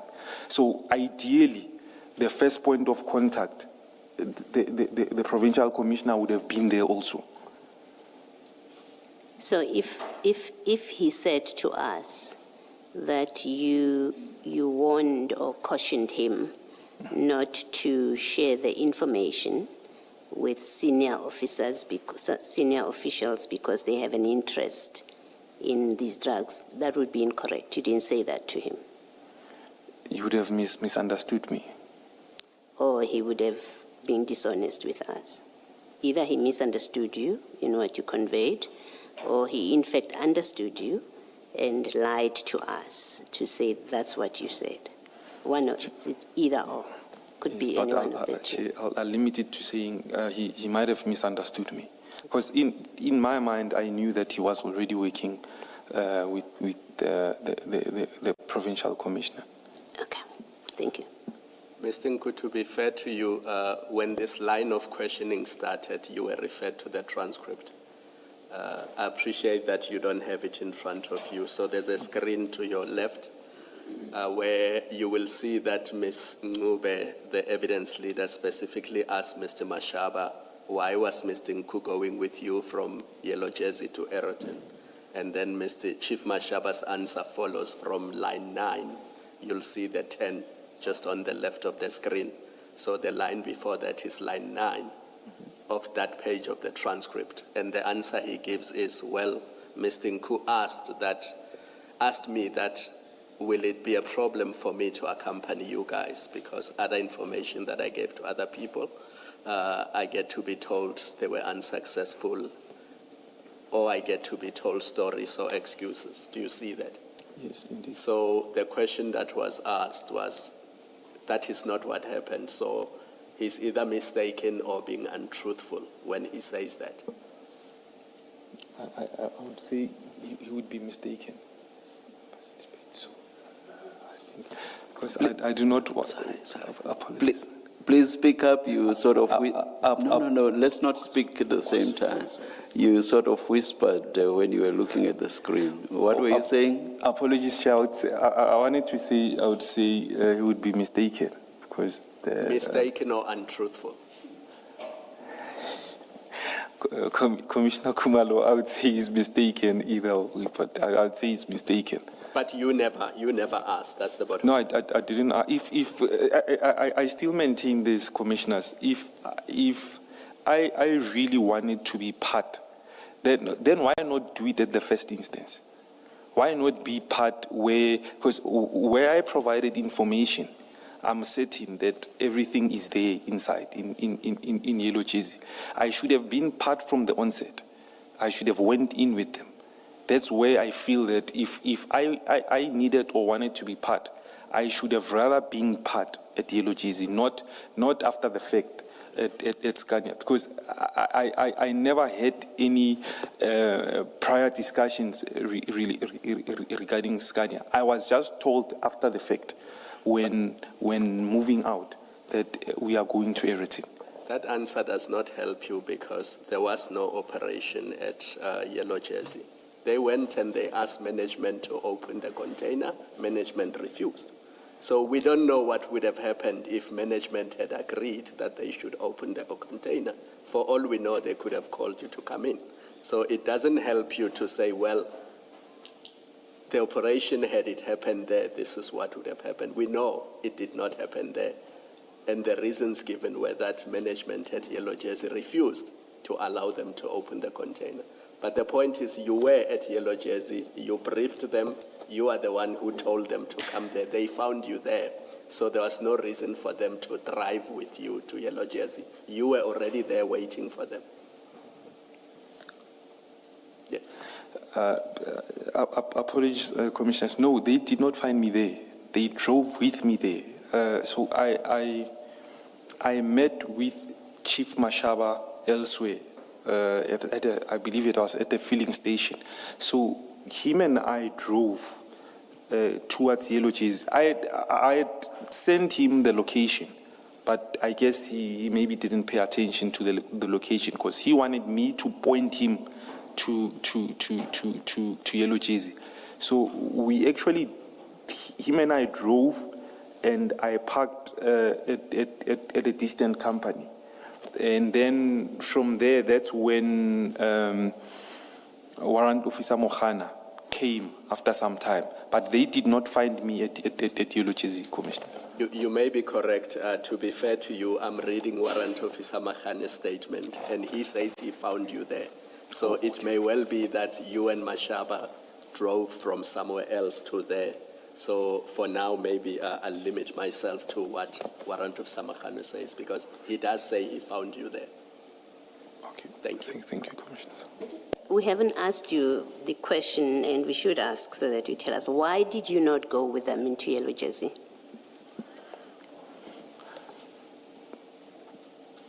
Because for me, I provided information, and my role ought to have been limited to that, providing information and being out of sight. Because being where I parked, I believe I was completely out of sight, because it's a distant entity. No one from Yellow Jersey could have said that they spotted me. So I was confident that when they conduct their operations, they would be done void of my presence. And over and above that, I was of the sense that these are seasoned officials. They know what needs to fall and what not. You did not leave. You did not leave. You gave them information and you parked. And you parked in such, you're remaining wherever you were. Clearly, you were not going to leave until they were done and finished. As you say, you thought it is with seasoned police officers who know what to do. But you didn't leave. You stayed on. And the question remains that why are you there? Why are you anywhere near this? I'm going to, it's only fair that I say this to you. I place this to you because, so that you can comment about it. You see, in this explanation now, you say, I parked where the yellow jersey people would not see me, and I'm paraphrasing. They did not see me, none of them could say I was there. That has a certain significance, that it sounds like what informed your not going in and the choice of place where you parked your vehicle was so that you are not seen by the people at Yellow Jersey, where an operation, as far as you know, was supposed to be conducted, which raises the question, why did you not want to be seen? Why are you hiding? Because that's how you explain it.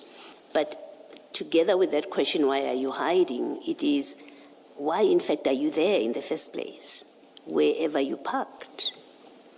Which takes me back to the direct question that was asked of you, what was your interest in following up on this? So, and that question remains unanswered. If it wasn't so that you make sure that you get paid, because this is your discovery, the question, as you've answered here, the way that you've dealt with it still remains unanswered. But coming back to this, that you didn't leave. You didn't say, here's the information, I've shown you the place. You are seasoned police officers, you do your thing.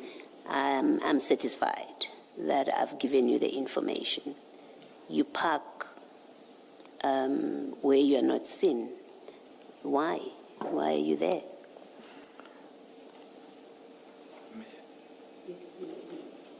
Okay, thank you very much, Commissioner Baloyi. Commissioners,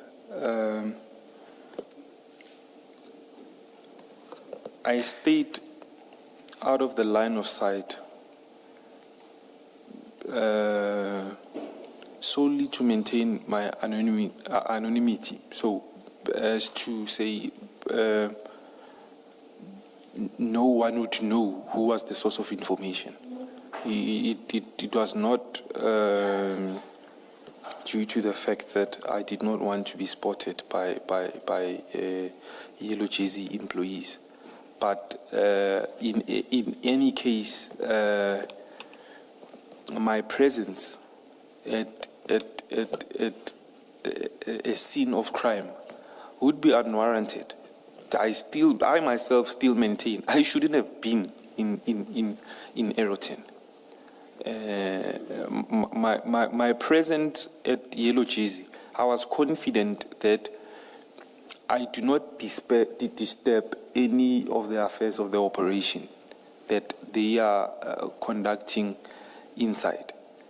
So the reason why I do not leave at that point in time,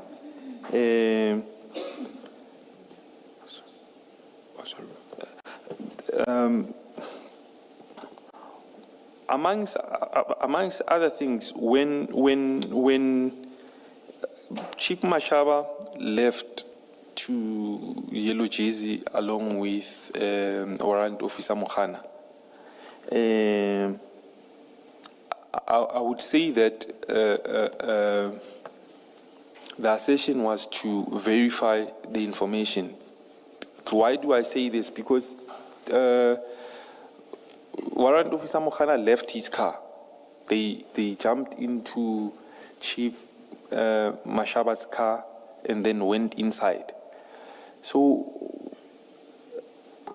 for me, it didn't click to my mind to leave while there's a police car next to me. The only thing that I was waiting for would have been more police cars arriving, then it's a success. But it was at the stage where there's still verification taking place. That's how I took it. And for me to leave without verifying, I wouldn't have known whether or not, maybe Chief Mashaba would have pulled one of the previous stunts where no information was not followed. So So you didn't trust him? To an extent, not that I didn't trust him fully, but I wanted to verify. But I wanted, it would have been good to verify. It would have been good. Thank you, Mr. Nku. Thank you. Then it must hold that you are the one who's mistaken to say you were instructed. You've given all the reasons why you stayed, and you forgot to mention that you were instructed, like you were saying. In fact, you said to the chairperson earlier on this morning that you've lost trust, or Mr. Mashaba is unreliable this morning when the chair asked you a question as to why did you go to Mfazi instead of Mashaba. So it ties up that you would have stayed for those reasons. In fact, what we have done, and I know you don't have the document, but we've pulled up the testimony of Warrant Officer Mahane there.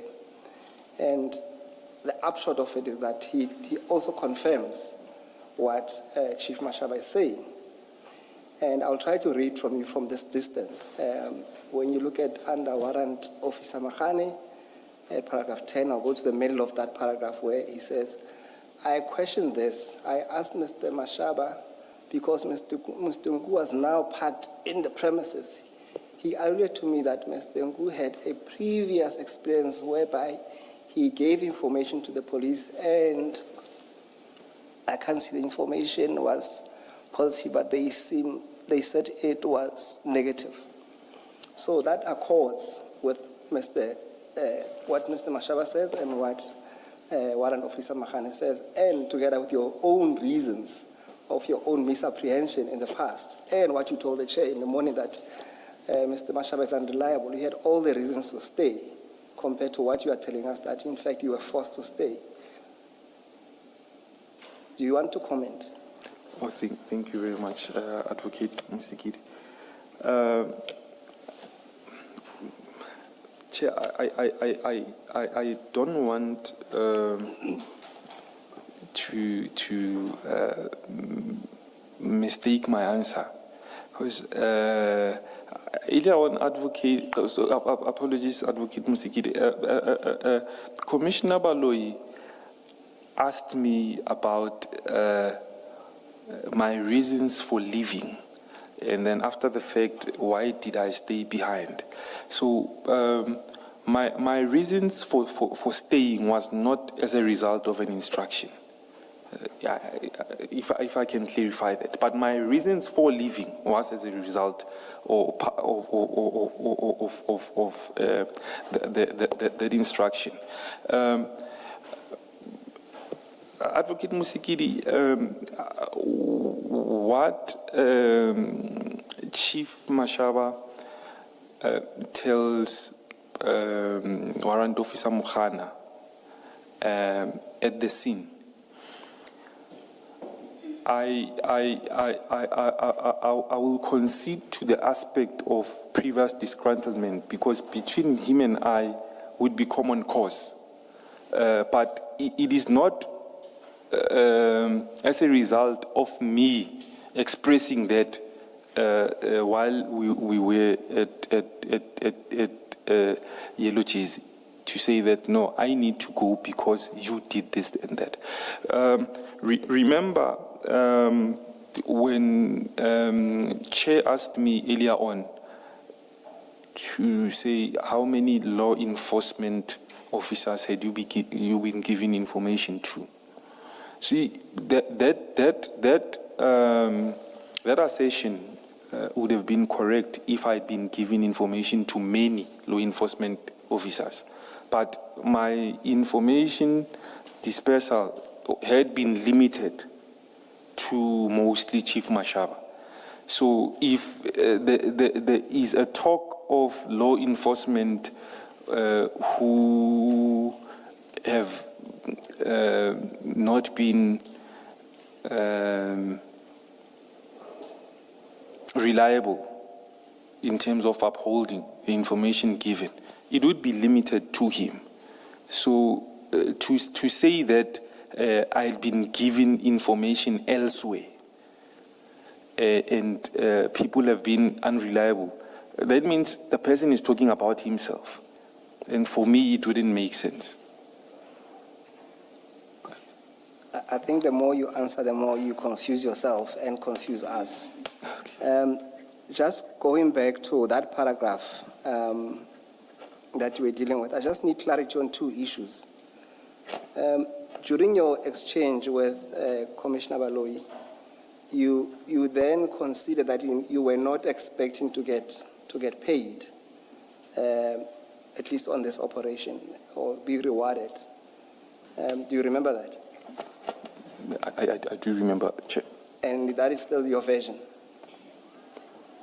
That you did not expect to be rewarded on this particular... Precisely on that operation. Sorry, Advocate Msikidi, I'm saying it is still your version that you did not expect to get rewarded at this written operation. Yes, at that juncture, I wasn't expecting an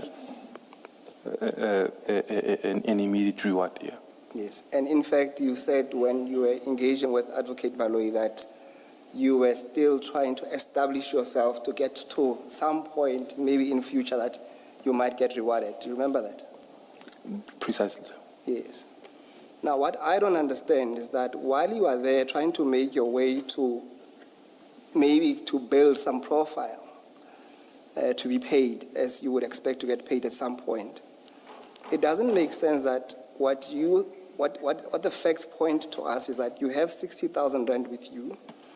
You first say that it was for traveling costs, but for now, what worries me is when you say, and that acquiring, so when you were asked about why do you have this money, and you said part of the reason why you have it is that it's for, well, acquiring technical intel almost comes at a cost.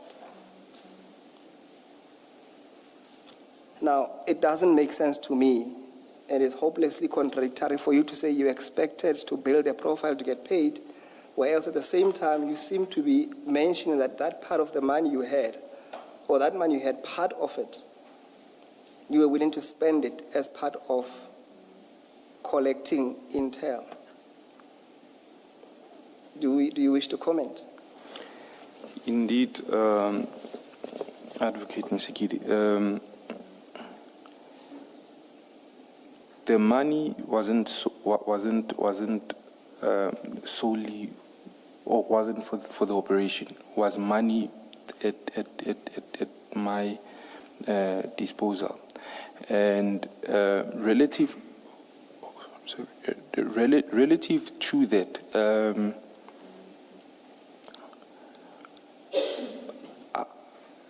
I am not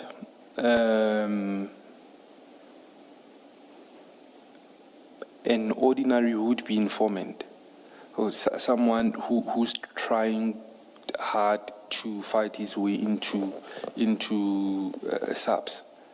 So for me,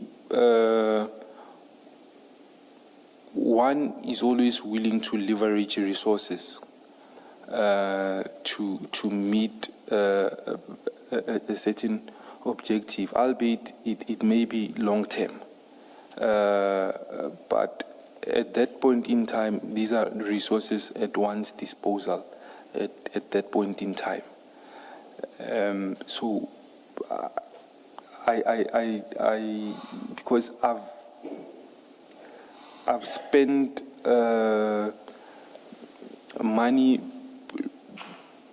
risking marketing and whatnot. So I guess because it wasn't a substantial fee that I would think of in terms of acquiring information. I didn't deem it significant.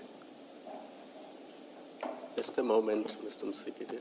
Mr. Nku, please in your answers try to be clear because you've given an answer and I have no idea what you've just said. So Okay. You're saying too many things that are unrelated to what we are talking about. So this 60,000 that you had on the day, when you withdrew it from wherever you withdrew it, what was it for? So the money was was petty cash which I used for my traveling activities. On the day in question, No, you didn't have it's any not. traveling activities. You No, were but- going to No. Yellow Jersey and then Aeroton. So I want you to be specific. You withdrew 60,000 rands or you took it from somewhere. As you were taking it and putting it in your car, what were you going to use it for? Commissioner Khumalo, the 60,000 that I had, I didn't take it consciously and put it in the car to just travel. It's money that I had with. I don't know if I make sense. I want to understand something. You referred to petty cash. Is the petty cash the 60,000 rand or is the petty cash something else? The 60,000 rands. Petty cash 60,000 rand for an Yes. individual. No, not for an individual. That No, was no, not no. my I money. say individual as in Mr. Nku. Mr. Nku, who is an individual, he calls 60,000 rand petty cash. No, Chair. It was Yes. petty cash for the company. It was not my money. I was trying to say that. Or petty cash for the company. For the companies. So I would say I used company funds. Then you must have a huge company. So Please finish your answer to Oh, Okay, yes, Chair. yes. Yes, Chair. So when one says petty cash, the company extended to multiple trucks and we had a whole supply chain operation. So keeping cash, not all filling stations and whatnot where one uses cards. Some you would use cash to once all the trucks have passed. So I would say one took advantage of that. I was interested in your use of petty cash. Okay. I intervened whilst Commissioner Khumalo was asking you questions. Oh. And of course, some of the questions I had prepared, it seems you are anticipating already because I seriously want to engage you on this thing about carrying cash at this day and age. Okay. Anyway. Ms. Nku, for now, because we will get to that later. Are you saying this 60,000 rands is always in the car? It is not always in the car, Yes. Commissioner Khumalo. However, given the purchases that one needed to or payments that one needed to make, at that point in time, I took advantage of the money being at my disposal. Asking you. You're still not getting to what I'm asking you. Because that money, 60,000 rands, is not always in the car. At some point that day or the day before, you must have taken it somewhere in the safe at the company, or you withdrew it from the bank, and you took it with you and you put it in the car. I'm asking you specifically about during that period, what was your plan with it? Because you cannot say in general terms, filling stations, some of them don't take cash, therefore this and that. You run a truck business, therefore this and this. Unless you say to me, you were following a truck that day and you knew that that truck would require money to be used either for diesel or something else, and you took that money for that purpose. So I'm trying to understand, when you withdrew that money or you took it from a safe, what was your plan with it? What were you going to do with it? And I'm only limiting myself to that because you had chair. He still has other questions about that money. Okay. Commissioner Baloyi, Khumalo. Oh, sorry. Apologies, Commissioner Baloyi. Commissioner Khumalo, when I took possession of the 60,000 or the money, hence I said that I took advantage of the fact that it was at one's disposal. However, I utilized the funds for traveling because one, I did not know how long one would stay in the vicinity of Durban, and going there is not limited to following up on information relating to that a truck. One obviously had other business interests in infrastructural development and so forth, but it was solely on the basis that I wasn't sure how long the trip will take, but I thought it would be best to travel discreetly. I must say, you still have not enlightened me, but for now I will leave it there and accept that it's pocket money that you took with you for your trip to Durban and back, and you didn't know how much you would need for your trip. Have I summarized it correctly? It was cost for the trip. Yes, for you specifically. You were not going to pay suppliers for the company or anything like that. It was money that you specifically were going to use for your trip to Durban. Not necessarily, Commissioner Khumalo. It's money that, hence I say, I took advantage of. But when I need to make payments to suppliers and whatnot, it would be easy for me to do it wherever I am. To pay them in cash, in 200 rand notes? No, to make deposits. Oh. Not to pay in cash, to make deposits. So you take cash to then make deposits. It does not make sense to me, not at this day and age. Why not make an EFT? Thank you very much, Chair. Chair, the business that one was running, we had a lot of clients paying in cash. That's why there would be cash. Paying you in cash? They would be paying, yes, the company in cash.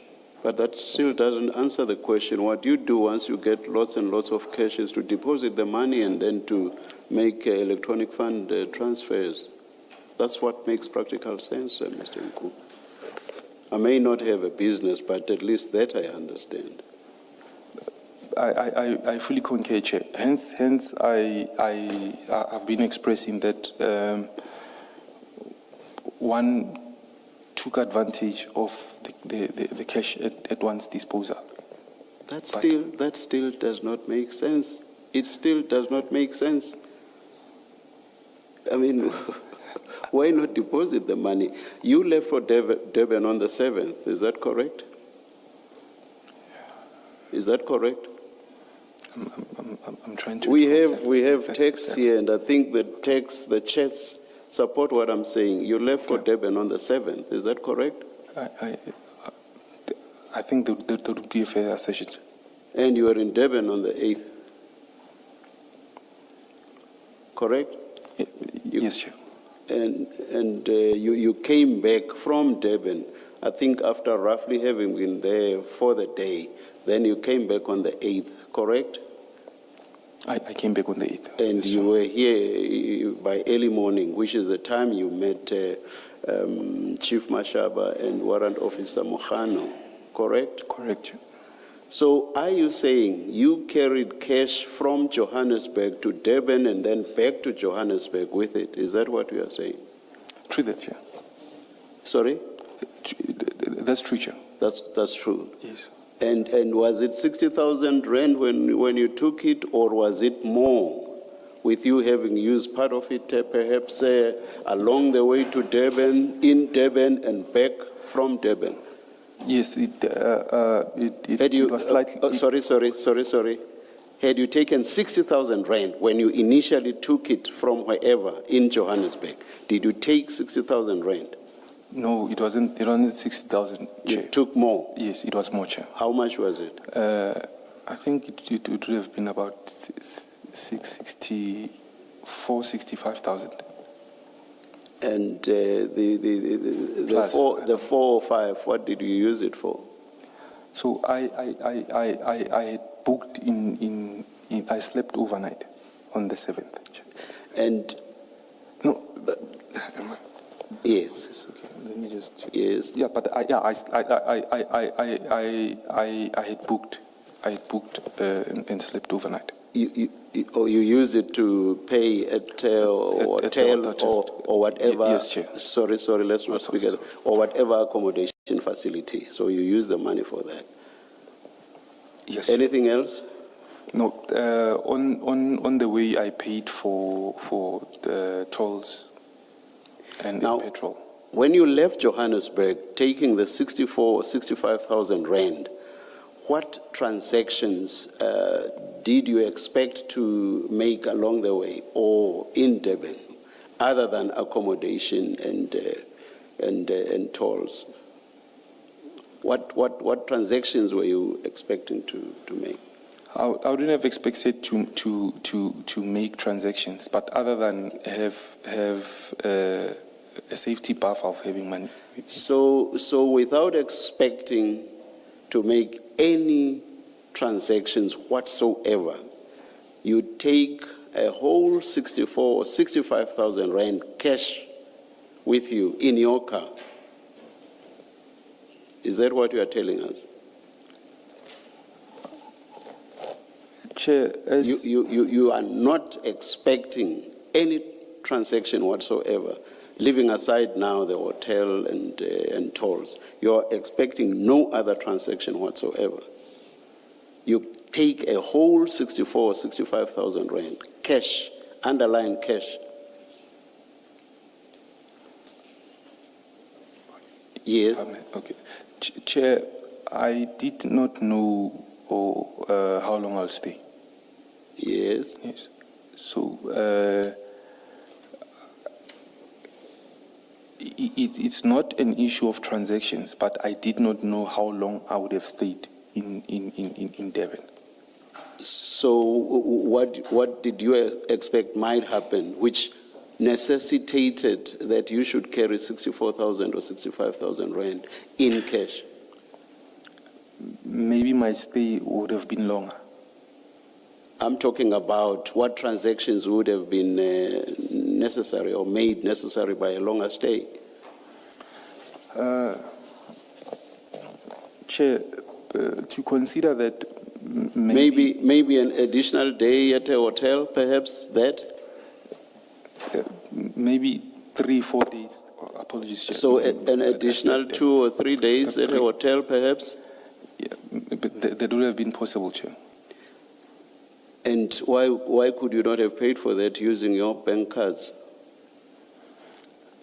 Why must you carry 64 or 65,000 rand for that? Why could you not have paid or used your cards to pay for that? Chair, as I've already stated, that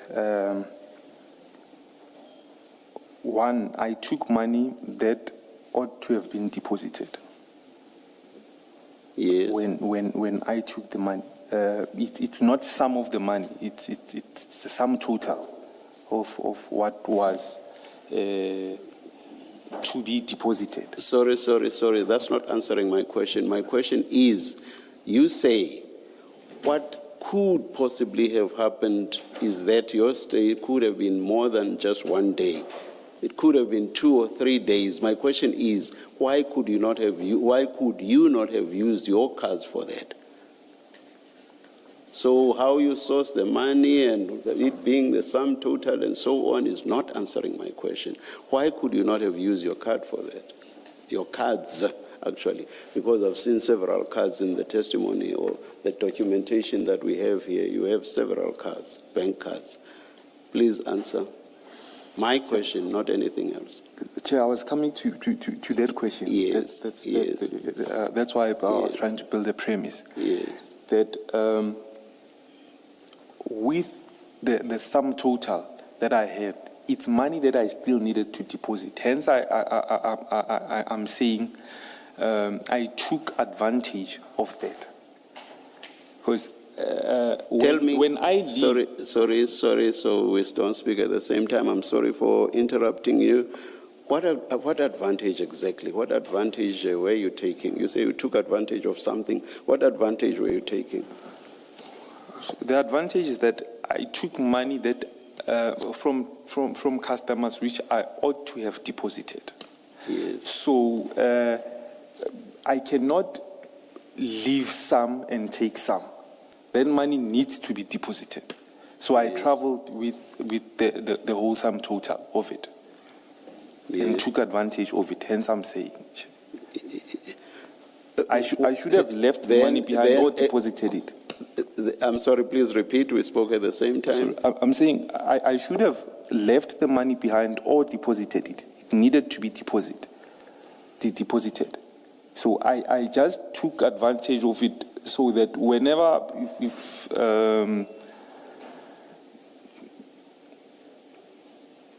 say on that money I would have spent 20,000 or 15,000, then I would at a later stage have to replace it, but then I need to deposit it. And do you have people working under you, or did you at the time have people that you could have sent to go deposit the money? I'm sure you had.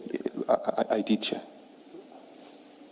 I don't get this advantage that you are talking about. You could and should have sent people to deposit the money, and then as for yourself, with your Durban trip, you could then have used your cards. This still doesn't make sense to me. But I'm yet to come to, okay, let me not anticipate that question because you'll start thinking about it. So that doesn't make sense to me. Why not send people to deposit their money and then you go to Durban and use your cards to pay? not everyone had access to my safes. Sorry? Not everyone had access to the safe.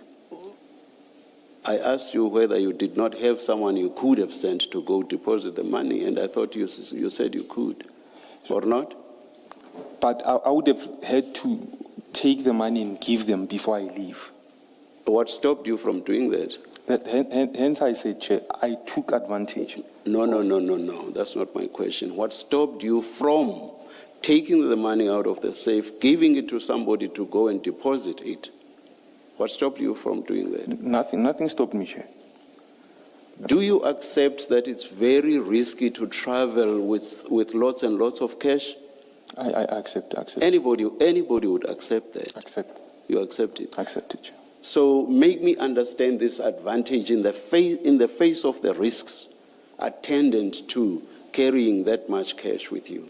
Make me understand this advantage that you took. Simply doesn't make sense to me, Mr. Nku. Chair, the advantage relates to me traveling discreetly. Traveling? Discreetly. What on earth does that mean?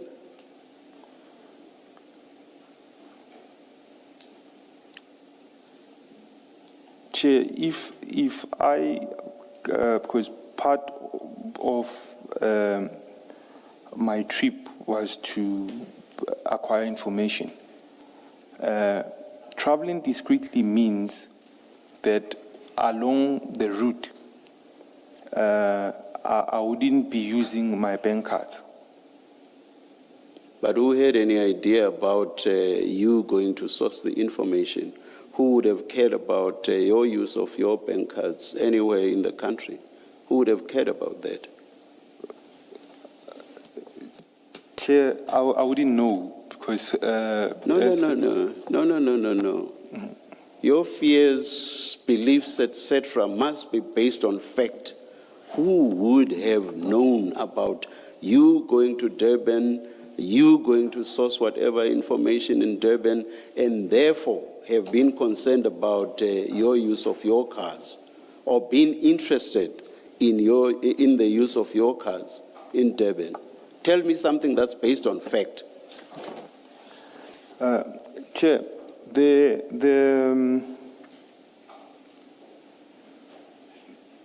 the people whose information I'm following up on have got relationships with high-ranking officials. Anyone snooping around, it definitely does. There's exposure. But how many people go to Durban and use their bank cards? How many people? Granted, Chair, a lot of people do go to Durban and use their bank cards. Then answer my previous question, because that's why what your responses do not make sense. Chair, I still maintain that when following up on information, my mindset is that be as discreet as possible. It doesn't make sense to me. I will leave it at that for now. Can I just make a point? This is important, Mr. Nku, because at a scene of a major drug bust of drugs worth hundreds of millions of rands, when unexplained amounts of cash are found there, questions have to be asked and certain inferences have to be drawn. And you must give us an innocent explanation that explains the presence of that cash there. And the explanation you've given me so far, I speak for myself, not for the chair, does not make sense. And I will leave it there for now. Okay, But you understand why these questions are being asked. I know you are legally represented, and to be fair to you, your lawyers would probably have advised you, but this question is being asked in that context, so that you understand. You see, in fairness to you, I'm not saying this is an inference that we as a commission will draw. We are far from that at this stage. I do not know what in the end we will decide and what inferences we will draw. But at the lowest level of possibilities, some may think you had that much cash to pay out those who had assisted in getting these drugs out of the system and taking them to whatever destination. I'm saying at the lowest. I'm not at all talking probabilities, nor am I even saying that that's an inference that we will draw in the end. So I'm just saying that is why we are questioning you as much as we are doing around carrying this much cash, something that simply does not make sense and on which you have not given a cogent explanation. That's fine. Thank you, Chair. Thank you very much, Commissioners.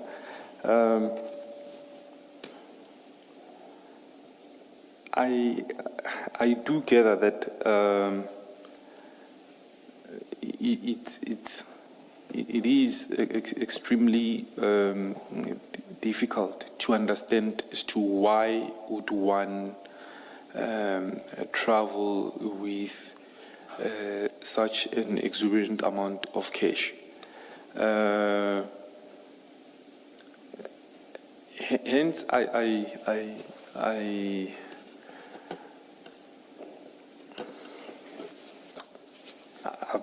been trying to explain that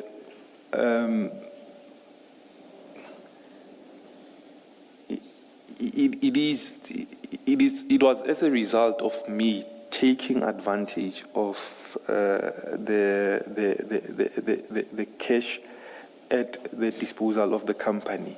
It might have been that one needed not to travel to KZN.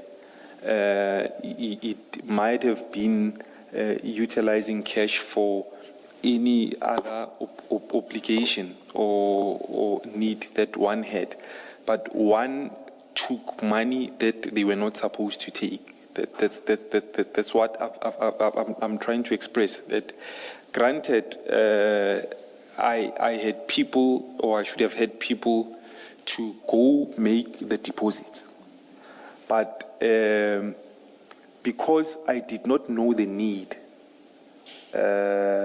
of my travel costs, it might have as well been that I go to Devon and immediately deposit the money, or I go to Devon and deplete all of it, which is, hence I say, which is funds that I shouldn't have taken or I shouldn't have utilized. To that tune, I do concede that wasn't my money to take. I'm not saying it, when I say petty cash, it wasn't my money, Chair. It was money belonging to the company, which I took advantage of because my thought process was, I do not know how much I'll need. Maybe I might need to stay for a week. I'm not going to utilize my bank card. I might as well utilize this and then deposit the rest. Because initially, in any case, the people who I ended up calling, or the person who I ended up calling on the 8th, wasn't the one who was supposed to have conducted that operation. In fact, it might have been there that I didn't need to go to Devon if the person that I had expected to conduct it had answered me at the time. I solely went there because of not getting any response. I thought we are this far with information, so let me just go and follow it up. But I discovered later on what was the reason.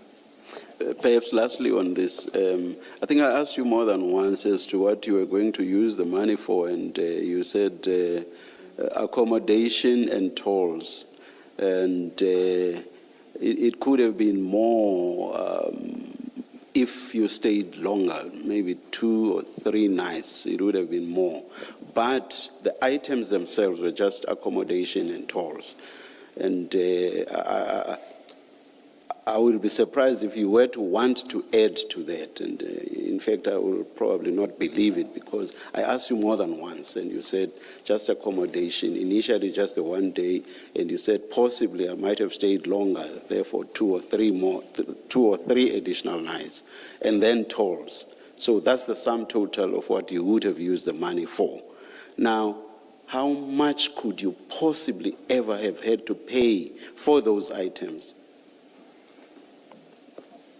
I don't know, maybe you stay at the most exclusive hotels in South Africa, so, but how much could you possibly ever have had to spend? But at least we do have an idea that you spent around 4,000 and 5,000, so that's sort of a ballpark figure.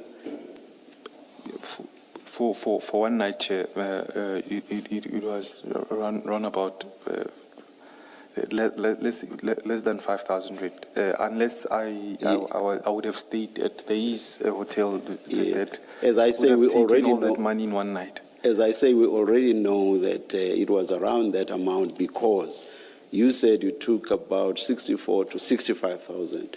So all in all, because you were found with 60,000, you had spent 4 or 5,000. So we know that. That's what, yeah. So what would have been additional would have been another 4 plus another 4 if it went up to 3 nights, or 5 plus another 5 if it went up to 3 nights. So why carry 64 or 65,000 rand for those 3 nights at the most and tolls? Chair, I still reiterate and concede to this fact that... You see, I'm not repeating the questions I asked you. Earlier, I was just querying you on the very idea of carrying 64 or 65,000 rand in general terms.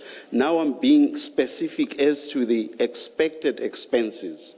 So if that was all that was to be spent, why take 64 or 65,000 rand? Yes. Okay, thank you very much. Chair, we are talking about the 5,000 after the fact. Going there, at the time I did not know the type of hotel that I'd be accommodated in. There are much more expensive hotels in the area. That's exactly why I said I don't know the types of hotels you stay in. Please continue. There are much more expensive hotels in the area, so I wouldn't have limited myself. But it wasn't pre-planned. It was a spur of a moment because cash was at one's disposal. I did not take a subconscious decision of taking the total sum, but just taking some, I needed to take all of it, so that I eventually needed to make a deposit.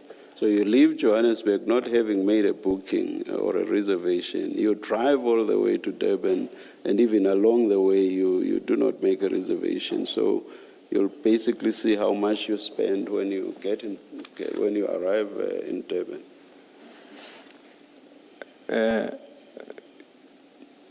Chair, sometimes it's cheaper to do things that way. It gets to be cheaper. All right, I will. Yes. Yeah. Mr. Nku, a different aspect, or another aspect of this discussion is you had very specific information about these drugs or this consignment. You knew the container number. You knew exactly what you're looking for, or what Mashaba and whoever else even this senior official, but you knew what the consignment is supposed to be. So you would have known when that ship left, that vessel left Brazil. I think it's Brazil. I think we've been told that. So you had all of that detail. It's difficult to see a situation where you didn't know how long you would be in Durban, because you had all the information. You know how the harbor system works. That's why you were able to talk about certain containers being prioritized, a topic that we said we would come back to. But clearly, you know something about the workings at port, but you also have this full detail about this. I can't see how you would not have had an idea how long you're going to be there. In your explanation of why you had that much money, surely you did have an idea how long you could be there. You're going to be there because you have all of this information.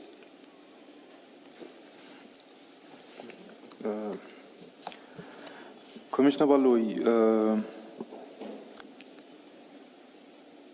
I did not have the specifically when one refers to the container number in question.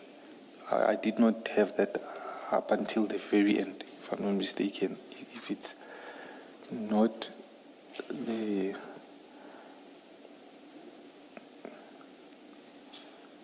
the 8th, it would be the 7th. It was up until the very end.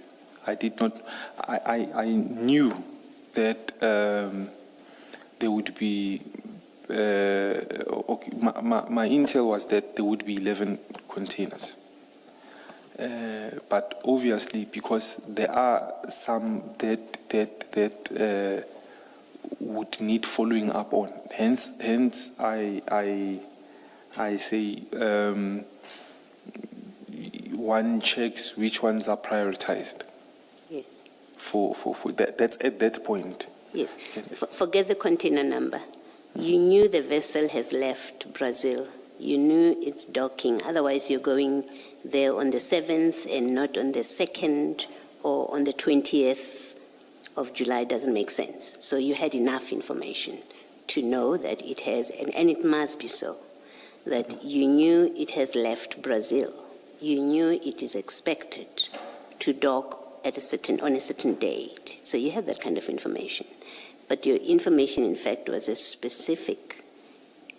Ultimately, your information is as specific as there are drugs, and it is so much of it. And I'm saying on a composite of all of that evidence, that which is known, it's difficult to see a situation where you leave Johannesburg on the 7th or wherever you are leaving from on the 7th, and you didn't leave 5 days earlier, you don't leave 5 days later, that you didn't know how long you would spend in Durban. It just defies how things work, the logic of it. Otherwise, you should have left on the 1st of July, or you should have left on the 20th of July. So you did have an idea how long you're going to be there, because you had sufficient information. Yeah. You may, sorry. Thank you very much, Commissioner Baloyi. I did have information. However, it wasn't sufficiently narrowed down enough. So I wouldn't have known, say for instance,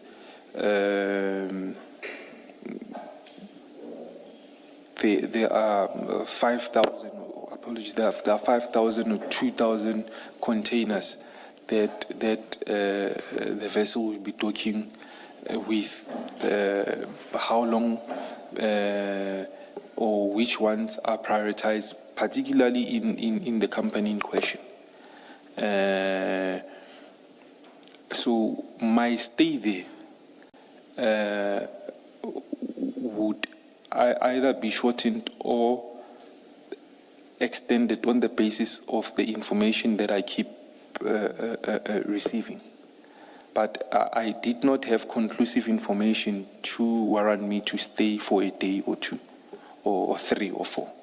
The information that I had didn't enable me to take that decision.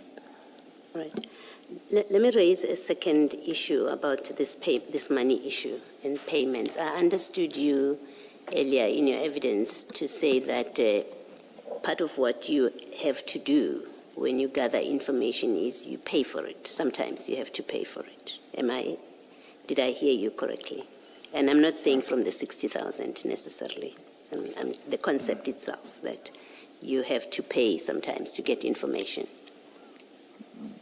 It does happen. It does yes. happen, yes. Then my question is, you are not a registered informant. What is your interest to spend your money to pay people to give you information that you then say you give to law enforcement? What's your interest in that? What do you stand to gain to the point that you're prepared to spend your own money to get information? If I may. I thought I clarified that earlier on, Commissioner Baloyi. I said that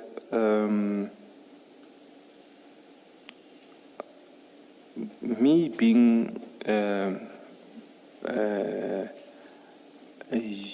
source of information, I'm not restricted to the information that I would be providing.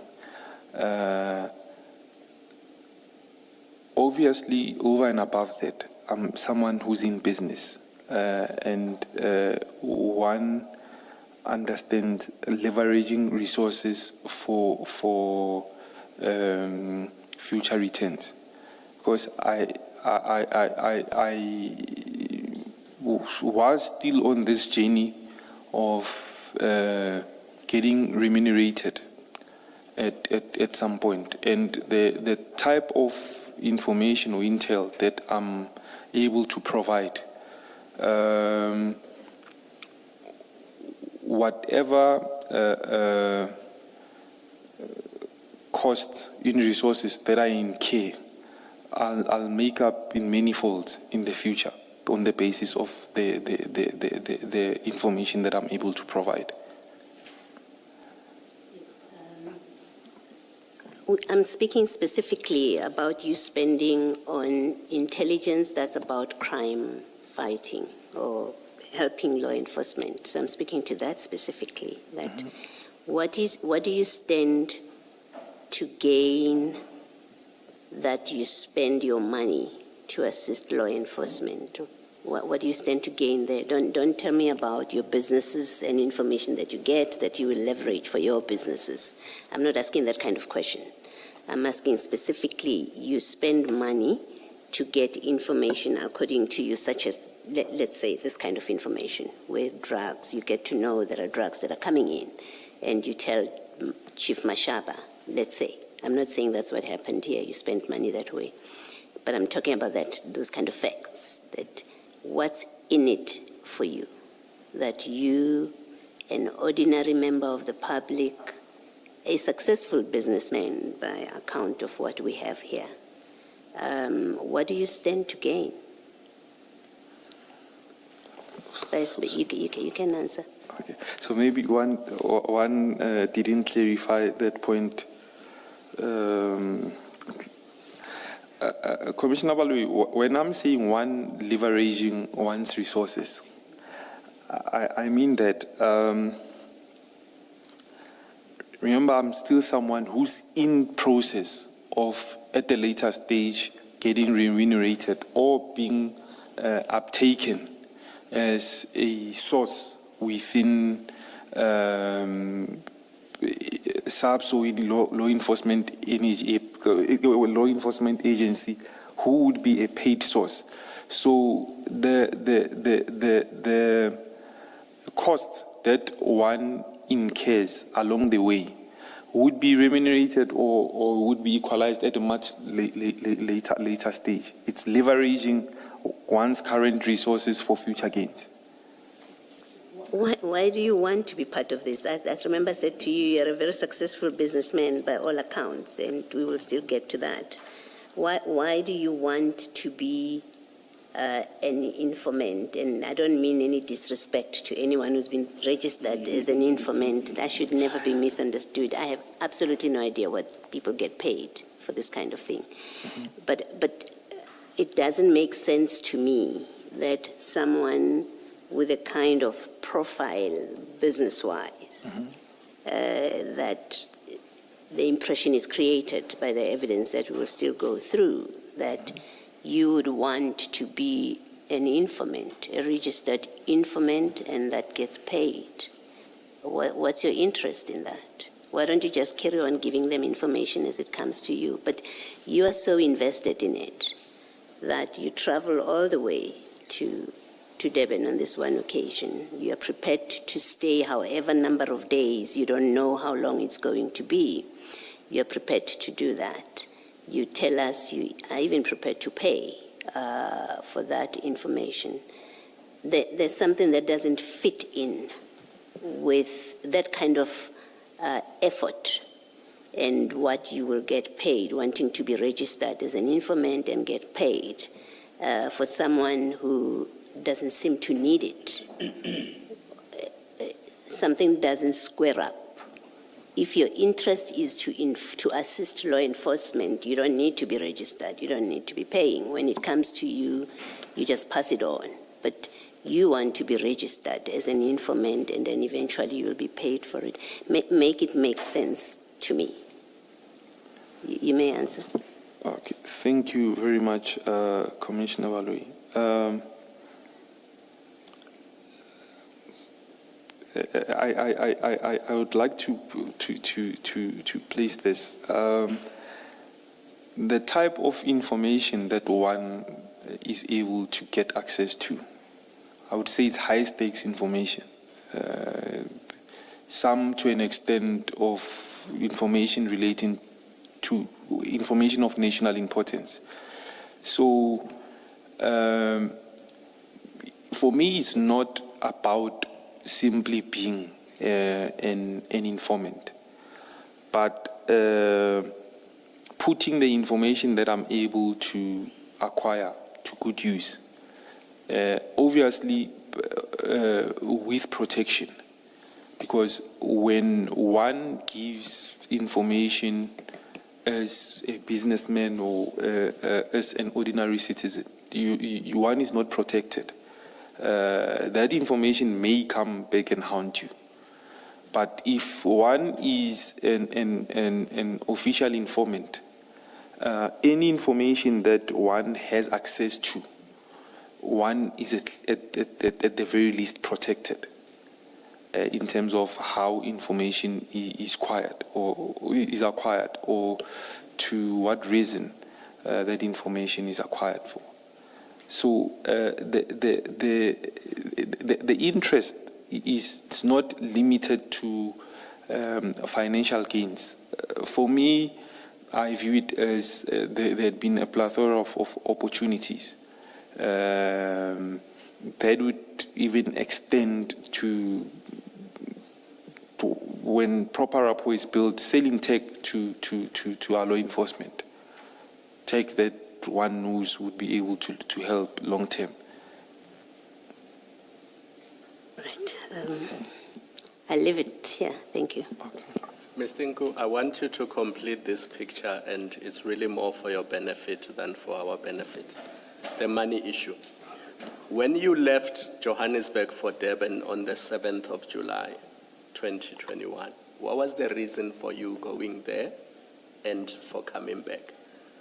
I'm still trying to make sense of how much money you had, how much money you needed, and all of that.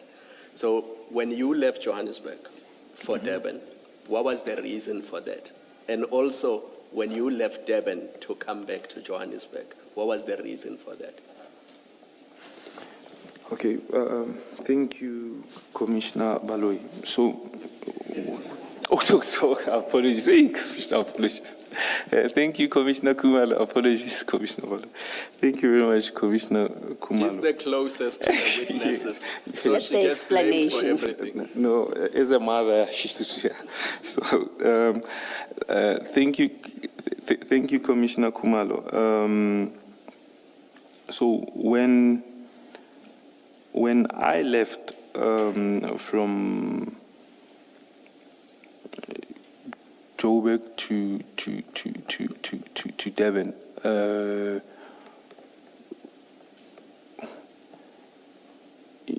I wouldn't say it was for one reason, but one of the main reasons was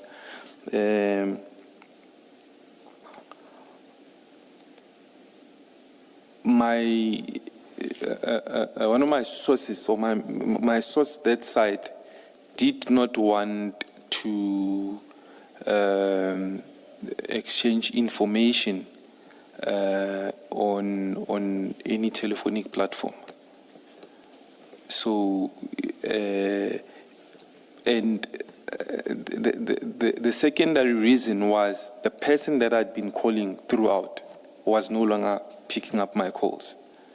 So I was left to follow up on the information on my own. Pause there. So your reason for leaving Johannesburg to go to Durban was related to this very container that we were discussing? the source was the source that related to this container? Not specifically this container, it was containers, Yes, containers, including this one. including that one. So your reason for leaving Johannesburg and going to Durban was because you wanted to go see your source or contact your source or communicate with your source in relation to containers, including this one. Yes. Precisely. And then your reason for coming back from Durban back to Joburg on the 8th of July 2020.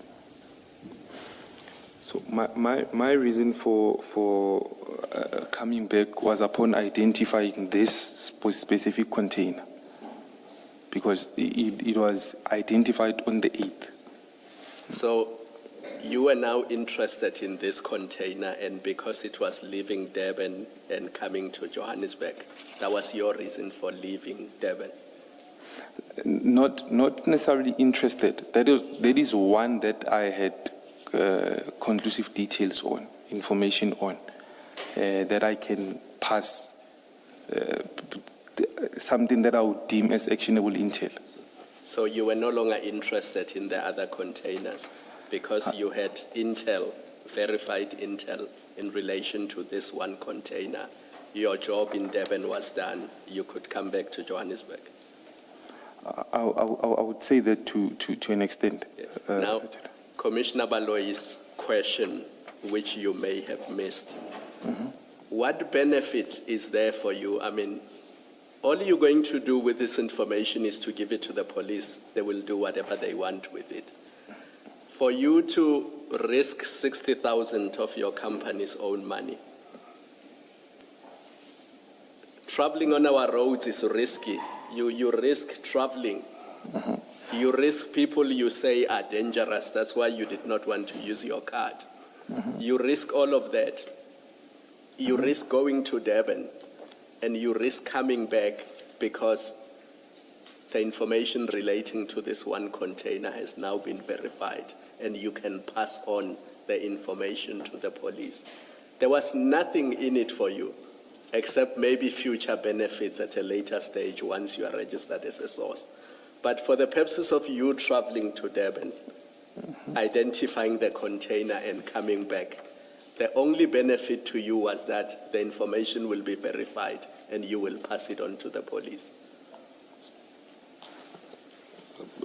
I did not need to travel to Durban initially, Commissioner Khumalo.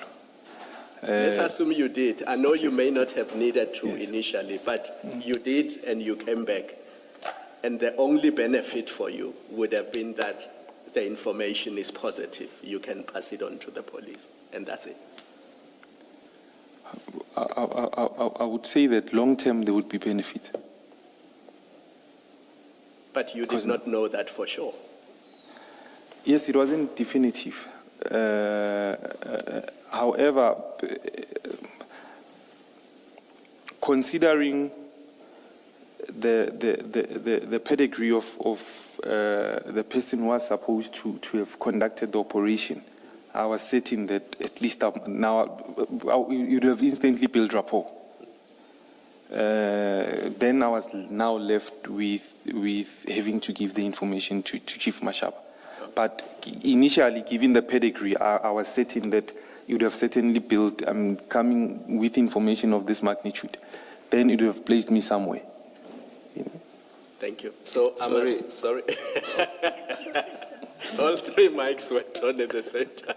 I'm wrapping up. So my interest in asking these questions was really to try to understand your interest in this container and also the money issue.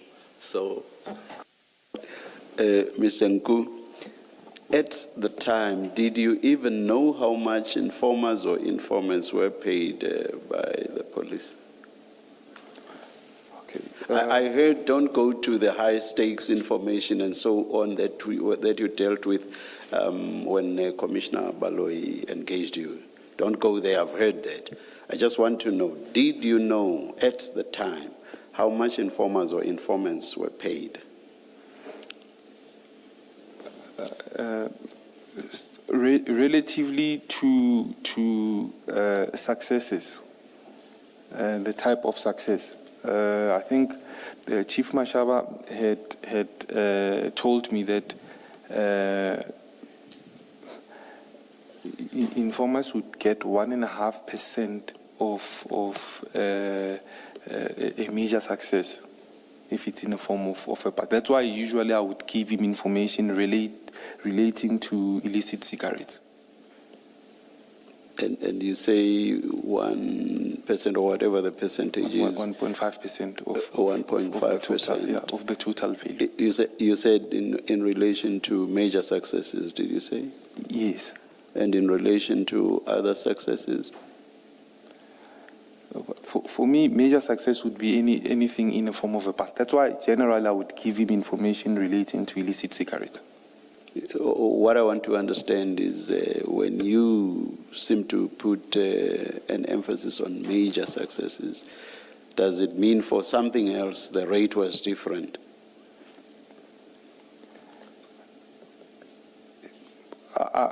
We never had that discussion. The discussion was if there is a success.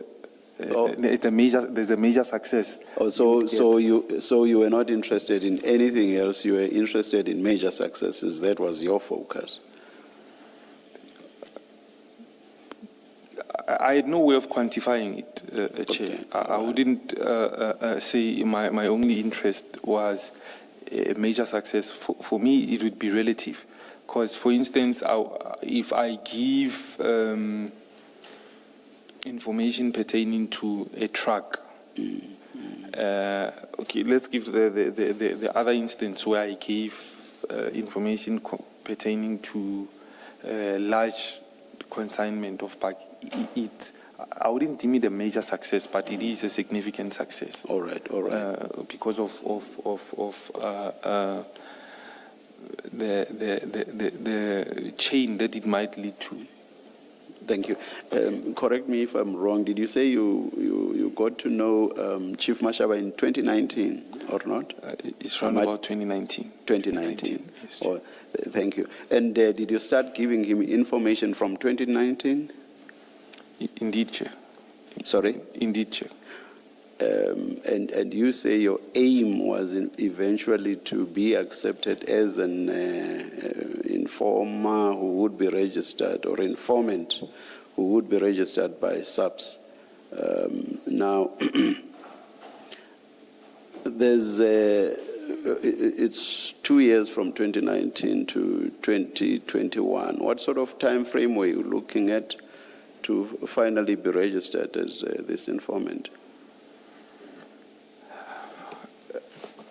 I initially thought it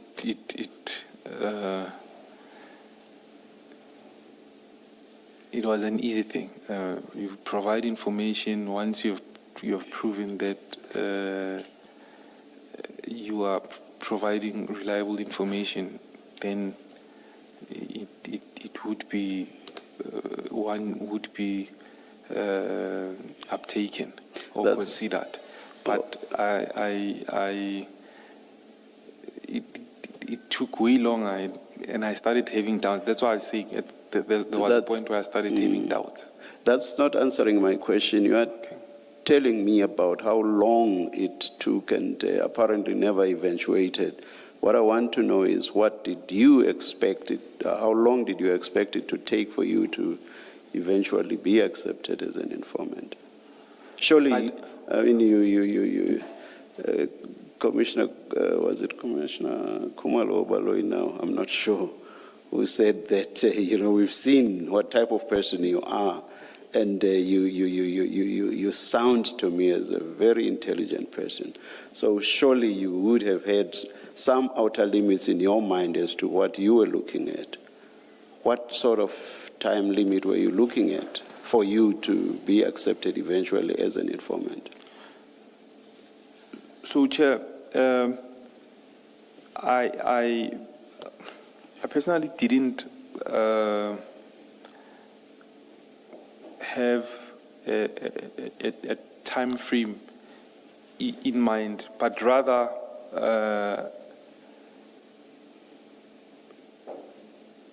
what was more important was building rapport. Yes.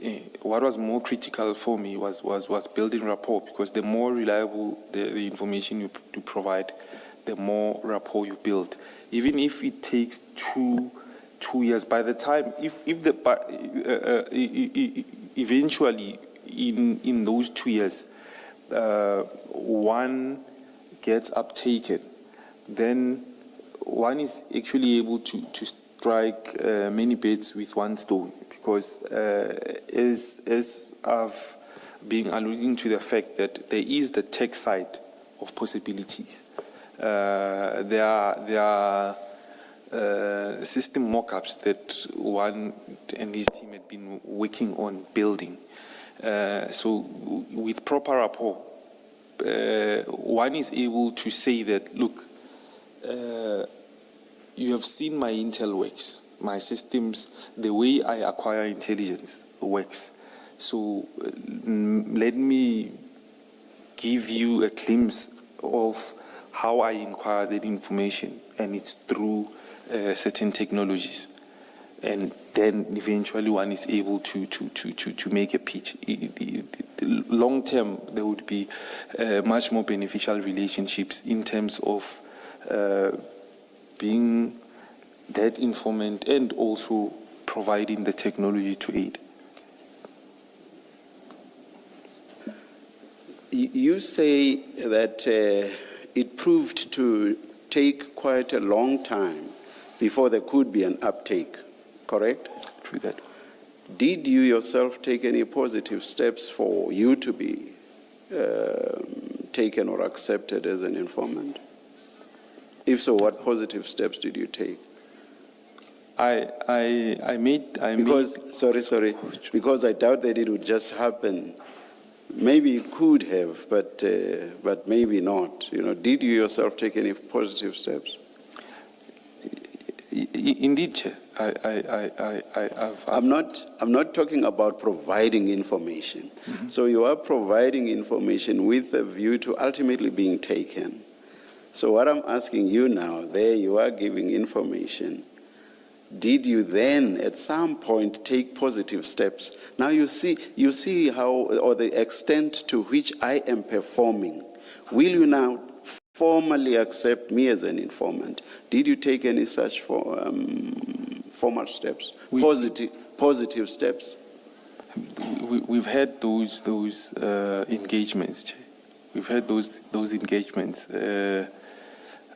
Though I feel that it was always a come back tomorrow story. Who did you? I engaged with Chief Mashaba regarding that. Does Chief Mashaba, or did he take informants in a formal sense? Did he? Was he a person placed to take people as informants? But, Chair, remember when I started reading my statement, I had stated that please consider when we move as a premise, my introduction to Chief Mashaba. At the back of my mind, he was always someone who would be capable because of proximities. Because if he's in close cycles of DPCI, that means he could easily facilitate that. I could not go to people that I do not know. I'm asking about him. So basically, does that response mean that you knew that he could not himself accept you as an informant? No, I didn't know. You did not know? Yeah, I did not know. If you did not know, what is this you are saying about proximity, DPCI, and so on then? What do you mean by that? Because if you did not know, I assume that you would have believed that he could take you, he himself. And if you so believed, then it makes no sense to you to refer to his proximity to DPCI and whoever else. No, I see this in the light of what I know now, maybe, Chair. But it would have been no relevance to you at the time because I'm engaging you about what you knew at And the time. upon- So what you know now doesn't make sense to what I'm engaging you about. Do you accept that? I do accept, Chair. Back then, because of the introduction, I would have thought or believed for that to be a fact, that I could be taken in. And you knew that he was a traffic officer. He was never introduced as a traffic officer. And are you saying that at no stage did you ever get to know that he was a traffic I only- officer? Back then, not now, back then. No, You never got to know that he was a traffic officer. no, Chair. Do you know now? Yes, I know now. Since when have you known? I knew when we got arrested. All right, thank you. Mr. Nku, we know from your evidence, we now know that there was no money issue about you staying another night in Durban. You went to Durban, you were there for one night. You had enough money, it's not the reason you came back. But we also know from your evidence earlier that you became aware that this truck was not stopping on the way. You explained he never stopped at way bridges. You own trucks, so you know that's what happens with trucks, and this man wasn't stopping. Am I right in that recapturing of your evidence? Right, I'm Yes, correct. Commissioner, Yes, yeah. yes. Now, can you explain, and your interest, maybe before I ask you to explain, your intel had told you there were trucks, there were containers, not just one container. There were containers of interest to you, not just the one. Mm-hmm. You verify at some point at least the one, and I think you had that conversation with Commissioner Khumalo that, well, you forgot about the other ones, so you decided you're no longer interested, and you focused on this one container. Can you just explain why did you drive up to Gauteng with that truck? Why did you not relay this information? Because now you know the truck that is carrying this, and we have seen from pictures, it has the name of the company by the door. We know the details, so you have that information. Why did you not convey that information instead of driving and basically trailing this truck? Because that's the only way you could have known that he didn't stop at way bridges. It's because you were keeping an eye on this truck. Why did you do that? Yes, you may answer. Okay. Thank you very much, Commissioner Baloyi. I think for me it would have been easier if I had known the details of the truck while it was still in KZN. The reason why I say that it had crossed through these way bridges is because the truck details themselves, I got them later on the day. It had departed. I knew that there was prioritization, but when it departed, I did not know that. I had not gotten the details at that point. So that's the reason why eventually I make confirmations this side, and I called Chief Mashaba. Sorry, explain that again. You were at the harbour, no? No, I wasn't there. How did you know there was prioritization of containers? And that then maybe takes me to that question that I had said I would like to hear you explain. How did you become aware that there are certain containers that are being prioritized? It was through my sources. These are and sources. access. Sorry, say that again? So it was through my sources who have access.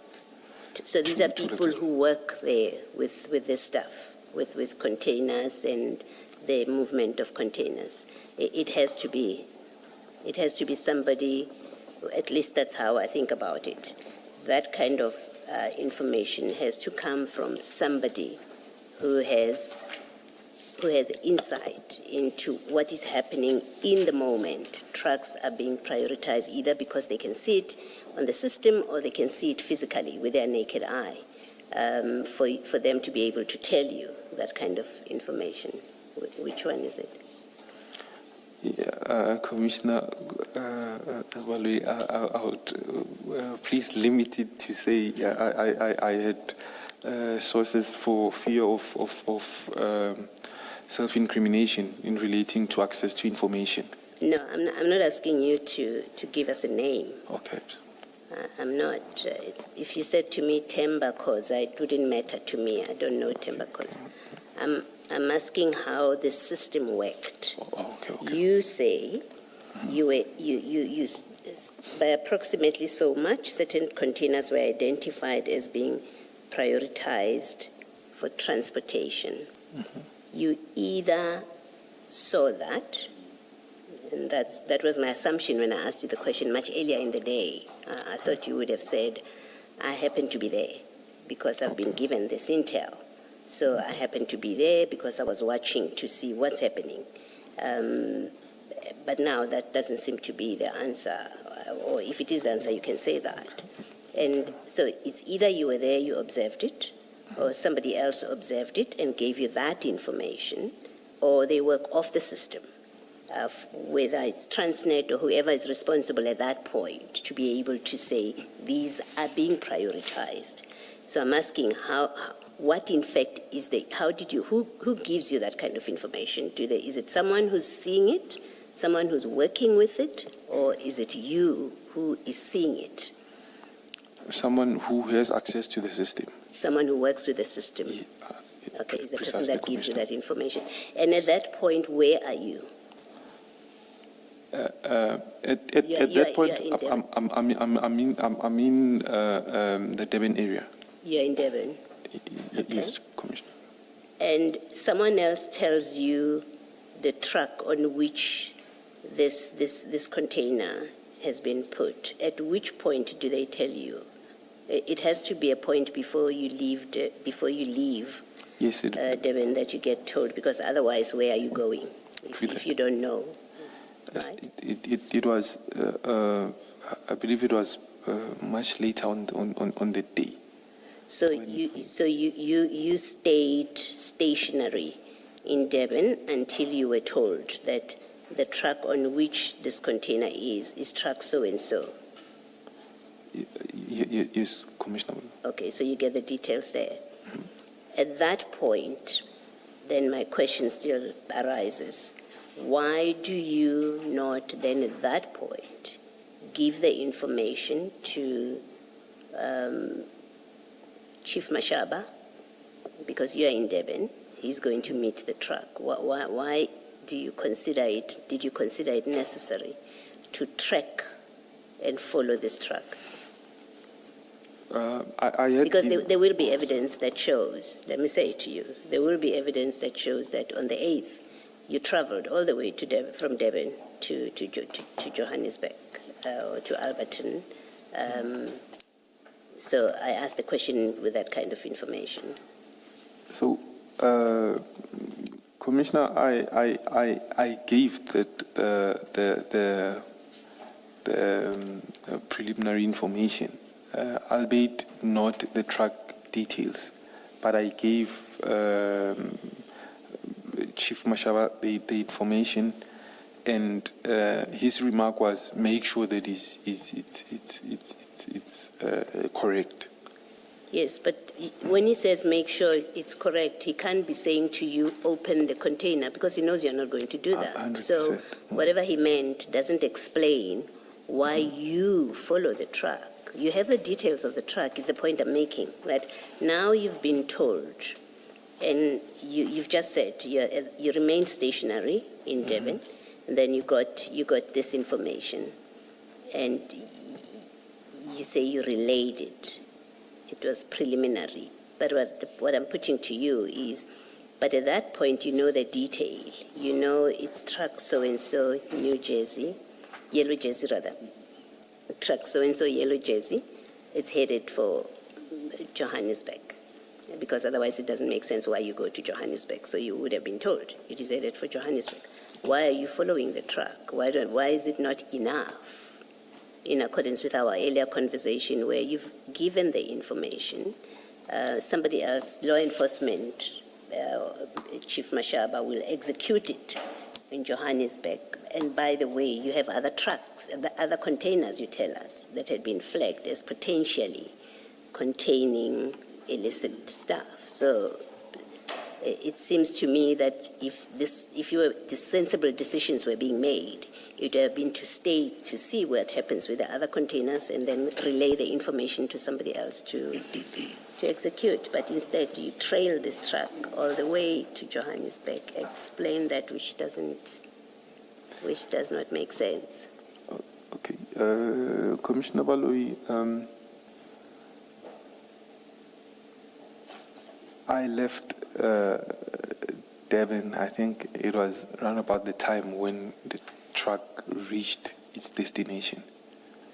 So I wouldn't consider trailing the truck. However, one considers this aspect that all the containers were going to one destination. So it's either disregard this one and say that no, Chief Mashaba will follow it. I'm going to give information on others. But remember, at the time, the only law enforcement officer that I know, it's him and the general.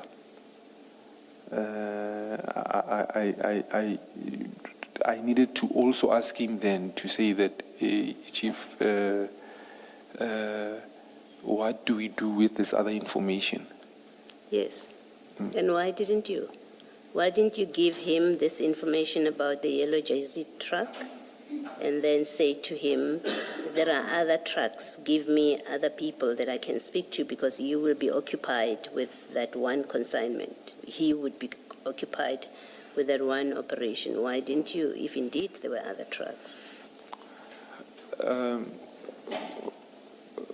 If there were other containers, sorry, not trucks. Yes. Yes. Commissioners, relating to the other containers, I did not know at what point their pickups would have been. But I knew definitively. You had enough money to stay in Devon. I in terms of following information, I had confidence definitively based on the travel patterns of that truck that had already left. It's somewhat a truck that one was much more confident as opposed to taking a chance because remember there were 11 containers. So either one of those, even on the other two, because they hadn't been collected yet. This one had been collected. Okay. When did you find out about the travel pattern of this truck? Because you say you left Devon after it had arrived in Johannesburg. When did you find out that how it traveled and that it is now in Johannesburg?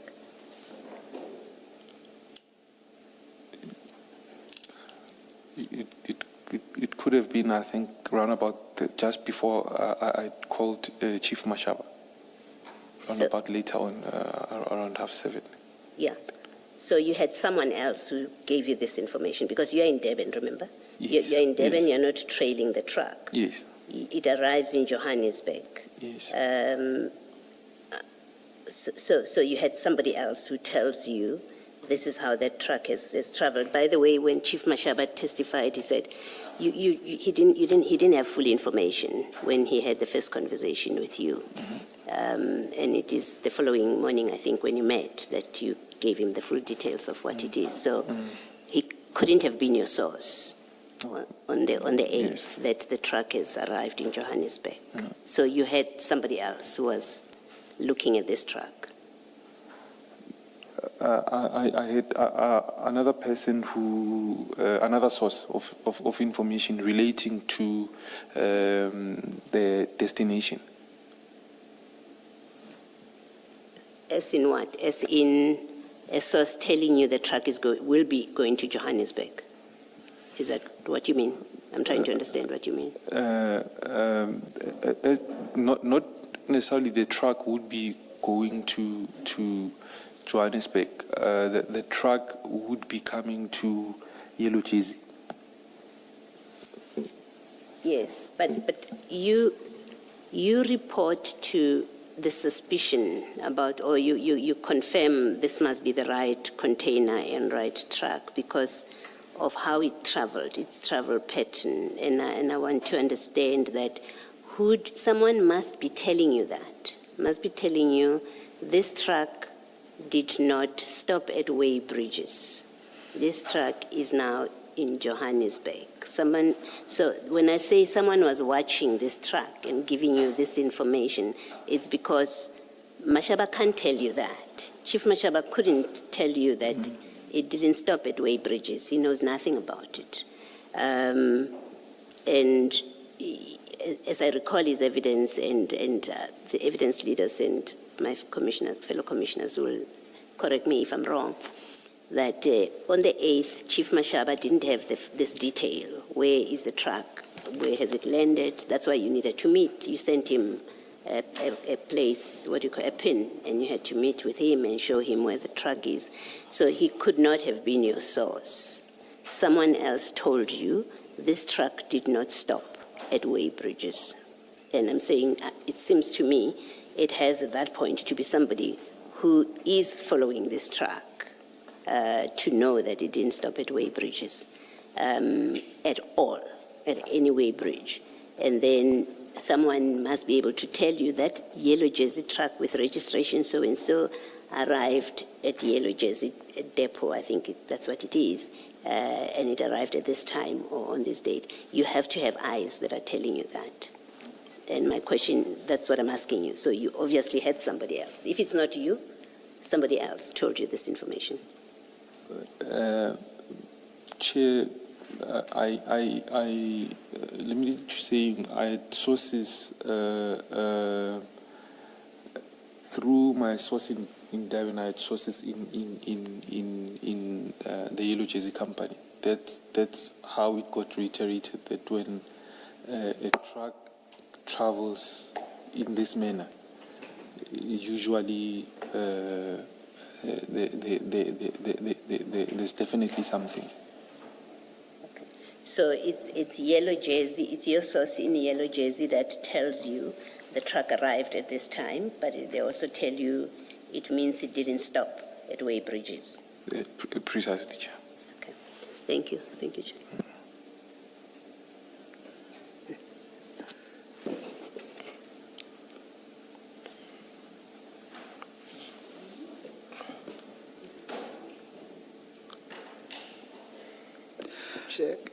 Can we, after a 5-minute break, continue until 6 p.m.?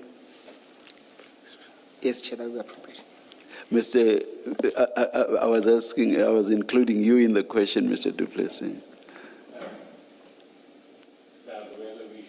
Continue just for 5 minutes and then be back and continue until 6 p.m. Let's adjourn and come back at 25 to.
We're ready to resume.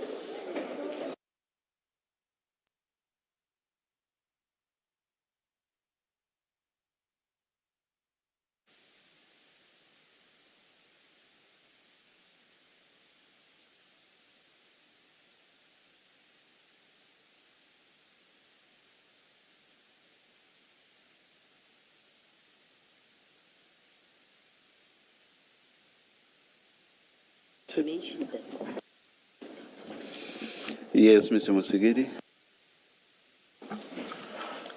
Thank you, Chair. Mr. Nku, perhaps we can wrap up the topic on the reasons why you had this 60,000 cash on you. And I still persist that you keep on giving contradictory reasons for various questions that are put to you. And I've noted now on the reasons through your engagement with the commissioners as to why you would have that amount with you. On your statements, at least, you had mentioned it was part of your travel costs and part of it could have been used for paying for Intel. Do you remember that? Yes, Commissioner. Yes, and then later on now you added a new one. You said, no, this was a petty cash. Do you remember that as well? You remember mentioning that the money could have been, it was a petty cash. No, from that's not addition, Advocate Musikidi. It's where the money is coming from. Yes, then if it comes from a petty cash, it's a petty cash. Yes. Yes. And then later on, again, when you engaged further, you said, no. That amount, actually, it's the entire amount that you received through your clients who are paying you in cash. You remember that as well? It's one and the same thing as this, I believe. Yeah. It's not completely different. When you receive petty cash, you account differently for it from taking money for travel costs. They are completely different amounts. But you remember now say that actually it was the entire amount that was supposed to be put in a safe. And in fact, you said, well, you acknowledge that you should have or could have banked it or saved it. Maybe I need to clarify or qualify it, Advocate Musikidi, that monies received through clients in a form of cash payment can be registered as petty cash. Yes. Because it's monies that are hard cash as opposed to funds which are transmitted through transfers. Yes, I'm saying to you, you added to say later on it was the entire payment that you should have banked. So you said that. You said that amount was actually the entire amount that you have received as payment. Yes. And then I think last you were also asked, and you said, well, the reason why I had that money, I think you said you wanted to be discreet so that you don't use your bank card and you pay by cash, so that you keep. I think you always said no footprints when you do this kind of work, just to remain discreet. Remember you said that? Yes, sir. Yes. Now, if we were to look at your bank account and find that you've actually not telling the truth because you've been swiping that card going to Devon, that means it's not true that amount was, you had that amount because you wanted to remain discreet. What would you say? I'd be surprised. On the date in question? On the days in question, yes. Yeah, I'd be surprised. You'll be surprised. Yeah, I'd be surprised. Please, no. Okay. Can you please repeat the answer? Don't whisper. Okay, because the transcription must capture what you are saying. Okay, no, I'd be surprised. Granted. Okay, no, let's get surprised. Then it's fine. Chair, let's go to. Is this CJC 330.1?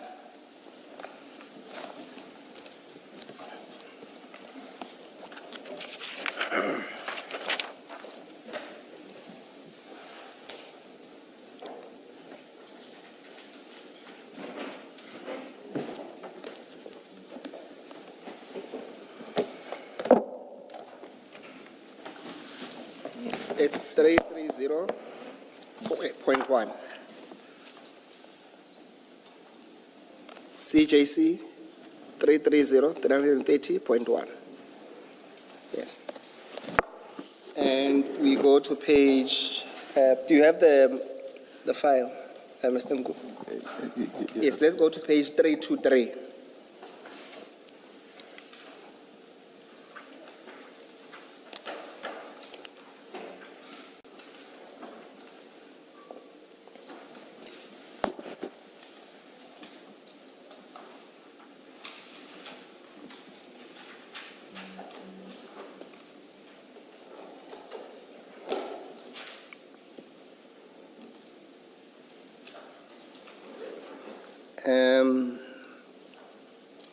Are you there?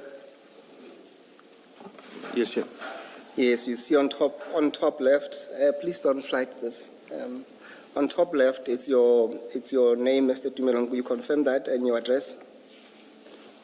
Can you confirm that? Wait. On your top right, Yes, sir. it's you confirm that's a bank statement. What you're looking at, FNB bank statement. Yes, sir. Yes, and then if you go further down, it says FNB Fusion Private Wealth Account, and it gives an account number there, starting with a 6 and ending with a 1. Do you see that? It will be page 24. No, we are still on 323. 323. Yes. Okay, sure. Yes, sir.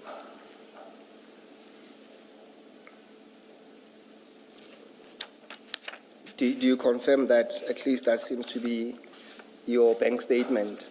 Yes, I do confirm. Yes, and then you'll see that from the account number, when you go 1, 2, 3 lines down, the third and the fourth line, it says statement period 21st of June 2021 to 21 July 2021. You see that? I see that. Yes. Now, if you flip over at page 324,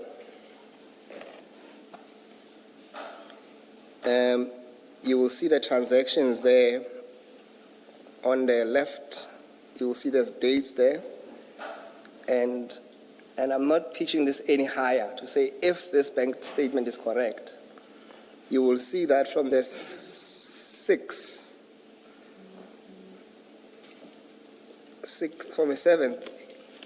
well, all the 7th of July, you will see that there's different toll gates there. Do you see those toll gates? From the 7th? Yes, where the card was used. And if you go further down, you will see that, on the further right, that will be the amounts that were used on that account. Don't you want to refer to amounts? On such and such a date, there's a debit for a toll gate in X amount, and toll gates have names. Maybe if the name of the... Oh, yeah, I do see De Hoek, for example, De Hoek Toll Plaza. Yes, let me get a ruler. I think you will deal with it better that way. So, Mr. Ngu, you'll see that there's the Hook Plaza, where there's a payment of 53 Rand. And the Hook Toll Plaza, it is in the region of KZN. Is that on the 7th of July? On the 7th of July, it says so, Chairperson. And there's a Mui Toll Plaza. I think it usually records as Mui River. I doubt that De Hoek is in... Did you say De Hoek is in KZN? Let's go down, check. De Hoek is It's here going close down, by. yes.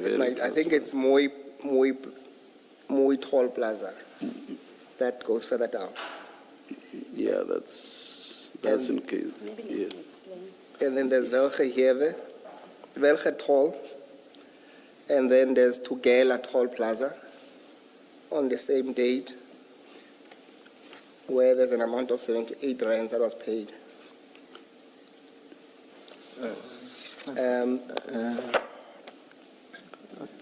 Advocate Msikidi. And remember, Mr. Ngu, I say if these statements are anything to go by, because we still have to verify them, but that's what we received from your bank. Yes. Do you see the hook on the 7th of July? I am seeing, Chair. And, Sorry. Oh, apologies. I am seeing, Chair.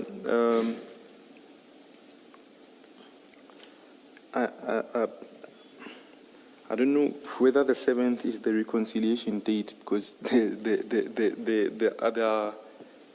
Please look at on the far right.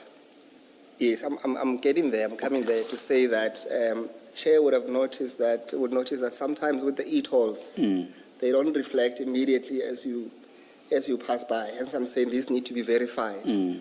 But what you can see when you go down, and then to confirm that point, you will see that on the 8th, at the very least, I think this is the most accurate we can get. On the 8th of July, there is an entry on the 7th.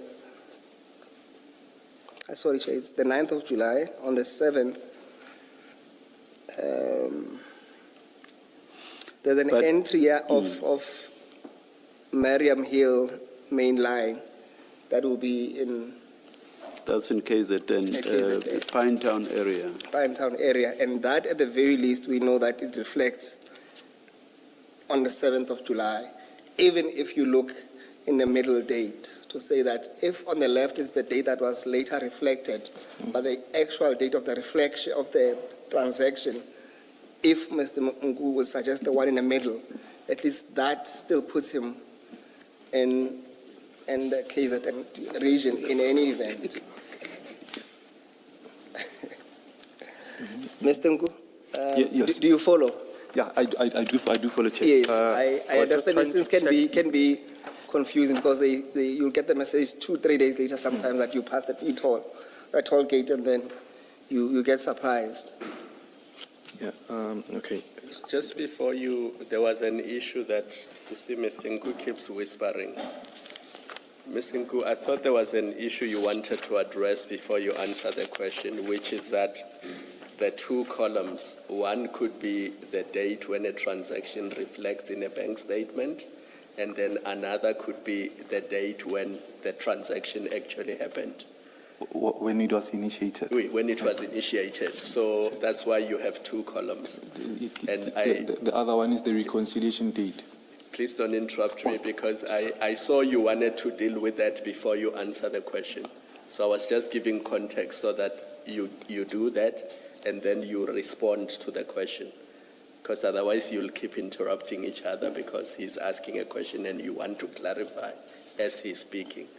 So deal with that and then answer his question. It will make more sense that way. Okay, thank you very much, Commissioner Baloyi. But I think he was already on the verge of clarifying. In fact, I think you had clarified, Advocate Musikidi.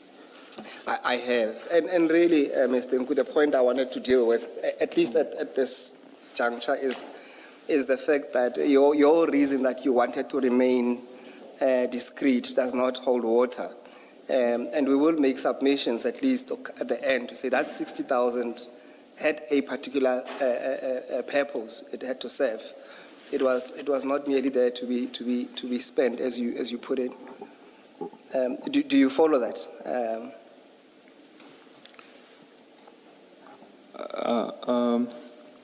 Advocate Musikidi, I would like to direct you to the statement again. Yes.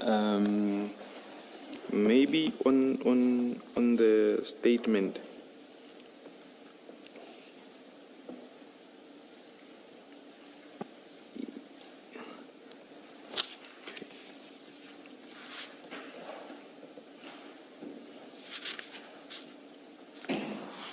There is nowhere where accommodation is shown to be paid for. I think on the statement. No, I say accept that. Yeah, sorry to both of you. I think perhaps the page that Mr. Nku should be referred to is 325. 325? Yes, because there you actually see the hook 7 July, which would suggest that you were traveling south on the day, and then it reflects on your account on the, where is it? On the 14th of July. But you yourself use your card on the 7th at the Wood Toll Plaza in Heidelberg. In fact, what you see there, Mr. Nku, is you've got, with each toll plaza, you have travel on the 7th and on the 8th. So that's how they've been arranged. So you've got travel on the 7th and you've got travel on the 8th at the same toll plaza, which shows you were going the one direction and then the opposite direction on the next day. And the same with De Hoek and Mooi and Velge. Do you see that?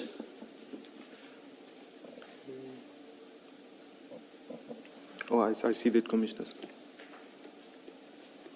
Mr. Musigiri, do you want to engage Mr. Nku on that basis then? Yes, Mr. Nku,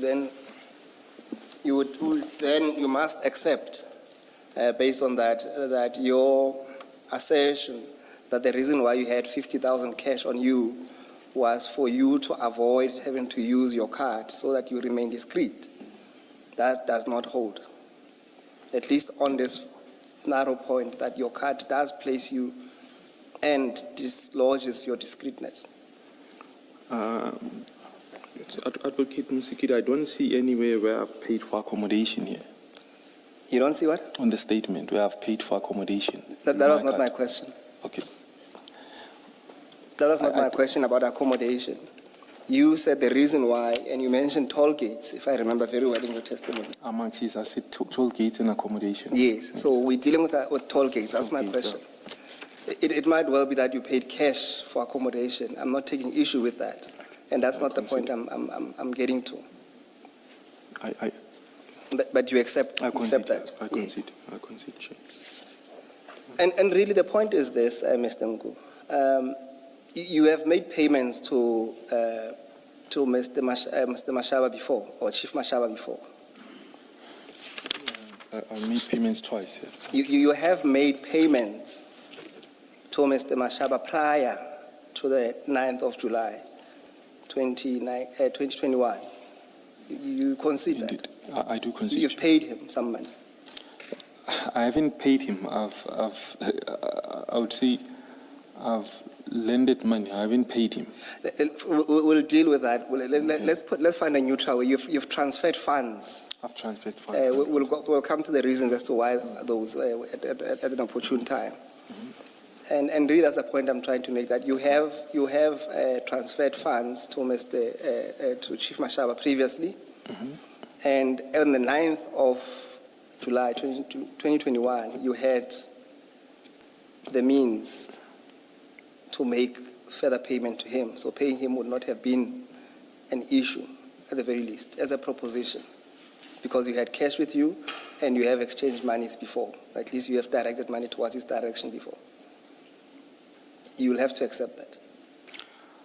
I don't accept that, commissioners. Which part are you having difficulties with? So. You had to, let me break it down. So maybe put the proposition to him again. Yes. Let's try again. We are very agreed that you have transferred money to Mr. Mashaba, and we have also considered, it's common cause now that you did have that 60,000 on you on that day. And what I'm saying to you is that then you were in a position to make payment to him on that day, if there was a reason to do so. You had the means, and you have done it before anyway.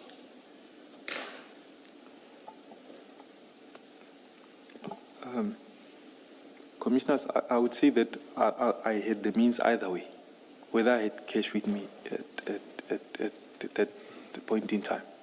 Yes. So, regardless of whether I was present, I would have had means. Yes, no, that's the concern. Remember, we have Mr. Nku, is that you have previously paid Mr. Mashaba for whatever reasons that we'll deal with in due course. But also we're trying to find the reason. Remember, we spent the whole hour now trying to find the real reason or reasons why you kept this money. and you've gave us a couple of reasons, and we're still we have not come to a conclusion as to why you had that money. But I'm putting to you that at that stage, because of what we've discussed and what we have tried at least to exclude, to say this money was kept there, but not for the things that you've mentioned, but also what I'm putting to you now is that that same money there was a opportunity for you if there was a reason to do so, to pay him, or at least to make some transfer to him. I wouldn't see the reason why to do that. Because you have done it before. Hence, I'm saying we'll get to the reasons, and he told us why, and that's why I'm saying on the scene on that day, you being found with that kind of amount, and having dealt with, or at least having in this commission being at least informed of your previous dealings with Mr. Mashaba. The idea that, for now at least, that money could have been used for those who assisted you, including Mr. Mashaba, it's not far-fetched. But you can deny it if you want, but those are the facts. For me, it would be far-fetched, commissioners, because I don't see the reason why to pay him for doing his job. Now, we're still on page 5. Go to page 5 for your statement. The original statement, the first one.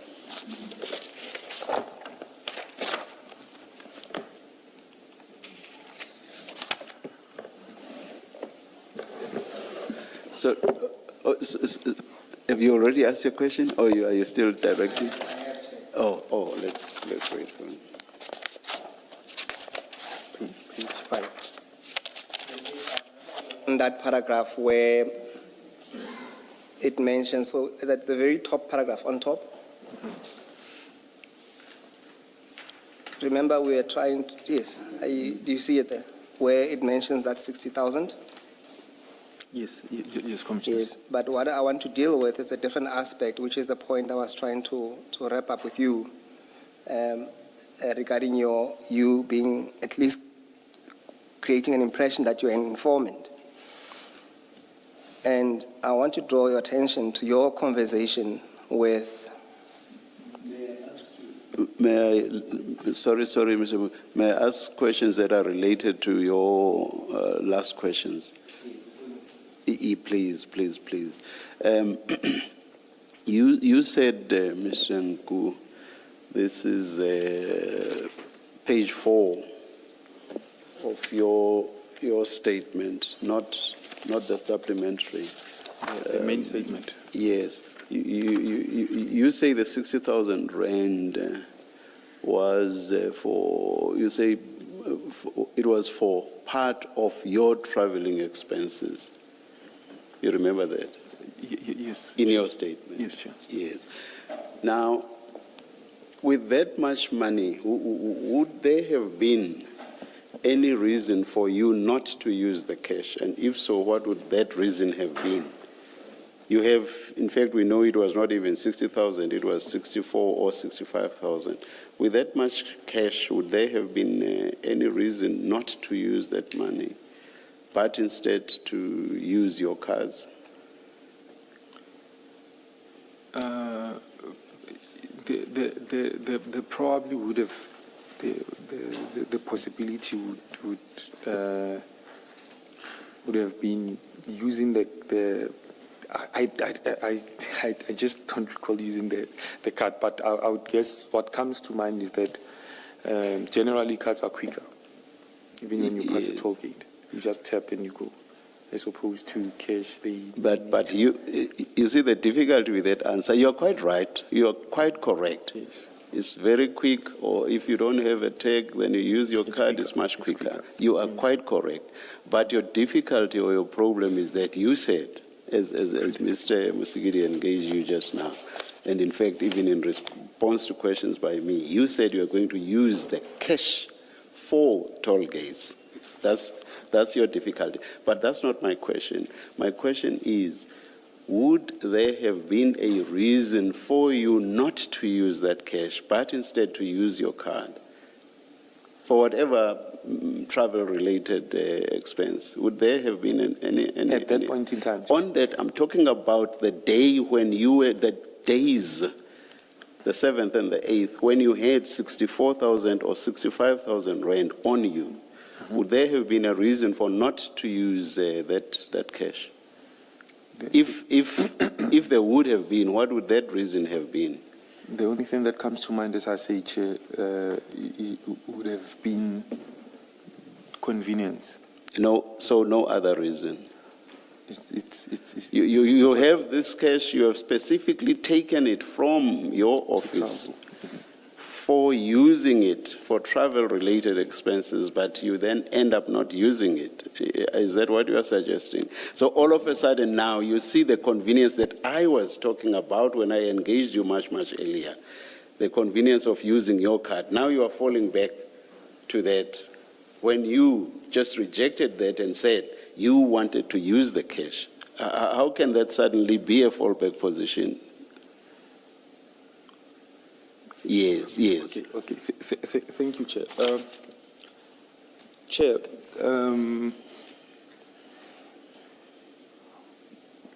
traveling expenses include, as I said, what is more costly would be then accommodation. However, on the tolls, I maybe need to peruse to check whether I used the card on all the tolls. Because generally, I would have had to use the cash. We've seen quite a few here. We've seen the Hook, we've seen Moy Plaza, we've seen Marian Hill, we've seen Tugela. That's very close to being all of them. That's very close to being all of them. 3 and 4. But because so if or rather that being the case, it gives a lie to what you said. I will not engage you further on that. Mr. Mosigiri has done so. But what I want to, so effectively, you are not, except for the convenience of using your card, you are not able to tell me what convenience, or rather, what reason you would have had not to use the cash that you had specifically taken from Johannesburg to use on. You just did now. You just did now. If I may, so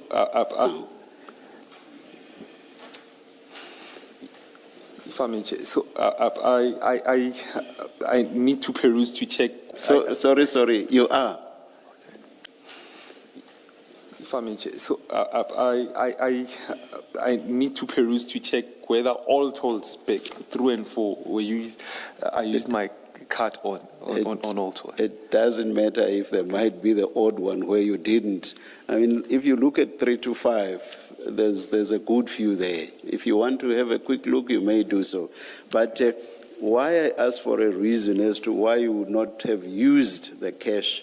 Look at page 324, the term on that page. Do you see that item? Third last at 324.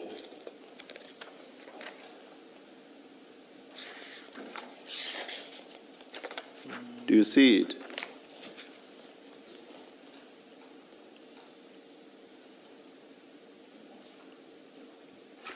For an amount of 1,129 rand 50 cents.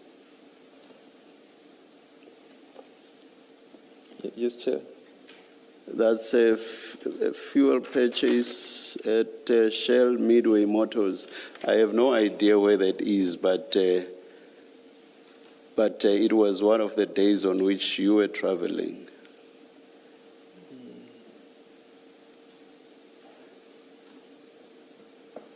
Where did you pay? Was it in Durban? Where was it?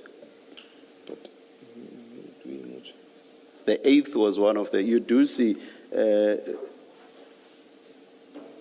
transaction was finalized on the 10th of July, but you yourself used your card on the 8th of July. That's That's a fuel purchase. You see that? Yes, Chair.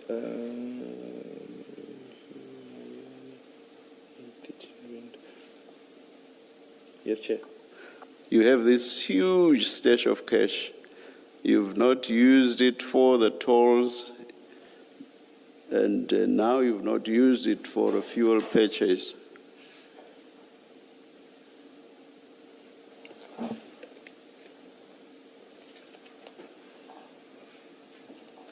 I must say, with all these, sorry, let me speak. I must say, with all these transactions where you did not pay cash during your travels, it makes it very difficult to believe the story that you carried 64,000 rand or 65,000 rand to use it for your travels. What's your comment, Mr. Nkulu? I have used part of the money for my travels, Chair. No, I'm making a slightly different point. I'm saying the transactions that we actually see that show that you did not use the cash suggest to me that this question about you having carried cash to use it for your travel may well not be true. That is the point I'm making to you. What comment do you want to make in that regard? I'm not asking you about what you may have partly used the money for. What's your response to what I'm suggesting to you? Chair, I would say that I have used part of the money, And because what costs more would be accommodation. Accommodation which was 4,000 or 5,000 rand, and yet you carried 64,000 or 65,000 rand. That just doesn't make sense at all, Mr. Nku. Can I also just add to the chair that your reason that you gave why you have cash, you say it's because you wanted to travel discreetly. It's completely undermined by the fact that you're driving, for one. Two, you're using your credit card at toll gates. So if you were really concerned about not leaving a footprint there, you've been leaving it all over the place, which is another reason that puts doubt on your explanation why you had the money at the crime scene on the day. You may comment to the chair and to me. I was just adding another factor that I say undermines your explanation for having cash on you on the 9th. I do understand Commissioner Baloyi. However, I'm of the view that the tolls that I paid cash in, or rather I've paid via card. It wasn't necessarily all the tolls. It would seem there are tolls that I paid cash, but going forward, it would seem I used. But is it not most? Is it not most of them? It is most. It is most of them. So if you gave us as a reason paying tolls, and if you also gave us as another reason not wanting to, or rather wanting to be discreet and not to leave a footprint all over, so basically we must discount part of the reasons you gave us for carrying 64,000 or 65,000 rand. So we must discount some of those. And we are left only with a hotel. Correct? Correct? And fuel going to, I think. Sorry? I think fuel going to then also. It doesn't matter whether you were going, you were definitely not going to, because you went down on the 7th. This is the 8th. So, Yes, Chair. but that's not what I'm asking you now. I am saying you gave us reasons that this was travel. Two reasons. One, you wanted to be discreet, meaning you didn't want to leave a footprint, going down and then up to and from Durban. And secondly, you wanted to use the money for tolls and your hotel accommodation. Now we see that for most of the toll gates, you actually used your card. So what I'm saying is, with the exception of the one or two tolls, effectively we must discount the reasons that you gave us for carrying the huge amount of cash. Two of those reasons being the tolls and wanting to travel discreetly. I'm not forgetting the fact that you are saying maybe one or two you paid cash, but significantly, substantially, you use your cards for tolls. That's the main point. And add to that the fuel. So effectively, we must discount at least two of the reasons you gave us. Yes. If I may, Chair, thank you. Maybe fuel going to, I certainly used cash. But just respond to my question with regard to the two reasons you gave us: paying tolls and wanting to travel discreetly. That's my question. So I'm saying, must we now forget about those as the main reasons? I'm quite mindful of the fact that you say you may have paid for one or two tolls, but substantially we must forget about that reason, and we must also forget about the reason that you wanted to travel discreetly. Do you agree?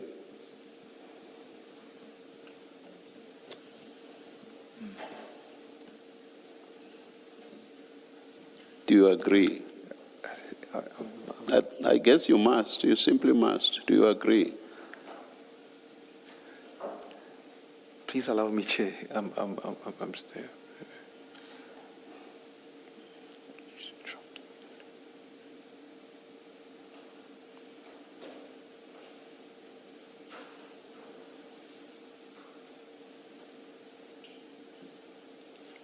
would concede, Chair.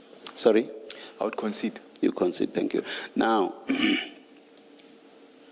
this takes us back to, that concession takes us back to the point made by Commissioner Baloyi, which is, once you have all these difficulties, that tends to suggest that you having that much money in your car at Ayrton on the 9th may well be that you had that cash for some other reason, not the reason that you have given us. Do you want to comment on that? Chair, I wasn't planning to be in Ayrton. So I might as well have had that money in Yellow Jersey. The decision for me to find myself in Ayrton was made by other people, not myself, or was made for me. No. Maybe let me forget about Ayrton. Let me talk about you having that amount of cash in your car. That was for a reason other than the reason that you have given us. Your comment? I disagree, Chair. All right. Now, which hotel did you stay at in Durban?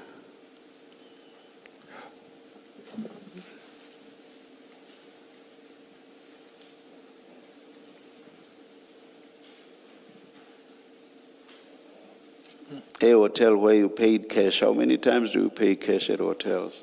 A hotel where you paid cash. What hotel was that? You do pay cash when you do immediate booking via the bookings.com. They do take cash. I'm thinking, where did I stay? Please speak up. I hear that. Apologies, Chair.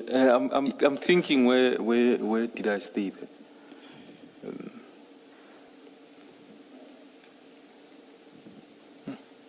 Please think about it overnight. Please, please. Yes, Chair. We want to get that hotel.